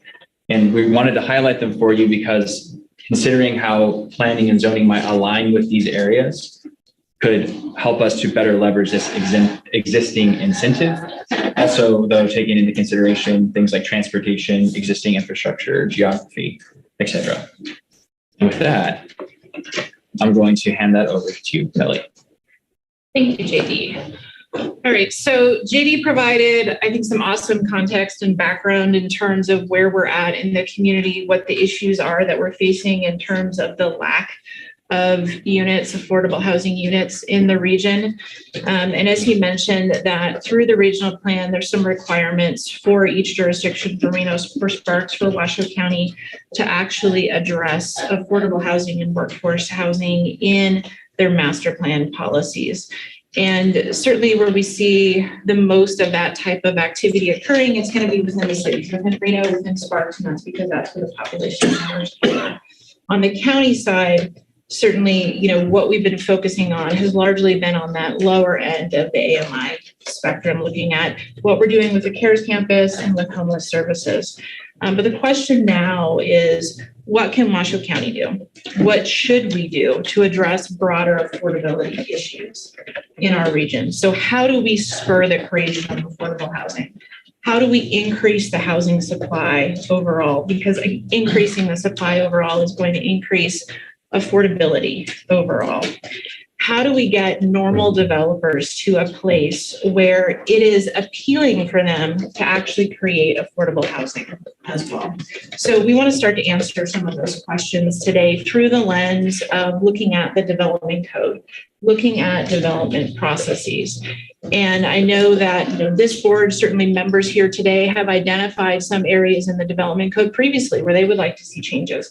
We know that there are changes that are needed, that could potentially be needed to assist in this area. And a caveat that I want to put out before we get into the meat of the questions is that there's no magic bullet. We know that. As other folks have said here before, we just want to look for ways to actually move the needle, to make some sort of a difference. So that's what we're going to be talking about with what's on the slide here. And just as JD went through a number of different potential tools that are options for us to consider, there are so many different tools that are out there that could help to spur the creation of not just affordable housing, but overall housing supply, increasing that. So with that in mind, today we would like to get a better sense of actually where to focus our efforts. We want to know from the board's perspective, are there certain things that are off the table, just not even something that we want to consider? Because that's going to allow staff to be as efficient and effective as possible when it actually comes to doing the work on some of those other tools. So we're going to broach the topics with you. We're going to seek some general direction from the board as a whole on broad categories, see what you're interested in investigating further. If you express interest on certain types of these tools, I just want to be clear that what's going to happen after that is staff will begin to conduct additional research and prepare information for you, a future board item where we would have additional information, pros and cons, analyses, recommendations, the whole nine, in order to get to a place where we can make a recommendation and you can take action. And I also want to be clear that saying yes to any of these tools today, it does not commit the county to actually using that tool. It's just direction for staff. It helps us to kind of narrow down the overall range of tools that we would potentially be looking at. And as Dave said, we're only talking about tools for the unincorporated area of Washoe County. There's going to be external constraints that would come into play, whether that's the regional plan or infrastructure availability. All of those are things that we would get into in kind of the next phase of the process. So I'm going to go through this entire slide here, and then we're going to go back and ask the board to actually give us some direction, poll if we need to, so we have an idea of which of those areas to focus on.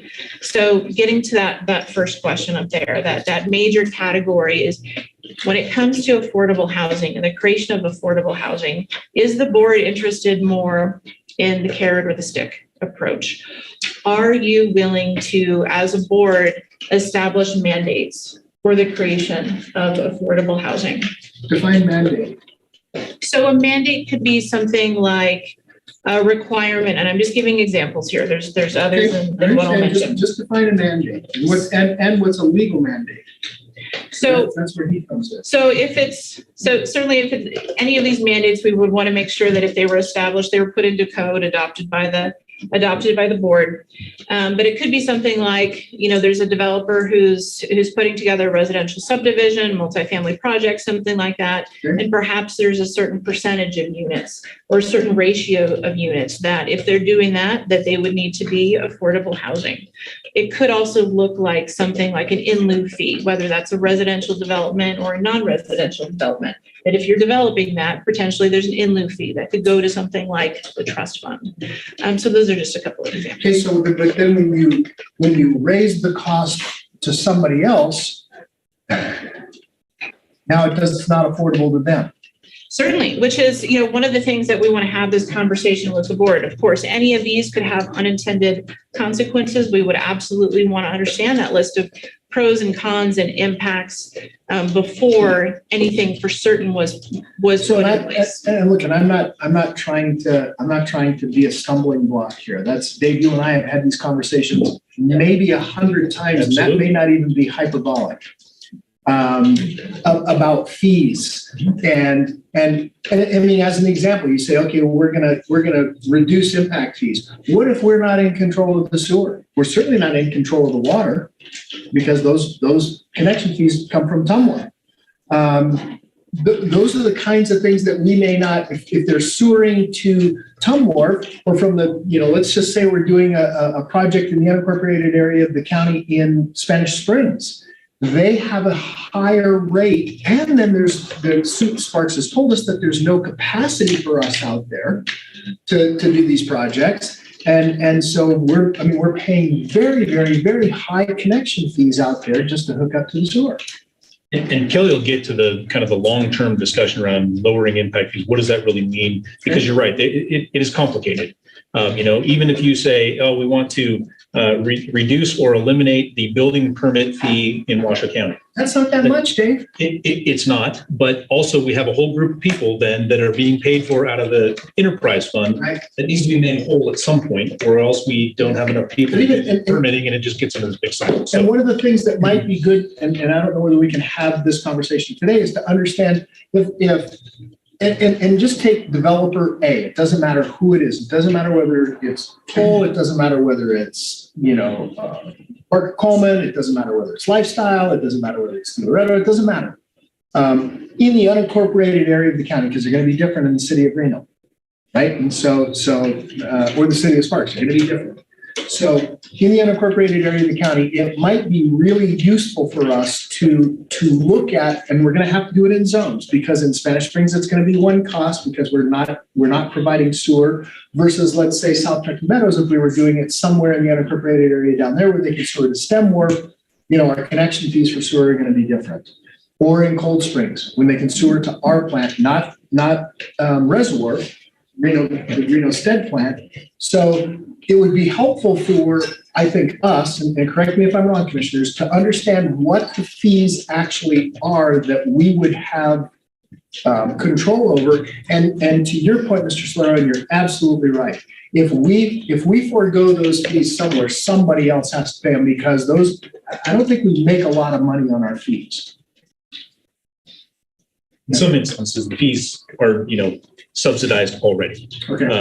But let's let Kelly run through these questions, because I think mandatory versus voluntary is a really big question for us moving forward, and then we've got a whole bunch of other ones. So it is a big question, and that's one of the key questions that we want to get out of the discussion today, and understanding from the board is board desire for that mandates versus incentives, or perhaps a combination. But understanding really if that's a possibility. If it is, then we would take the steps to go down that road and have the additional conversations with you later. But if it's off the table, good. We can know that. It helps to narrow down our work to be more efficient moving forward.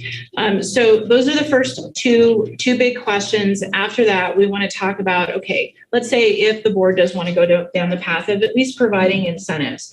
What types of incentives? What you see on the screen are 3 buckets that we thought kind of made sense in terms of difficulty to implement. So we've got some quick wins, kind of medium term in terms of time frame, and long-term items that have some additional complexity to them. I'm going to go through each of those briefly and kind of identify if they are items that are really for or focused on affordable housing projects, or really focused on more like things that can impact overall housing supply and overall housing affordability, constructing it within the region. So the first one up there you'll see is, as Commissioner Clark had pointed out, a need for streamlining the planning and permitting processes. We absolutely see that as something that could apply overall in terms of impacting supply in the community. There's so many different things that could potentially go into that. We think it's an easy win in terms of, part of that work, of course, is already just occurring on a regular basis, but that could be more focused also in terms of ensuring that there is a greater amount of housing that we're trying to actually work towards getting on the ground. So second item there in the quick wins. Hold on. Yes. But you want to take these as we're going, because hold on just a second. Yes. The streamlining of the planning and the permitting process. So one of the things, Shlomo, that you and I have talked about, a developer comes in, wants to do a subdivision. There's 300 houses in the subdivision. Why do we care what they put on each lot? Whether it's a 1588 or a 2177 or a 3285, as long as the setbacks and everything, and I mean, we're gonna go out and we're going to we're going to inspect that house. What do we care what they put on that lot? And by the way, why do we care ahead of time what they put on that lot? If I walk in and I say, hey, Mr. Developer, Mr. Home Builder, I love this lot, but I want a 2177 on it instead of the 1582. Why would Washoe County care what they put on that lot? It's a single family dwelling.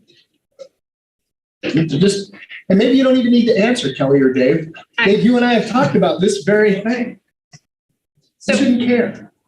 I will say, just in terms of a process for that specific example, to make it easier when it comes to those larger subdivisions, where there's a master developer who's going in and building those homes, that we have systems set up to actually make it easier, where we establish, it's a technical term, but essentially model masters, where that review for the structure itself, because we know it's going to be repeated throughout the subdivision in different places, that they get that, that structural piece, that's signed off, and then all they have to do to come in later is show us a single page site plan that shows, what the model is, making sure that they're meeting setbacks, and it's a very quick process for turnaround. So that's, one example in terms of, I think, a streamlined process that we have in place right now. But instead of going through each one individually and then coming back, I mean, we can have the conversation. We might want to do it as we're going, because we're probably in the zone. Okay. I've got a comment, we're all trying to figure out how to do this. Why don't we have a group meeting with some of the builders in town and ask what they think is a streamlined process? Absolutely. These are people that are hands-on. Whenever I want to know how a factory works, I want to talk to the factory worker, not the manager, not the foreman, not the owner of the company. I want to talk to the people that are in there. And so we should have a panel discussion with and invite all the builders in town. That would be the Builders Association. Yeah, well, that would be bad. And we've actually done that before. And let's find out what we've done that. Let's not speculate. Let's hear what they want to see to help them come up with ways to save time and money so they can pass along the savings. And certainly we've had those conversations, and we've had conversations with board members as well, because the other side of that is the community that's there. So this is one of the areas Commissioner Hartung started to touch on with Story County and the Tri-Center and kind of how they're successful. There's some things that we've tried to pepper in here to help us be successful, but we also have the neighborhoods. And so you all pretty much to a T in the last meeting talked about citizen advisory boards and the need to want planning and building at citizen advisory boards. That is, when we talk to the developers, that is directly against what they're trying to accomplish, because they're trying to speed the cycle up. So when we say, oh, you've got to now go to this location as well, that slows these things down. So I think when we're talking about streamlining permitting processes and things like that, we should really be talking about those things that we should require to have the public process versus those things that don't necessarily, we can look back at the data and see which variances in Washoe County have always been, upheld by all of the boards and say, should we have a variance process for that? That's another thing to take off the table, especially use permit process for certain things, sewer lift stations or water storage tanks. There should be a descriptive way to do that. As a concept, that's what we really need to start getting to, I think, in my opinion. If you were going to ask me a recommendation on how to streamline the process, is we need to start looking at those things that really should require a public process versus those things that are requiring a public process that are not benefiting anybody. And they're actually making it more difficult for staff even to do the work of the other processes that are out there. We create ourselves this process because one person complained or a group of people, were taking advantage, whatever that looks like. That's why we're in a good place right now with the development code update, because we're going to look at a wholesale development code update that can get us some of these processes and things in place. So appreciate that conversation, but those are the types of things we're talking about. I think that really start to move the needle, as everybody's saying, is are there things that we require that we should not be requiring? Because at the end of the day, they're going through a process just to go through a process. And that's what we hear from the developers, or there are those things that are out there. On the other side, though, we hear from the citizens about we need more input into what occurs out there. That's the neighborhood development, the neighborhood hub process that we're trying to get before an application actually comes in. We get the input from all concerned citizens prior to that. So as an example.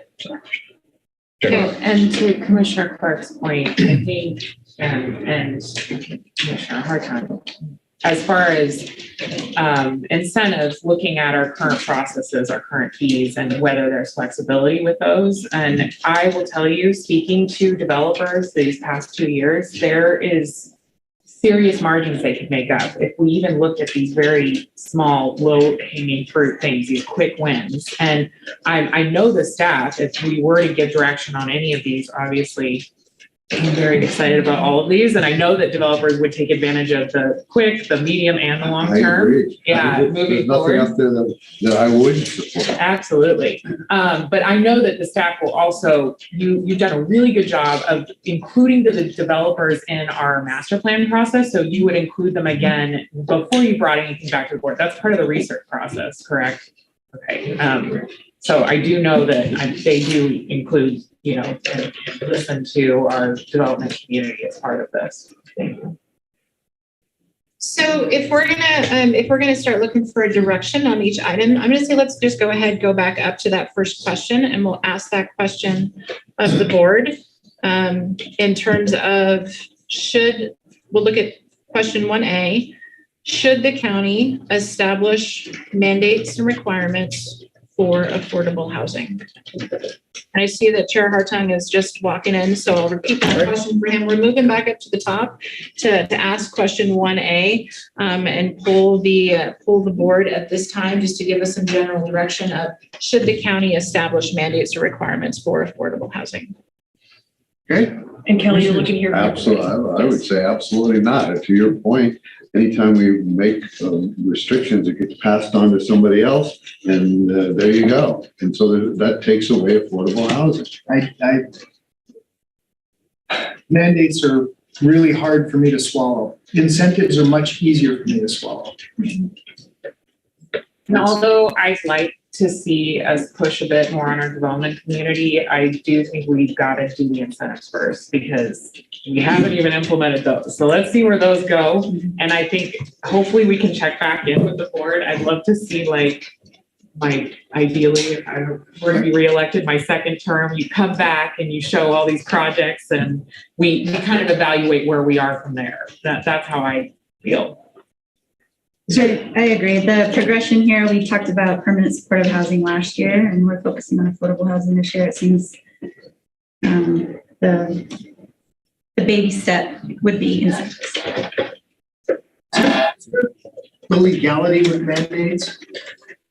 Yeah, if you enacted mandates, you will get sued. It will be touched. Thanks, guys. So we answered correctly. We answered correctly.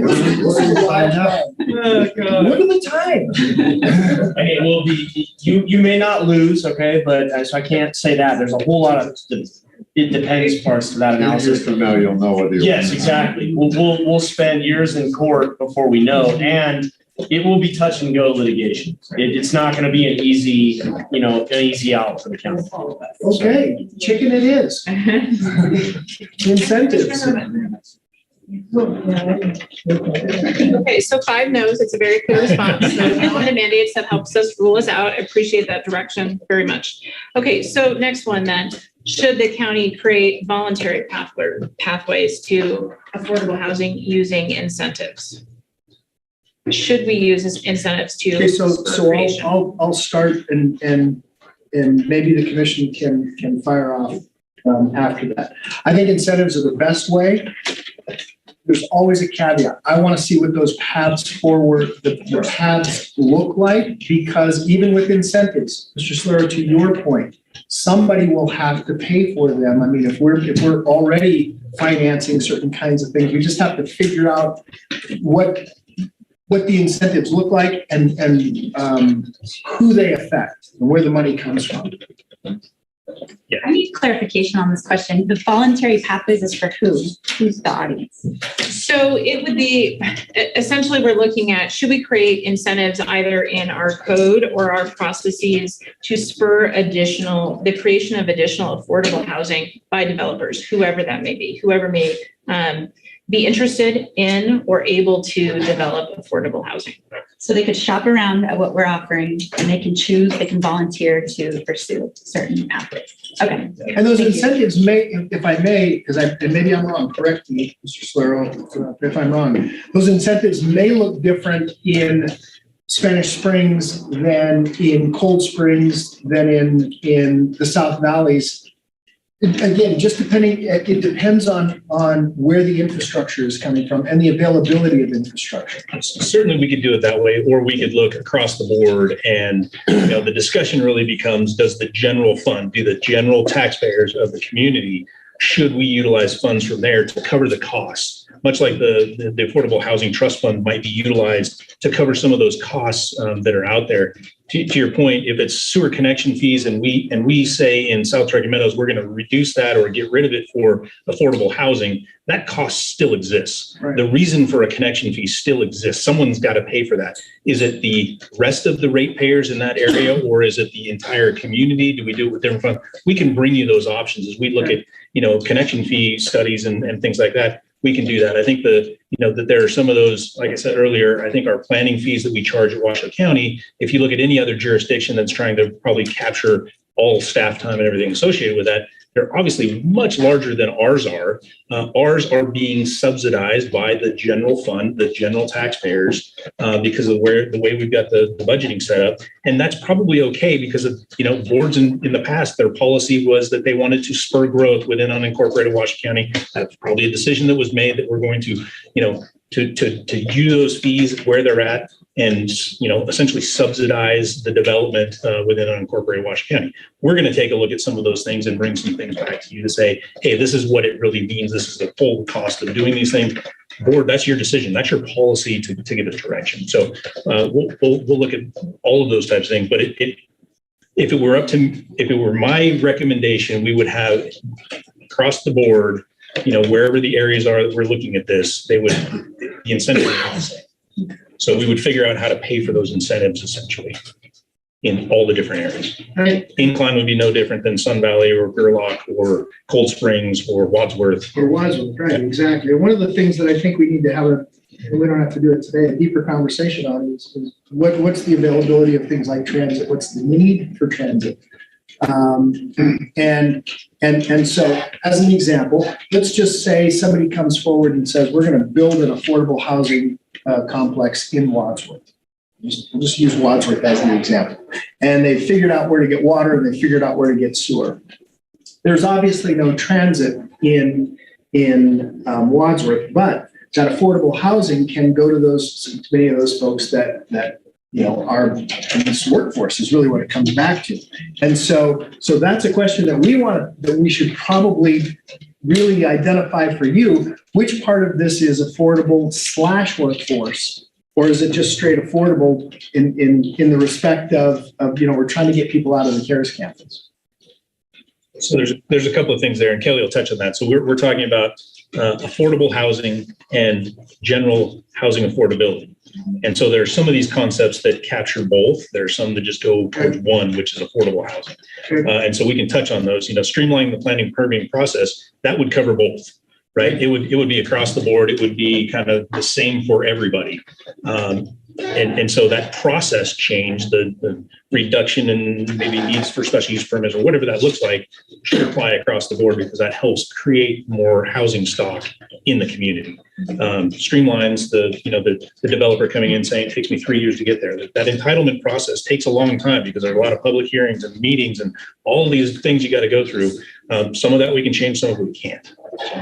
But it should apply to all. And if it applies to all, we're lessening the chance that all of the low-income housing is going to go in Sunbelt, right? Correct. Yeah, absolutely. Yep. But there are some other incentives that are available by HUD that might direct it to different areas of the community. That's where JD was talking. Some of these things, they will end up in those areas that are available for those federal tax credits. We really won't have any say over that unless we say, no, in this area, you can't have these incentives. That's the way to do that as well. And go the opposite direction. And what I want to also make sure is that if it's possible that we're doing as much, and JD graded this. I mean,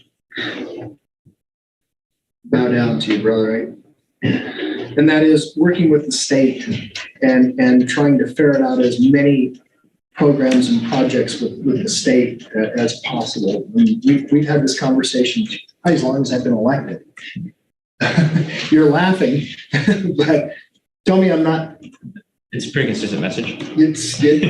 And work backwards with the state to say, okay, what can we do with the state in as many of these places as we possibly can? And back to that, $22 million, to Commissioner Clark's point, maybe our dollars are better spent in a different way.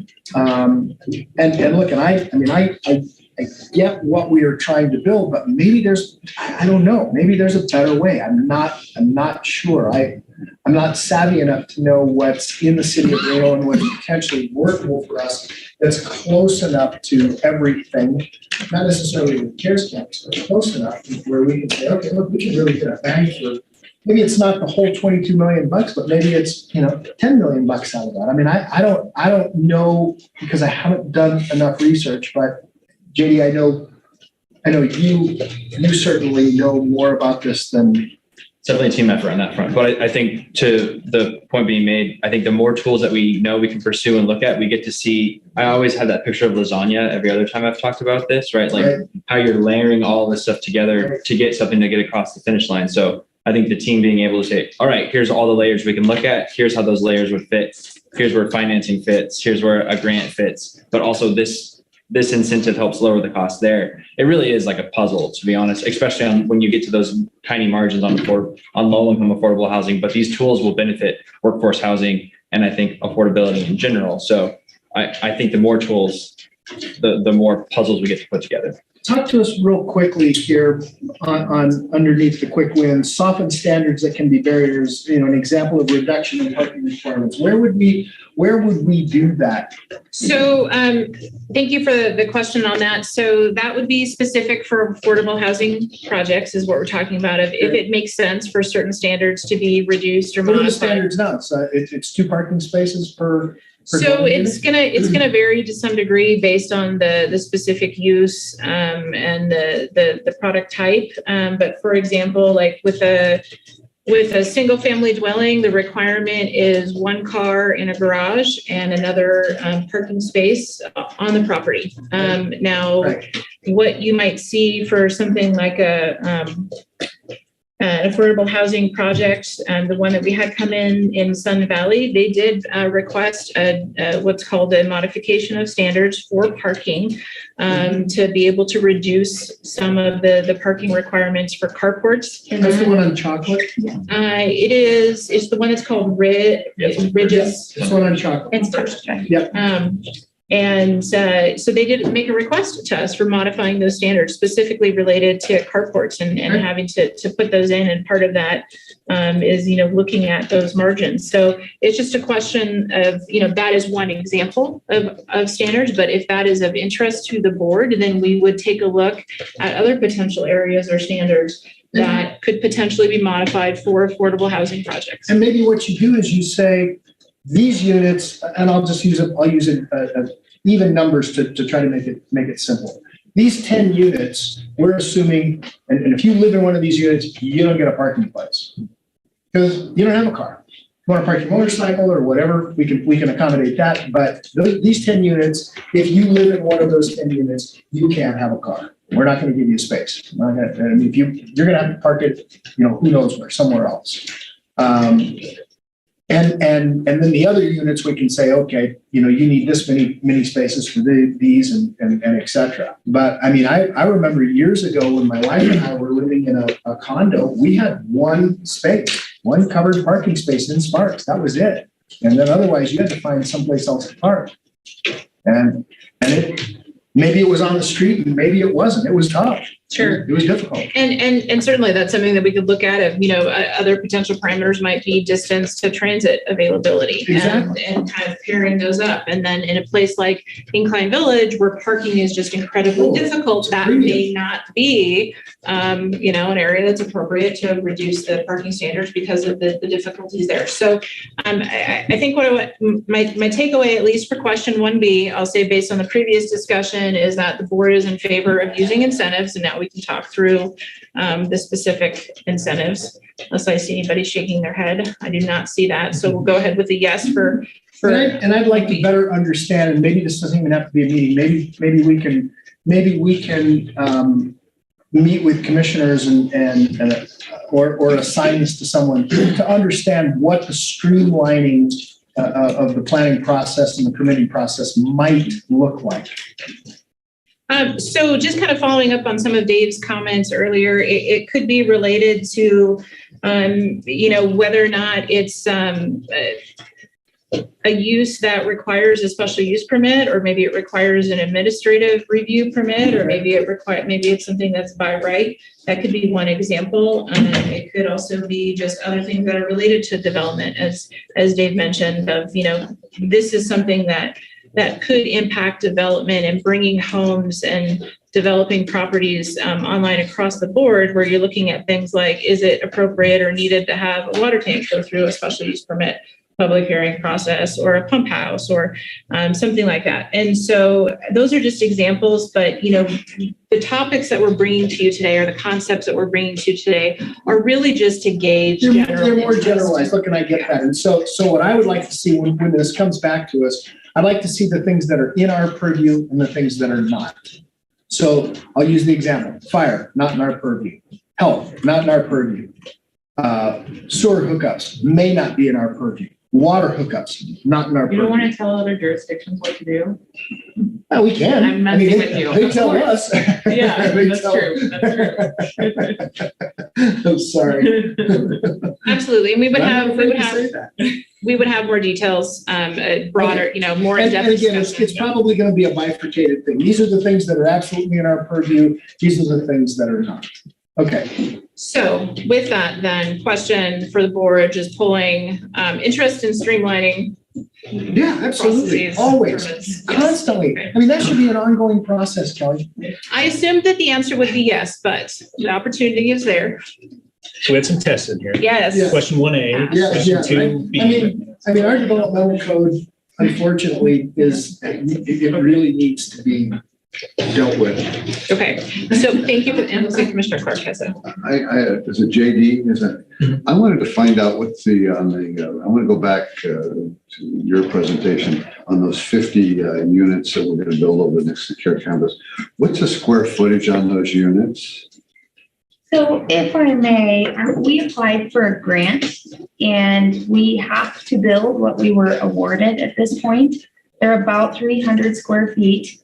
There's many things on the campus that are part of that project that are not units. Lots of things. It's a very large campus. So we can have that conversation. I'm happy to show that to everybody. I just want to get that on the record to find out. And I did some quick math based on Chairman Hartung's numbers. That equals about $1,000 a square foot to build these affordable properties. Just on the record, $1,000 a square foot. And I think you could probably buy a real nice house up an incline for $1,000 a square foot. That being said, I want to get also on the record, when this property was purchased, I was still the assessor. I had the feeling that that was some of the most expensive property. So I didn't just take my word. I asked the staff.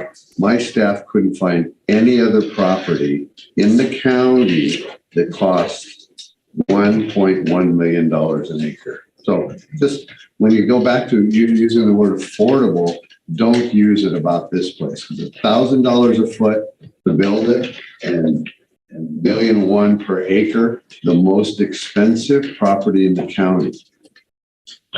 How are we helping the seniors? How are we helping people that are disabled? How are we helping the citizens of the county by taking that kind of a dollar amount to build 50 units?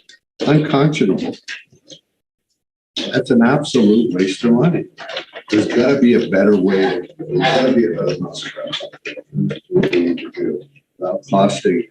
Look at any realtor in town. If I have to give you $1,000 a square foot to buy a house, can you find something for me? Yeah, they'll find you something.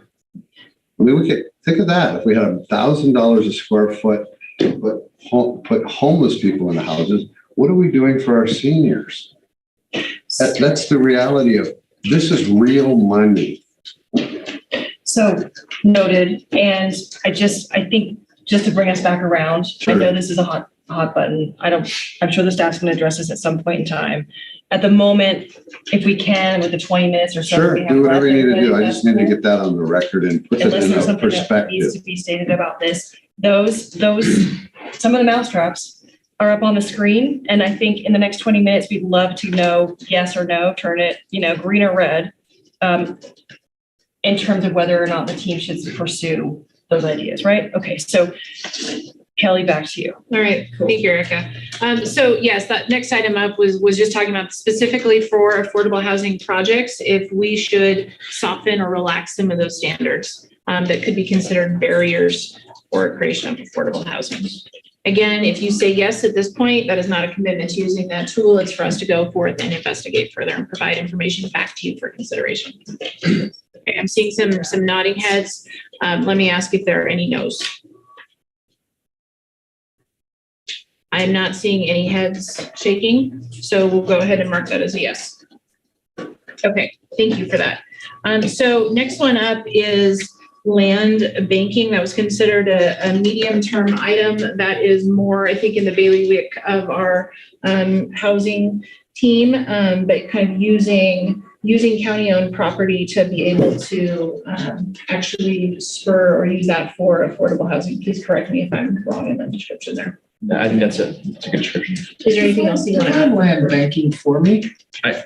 So yeah, it's a good question. This is a common practice around the country where jurisdictions look at land, publicly owned land that is not being utilized or doesn't have plans to be utilized. And they assess it for feasibility for affordable housing development. And then oftentimes that's the upfront cost for land is the most difficult for an affordable housing developer to secure because they don't have it, unless they have equity on hand, they can't just get the land.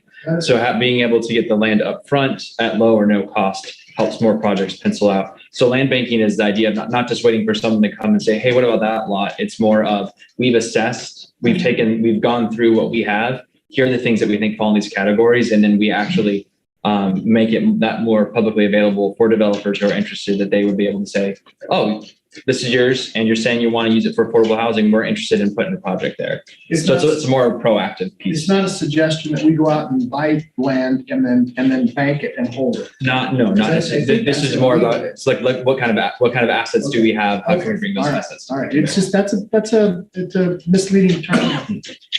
Can I add to that? Please, Yeah. please. That actually is a tool that is available to you in chapter 244. You can give property to nonprofits for free if they develop it for affordable housing. So that's a handy tool, and that ties exactly in with what they're talking about. And you actually can buy it for banking. You can buy it for how long? Because they have to do it for at least 50 years. No. How long can you bank it for? Because There's no limit on how long. There's no limit? Nope. Then how come RTC can't go out and buy right away and keep it for 50 years? I don't know why RTC. I don't know what RTC. I'm looking at chapter 244, which is your chapter. But that is a tool that's available. And then that gets out of what you all are talking about. You having to front the cost for the building and all that kind of stuff. And the price per square foot and everything that Commissioner Parks brought up, that takes you out of that part of it. Well, and question on the table, if anybody disagrees, go ahead. And there's one other thing, and Commissioner Hill and myself have talked about this with other agencies. There are other agencies that are disposing of land currently. Yes. RTC, disposing of parcels. Tumwa, disposing of parcels that could potentially be used. So one of the things, and I don't know how we solve this problem, but one of the things that I want to suggest is that there's this constant open channel with these other organizations that own parcels to say, look, if you guys are going, if they're going to go on your disposal list, we want to be made aware of that, prior to it going out to bid. Yeah, Chair Hartung, I think that's what really land banking tries to capture is the proactive practice of that versus, like, oh, kind of the piecemeal, we heard about something, we're going to try to do something there. It's more like this is standard practice. We're trying to create more inventory, and this is a tool that we have. So if you want me to figure it out, I'll figure it out. And then I want that figured out. And then of course the treasurer's roles of land that potentially could be disposed of. And I know we've already done that, but I want to make sure that that's at the forefront. If it is being disposed of through the treasurer's office, I mean, those are things that we absolutely should be looking at. And is it viable? Okay. We should be looking at land that the county owns surplus and selling it to developers with the idea that they would build workforce housing there. A, it'll be, put it back on the tax rolls. B, you're going to have to, and C, we'll get some housing out of it. I'm a pro land banking. Me too. Thank you. That's 244, 287 is the statute on that. All right, so we'll put a yes for that one. And then the next one up is streamlining affordable housing projects further through by right zoning. So just to clarify that term, it would mean that, and I want to say that there could be parameters or standards or thresholds specifically around that, but it would be pursuing the idea that if it is an affordable housing project, that it would be allowed by right, meaning that it would not require a discretionary permit, say for a special use permit or administrative permit through a public hearing process.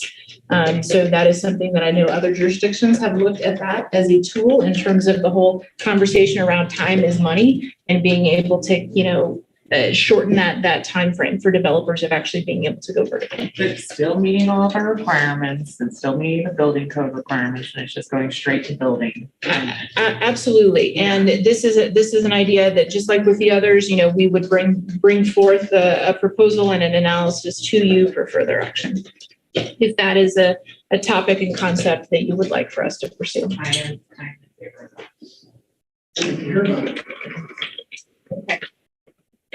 Okay. All right. So next one up is relaxing standards for accessory dwelling units. I'll say that the county does have a leg up over some of our the sister cities because we do allow for accessory dwellings in Washoe County, both attached and detached accessory dwellings. However, there are of course standards and permitting requirements around that. We could absolutely take a look at, is that something that we should look at relaxing? And this speaks to not so much affordable housing projects specifically, but just housing supply overall. I will tell you, it's really interesting because there are people who love this, and then there are people who think it's the worst thing that you could ever do in the world because you're adding a unit on the back of your house, and does it become a new address? How is mail delivery accomplished, and et cetera. I mean, there's a bunch of things. I know out in Spanish Springs, every time this comes up, I mean, it just gets blown up. People get really, many people are just angry about it. And I will say too, that this is certainly one of those items where there may be some additional constraining factors. You mentioned out in Spanish Springs, certainly if, properties are on well or septic, there's going to be additional components there related to health and safety that would have to be taken into consideration. But I could build another house on the back of my property. And I have enough property, as do my neighbors. Sure. Witness some of the barn sizes out there that exceed the size of the dwelling unit itself. You drive down the street. Horses come first. It's not even horses. It's your toys. Some of those dwelling units on the back. I'm like, I wish that was mine, and they had a bigger one. It's an interesting concept. I'm not opposed to ADUs at all. So sit looking for the rest of the commission's feedback? Okay. But I think we already have a pretty good, I think it's there, but I guess it just has to be a little defined as to where and when. And when we say relaxed standards, would we be changing setbacks? What would relaxing look like? That's what I'd want to know. Certainly, and that's absolutely, we could bring information to you on that. 100%. Okay, so the items in the long-term bucket are a little bit more complicated. They have some probably additional strings attached, some additional limitations. First one, we talked a little bit about fees and impact fees and reducing those or waiving them. And that is starred because of those additional needs, setting up a program like that and how it would work and the thresholds related to that. And if that is, something that we were looking at pursuing, understanding how those fees or those funds are then going to be made whole so that the important work that they're associated with can still occur. So it's a bit of, I think, more complicated question, but we would like to get a sense from the board if that is something that you would like for us to pursue looking at.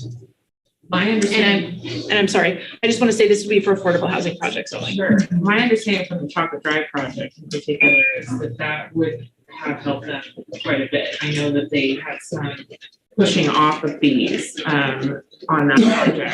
Delay, thank you. Yes. What are words at this point? What time is it? Yeah. It's just sitting, but anyway, so I'm for the staff bringing this forward, and I think that I had envisioned, after we had really done our permanent supportive housing projects, that we looked at the Affordable Housing Trust Fund as a possibility for helping with some of the offsets and what that would look like for ensuring we keep our governmental entities whole. And look, we did, and that's exactly correct. We did a delay of fees a while back. Yeah. And Tumwa did the same thing. They didn't charge their fees until meters set. We didn't charge our sewer fees until actual hookup or C of O occurred. It could have been hooked up, but until C of O occurred. One of the things that I want to be mindful of, staff, again, because now we have a little bit of experience under our belt, and we have requirements, cash flow requirements, and somebody carries that stuff for a time. So while I recognize the need for this, I want to understand what the impact is and what the real benefit would be in these particular areas. I'm not telling you no, I'm just telling you I want to understand it better from just me personally. Maybe other commissioners are different. Why does it have a little asterisk next to it? Out of curiosity. Well, I would say that one is probably one of our more complex items, and it means that, county has some skin in the game in terms of that, making those funds whole. And that's another one where there are other jurisdictions. The item in Sun Valley GID has the connection fees. That was the biggest bulk of that specific project. So working with others to try to get there makes it complicated. Tomo connection fees, sewer connection fees. There's other extenuating circumstances. And of course, what we mentioned before, health department inspections, fire inspections, and fire fees, those all kind of go into it. That is something to explore. Okay. All right. That's it. Yes, so next one, density bonuses, that would be for affordable housing projects, just and to define the term a little bit, that would allow for, let's say the zoning for the property where a project is proposed would allow normally for 5 units per acre, but if they're going to be putting in an affordable housing project, perhaps it allows them to actually get 7 units or 8 units per acre, something like that. They get some sort of a bonus in terms of the number of units per acre that could be put on the property. Again, this is one that we would do some additional analysis on, and there are some additional constraints here, of course, too, from the regional plans, infrastructure availability, of course, and area plans. Absolutely.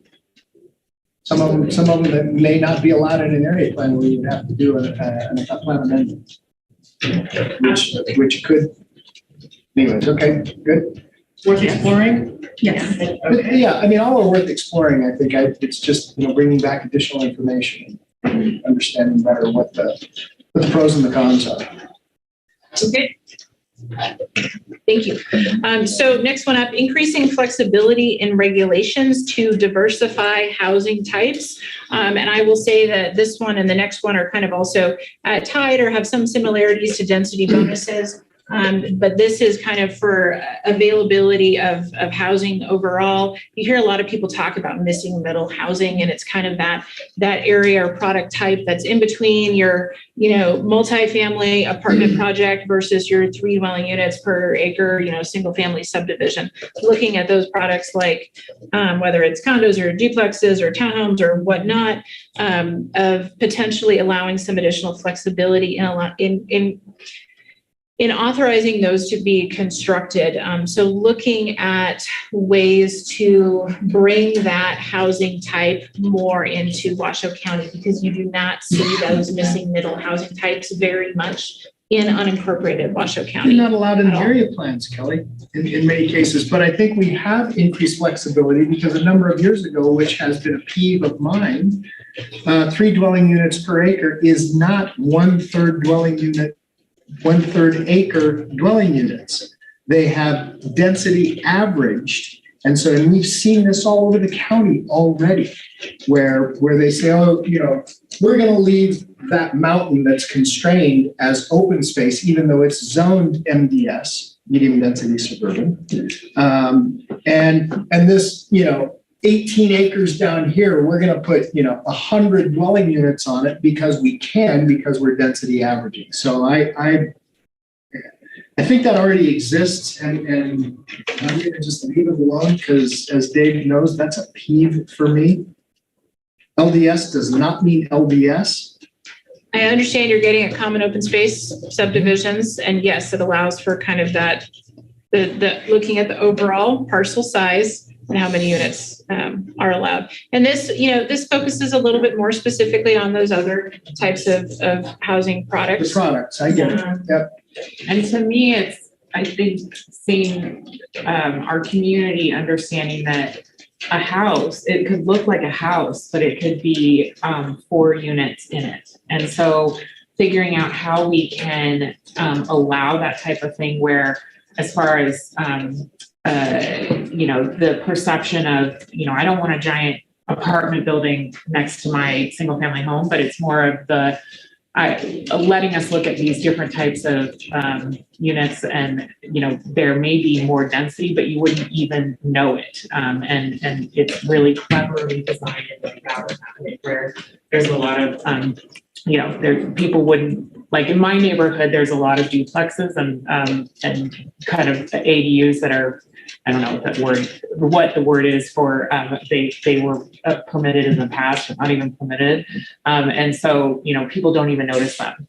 So that's what I imagine that you're talking about. Is that what you're talking about with this? So, I mean, that potentially could be what you're describing more of, say, the technical term form-based. Zoning, allowing for that. And it could be, one of the things that we do in the code, but that we could look at further and see if there's other ways of changing it, is right now for some of our regulatory zones, it is one density that is allowed if it is a single family dwelling, and it is another density that is allowed if it is an attached housing product.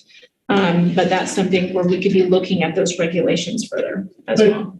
I think that this may already exist, and I got accused of allowing Section 8 housing in Spanish Springs next to Cascade of the Sierra, which is a great project. I can't remember what it was called, some wine name. I can't remember.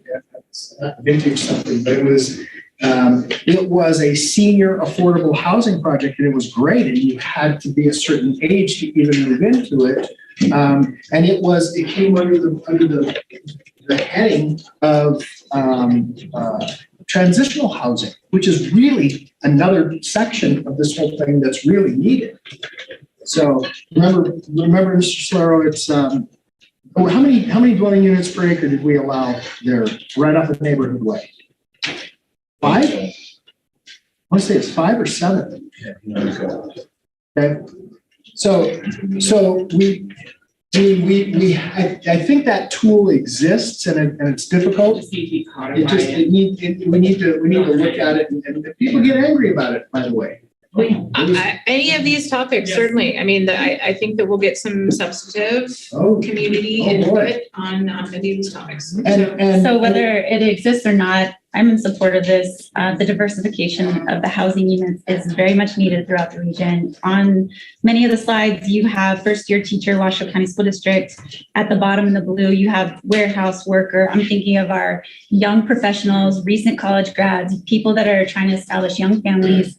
We need to be thinking about that growing segment of our population, and this notion or this American dream that is just so ingrained in us that we all need the single family detached, it is not a reality, and we're running out of space, and we need to start changing that narrative. So I've heard a couple of yeses. I'm going to go with maybe. Okay. You know, and I'm not disagreeing. It just depends on where. Absolutely. So that could be part of that, future action if we bring you additional information and you can determine at that time. Commissioner Clark and Commissioner Herman can tell you this from being real estate agents: location, location, location. Okay. You want to do that?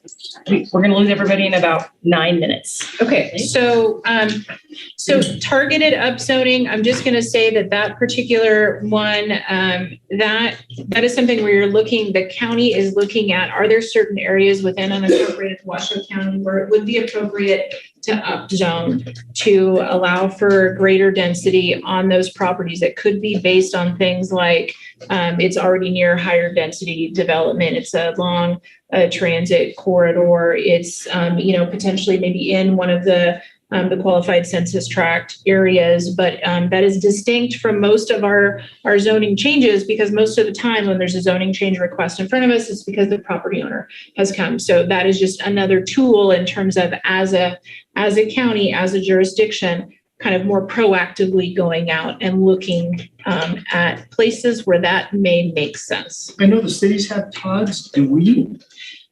So I believe Sun Valley used to be. I know that the cities had kind of gotten rid of actually that terminology, so I probably shouldn't have used it. But let's just say if it's an area where transit is available, that's just an example of like maybe in these particular areas that it would be appropriate to look for near commercial, near mixed use, that kind of a thing.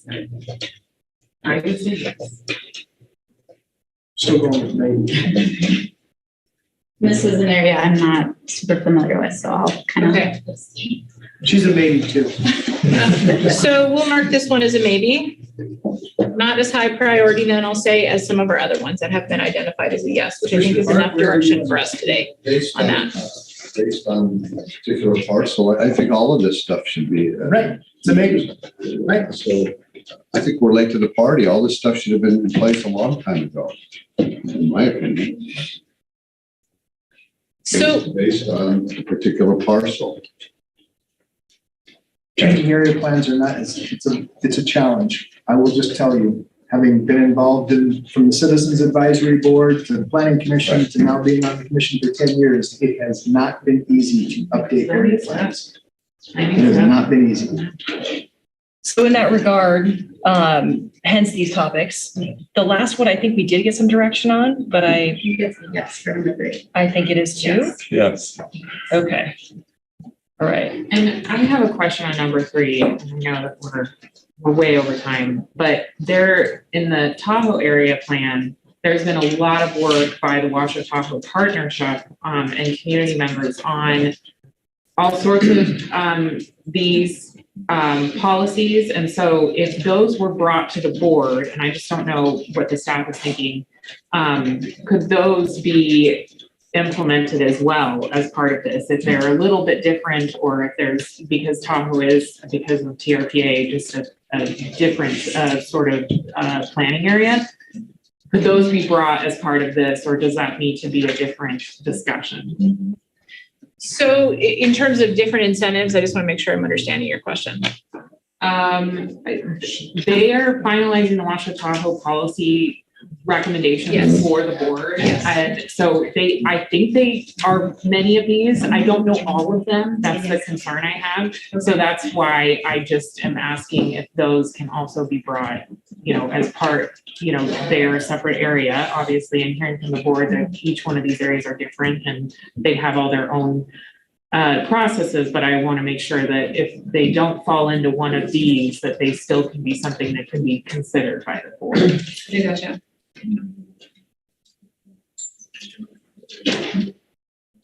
Yeah, I think we'd like to bring that whole, that whole study to the board to talk about, are these concepts that specific in the Tahoe area that we should, because when we get to that point with TRPA and others, it's a little bit different than trying to do it down here in the unincorporated Washington County, proper in, outside of Incline Village, let's say. And so I think there are some concepts in there that they've identified that are potentially more appropriate for Tahoe. They might work down here, and we'll certainly bring those forward to the board in some of this discussion along these same terms. What we're hearing from the board is you are comfortable with staff going out and exploring all kinds of different incentives, things to do for affordability and affordable housing in unincorporated Washington County. So certainly we'll look at those concepts and bring those forward. Okay, great. Yeah, that's why I just wanted to make sure. Thank you. Okay, with that, I would like to summarize, and I will be brief, I promise. But before I do that, Dave and Kelly, Forgot about this. I know that you did, and I didn't know if we needed to go over this. So I think this is really just notification to the board that as we're going through the master plan process, these are the guiding principles that we've been utilizing. The Planning Commission is going to hear an update on these at their February meeting, I believe. Is that right? Or February or March. But we just want to make sure that you all were aware of these. I think we've briefed just about every commissioner individually that, this is really where it is. But when you really look at number 2 there, strength and access to housing, that's where we're talking today. I mean, those are the things. So our master plan is covering these topics that we've got here.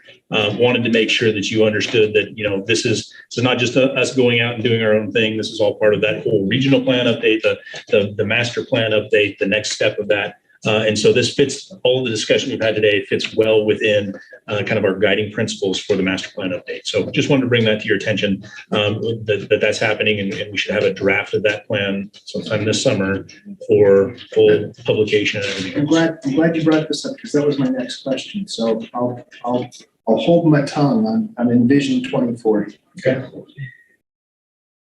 Awesome.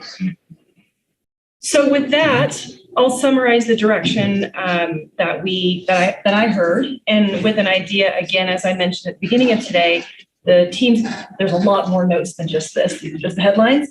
It's just direction. The team will come back with specifics, either, in a lot of detail in some cases, and certainly at a higher level as part of the strat plan, which come back for approval. So again, summary direction is overall in support of the regional effort that's underway for dispatch. And County Manager Brown, correct me if there's anything I misstate here.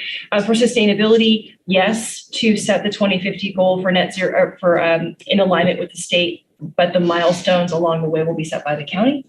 And do look at the low hanging fruit for fleet. It sounded to me like Quinn had some pragmatic and practical approaches related to that. Equity, broad support for pursuing the opportunities that were talked about today related to addressing equity in the county. The election system to pursue the staff recommendations related to the technology and system upgrades, staffing needs, and in general to be prepared for 2024. And then, of course, for housing, we're not in favor of mandates. Yes, a broad reaching support for incentives, with all of that being brought back, of course, and those would be applied countywide where appropriate. Does that sound about right? So again, we've got to be careful. I guarantee you, the people out in Palomino Valley and Yarmouth Ranch and Washoe Valley and Spanish Springs, and many people in the North Valleys, we start instituting these things countywide. We'll see. That's all I'm going to say.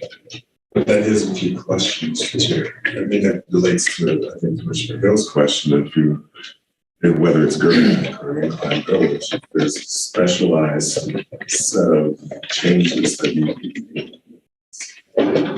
is this board supportive of doing that on a less than countywide basis? Well, it's difficult, and I don't want to delay this, but I mean, I'm going to take you back before Commissioner Clark and Garcia to District 2 when we tried to just bring District 2 into conformance with itself of adding LDS 2 into that area plan, which was 2 dwelling units per acre. It exploded. And you already have dwelling units per acre. You have hundreds of non-conforming parcels there that are zoned LDS, but LDS is listed as a 1 dwelling unit per acre. So I'm just, look. I just think Don't that shoot the piano player. item 2, it says to investigate and bring to the BCC for further consideration. Given that statement, are you comfortable with just having staff do the work and get back to us? I'm just telling you, watch what happens. Watch the fireworks when they bring it back to us, okay? That's that. I'm having sat here for 10 years. I'm just telling you. Well, I guess, to take a minute on this, is there any other more refined direction? No, I mean, it's okay to bring it back, but be prepared. And I think that goes along too with some of those additional restraints that we were talking about related to the regional plan or whether it's infrastructure availability, well, septic, et cetera, like those will all come into the conversation as well. So I will just add that to. Okay. Yep. The appropriateness is the conversation that we'll have to bring us back. Right. Because of those things. And QCCs and DDAs are playing into this. They say, yes, that too, so.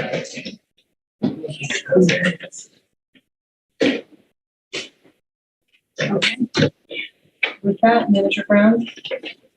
Chair. Yes, yeah, go ahead. May I move to my item 8? Well, you gotta make a motion. Oh, never mind. Yeah. And you want to take public comment? 6A, B, C, and E, not D. Not D, we already took public comment. Okay, so we're looking for a motion to direct staff as discussed for A, B, C, D, and E. That's the motion, correct?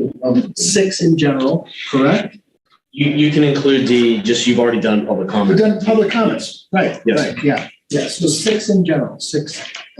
So looking for that motion. Move to approve per the summary direction on the screen. Okay, items 6A through E. Yes, Mr. Chairman. Okay, all right, so I have a motion. Do I have a second? Okay, before we take discussion, Madam Clerk, do we have public comment on anything on item 6 except for D? There is none. Okay, I will close public comment, make it back to the board. Is there any other discussion on this item? Seeing none, all those in favor, please signify by saying aye. Aye. Opposed? Motion carries unanimously. Thank you. Okay, Mr. Chairman, Mr. Chairman. Seriously, I acquiesce. Time for a cup of coffee. All right, Mr. Manager. Item number 8 is commissioners and county managers' announcements, reports, and updates to include boards and commissions updates, requests for information and topics for future agendas. Commissioners. I just want to say together, so it's a great day and appreciate everyone's brain power and passion for our community. I left something out. Mr. Manager, do you have such items? No, sir. Okay, for item 8. Okay, all right, forgive me. Because I should have asked you first. All right, no problem. Commissioners, anyone else? Seeing none, my favorite motion. We're adjourned.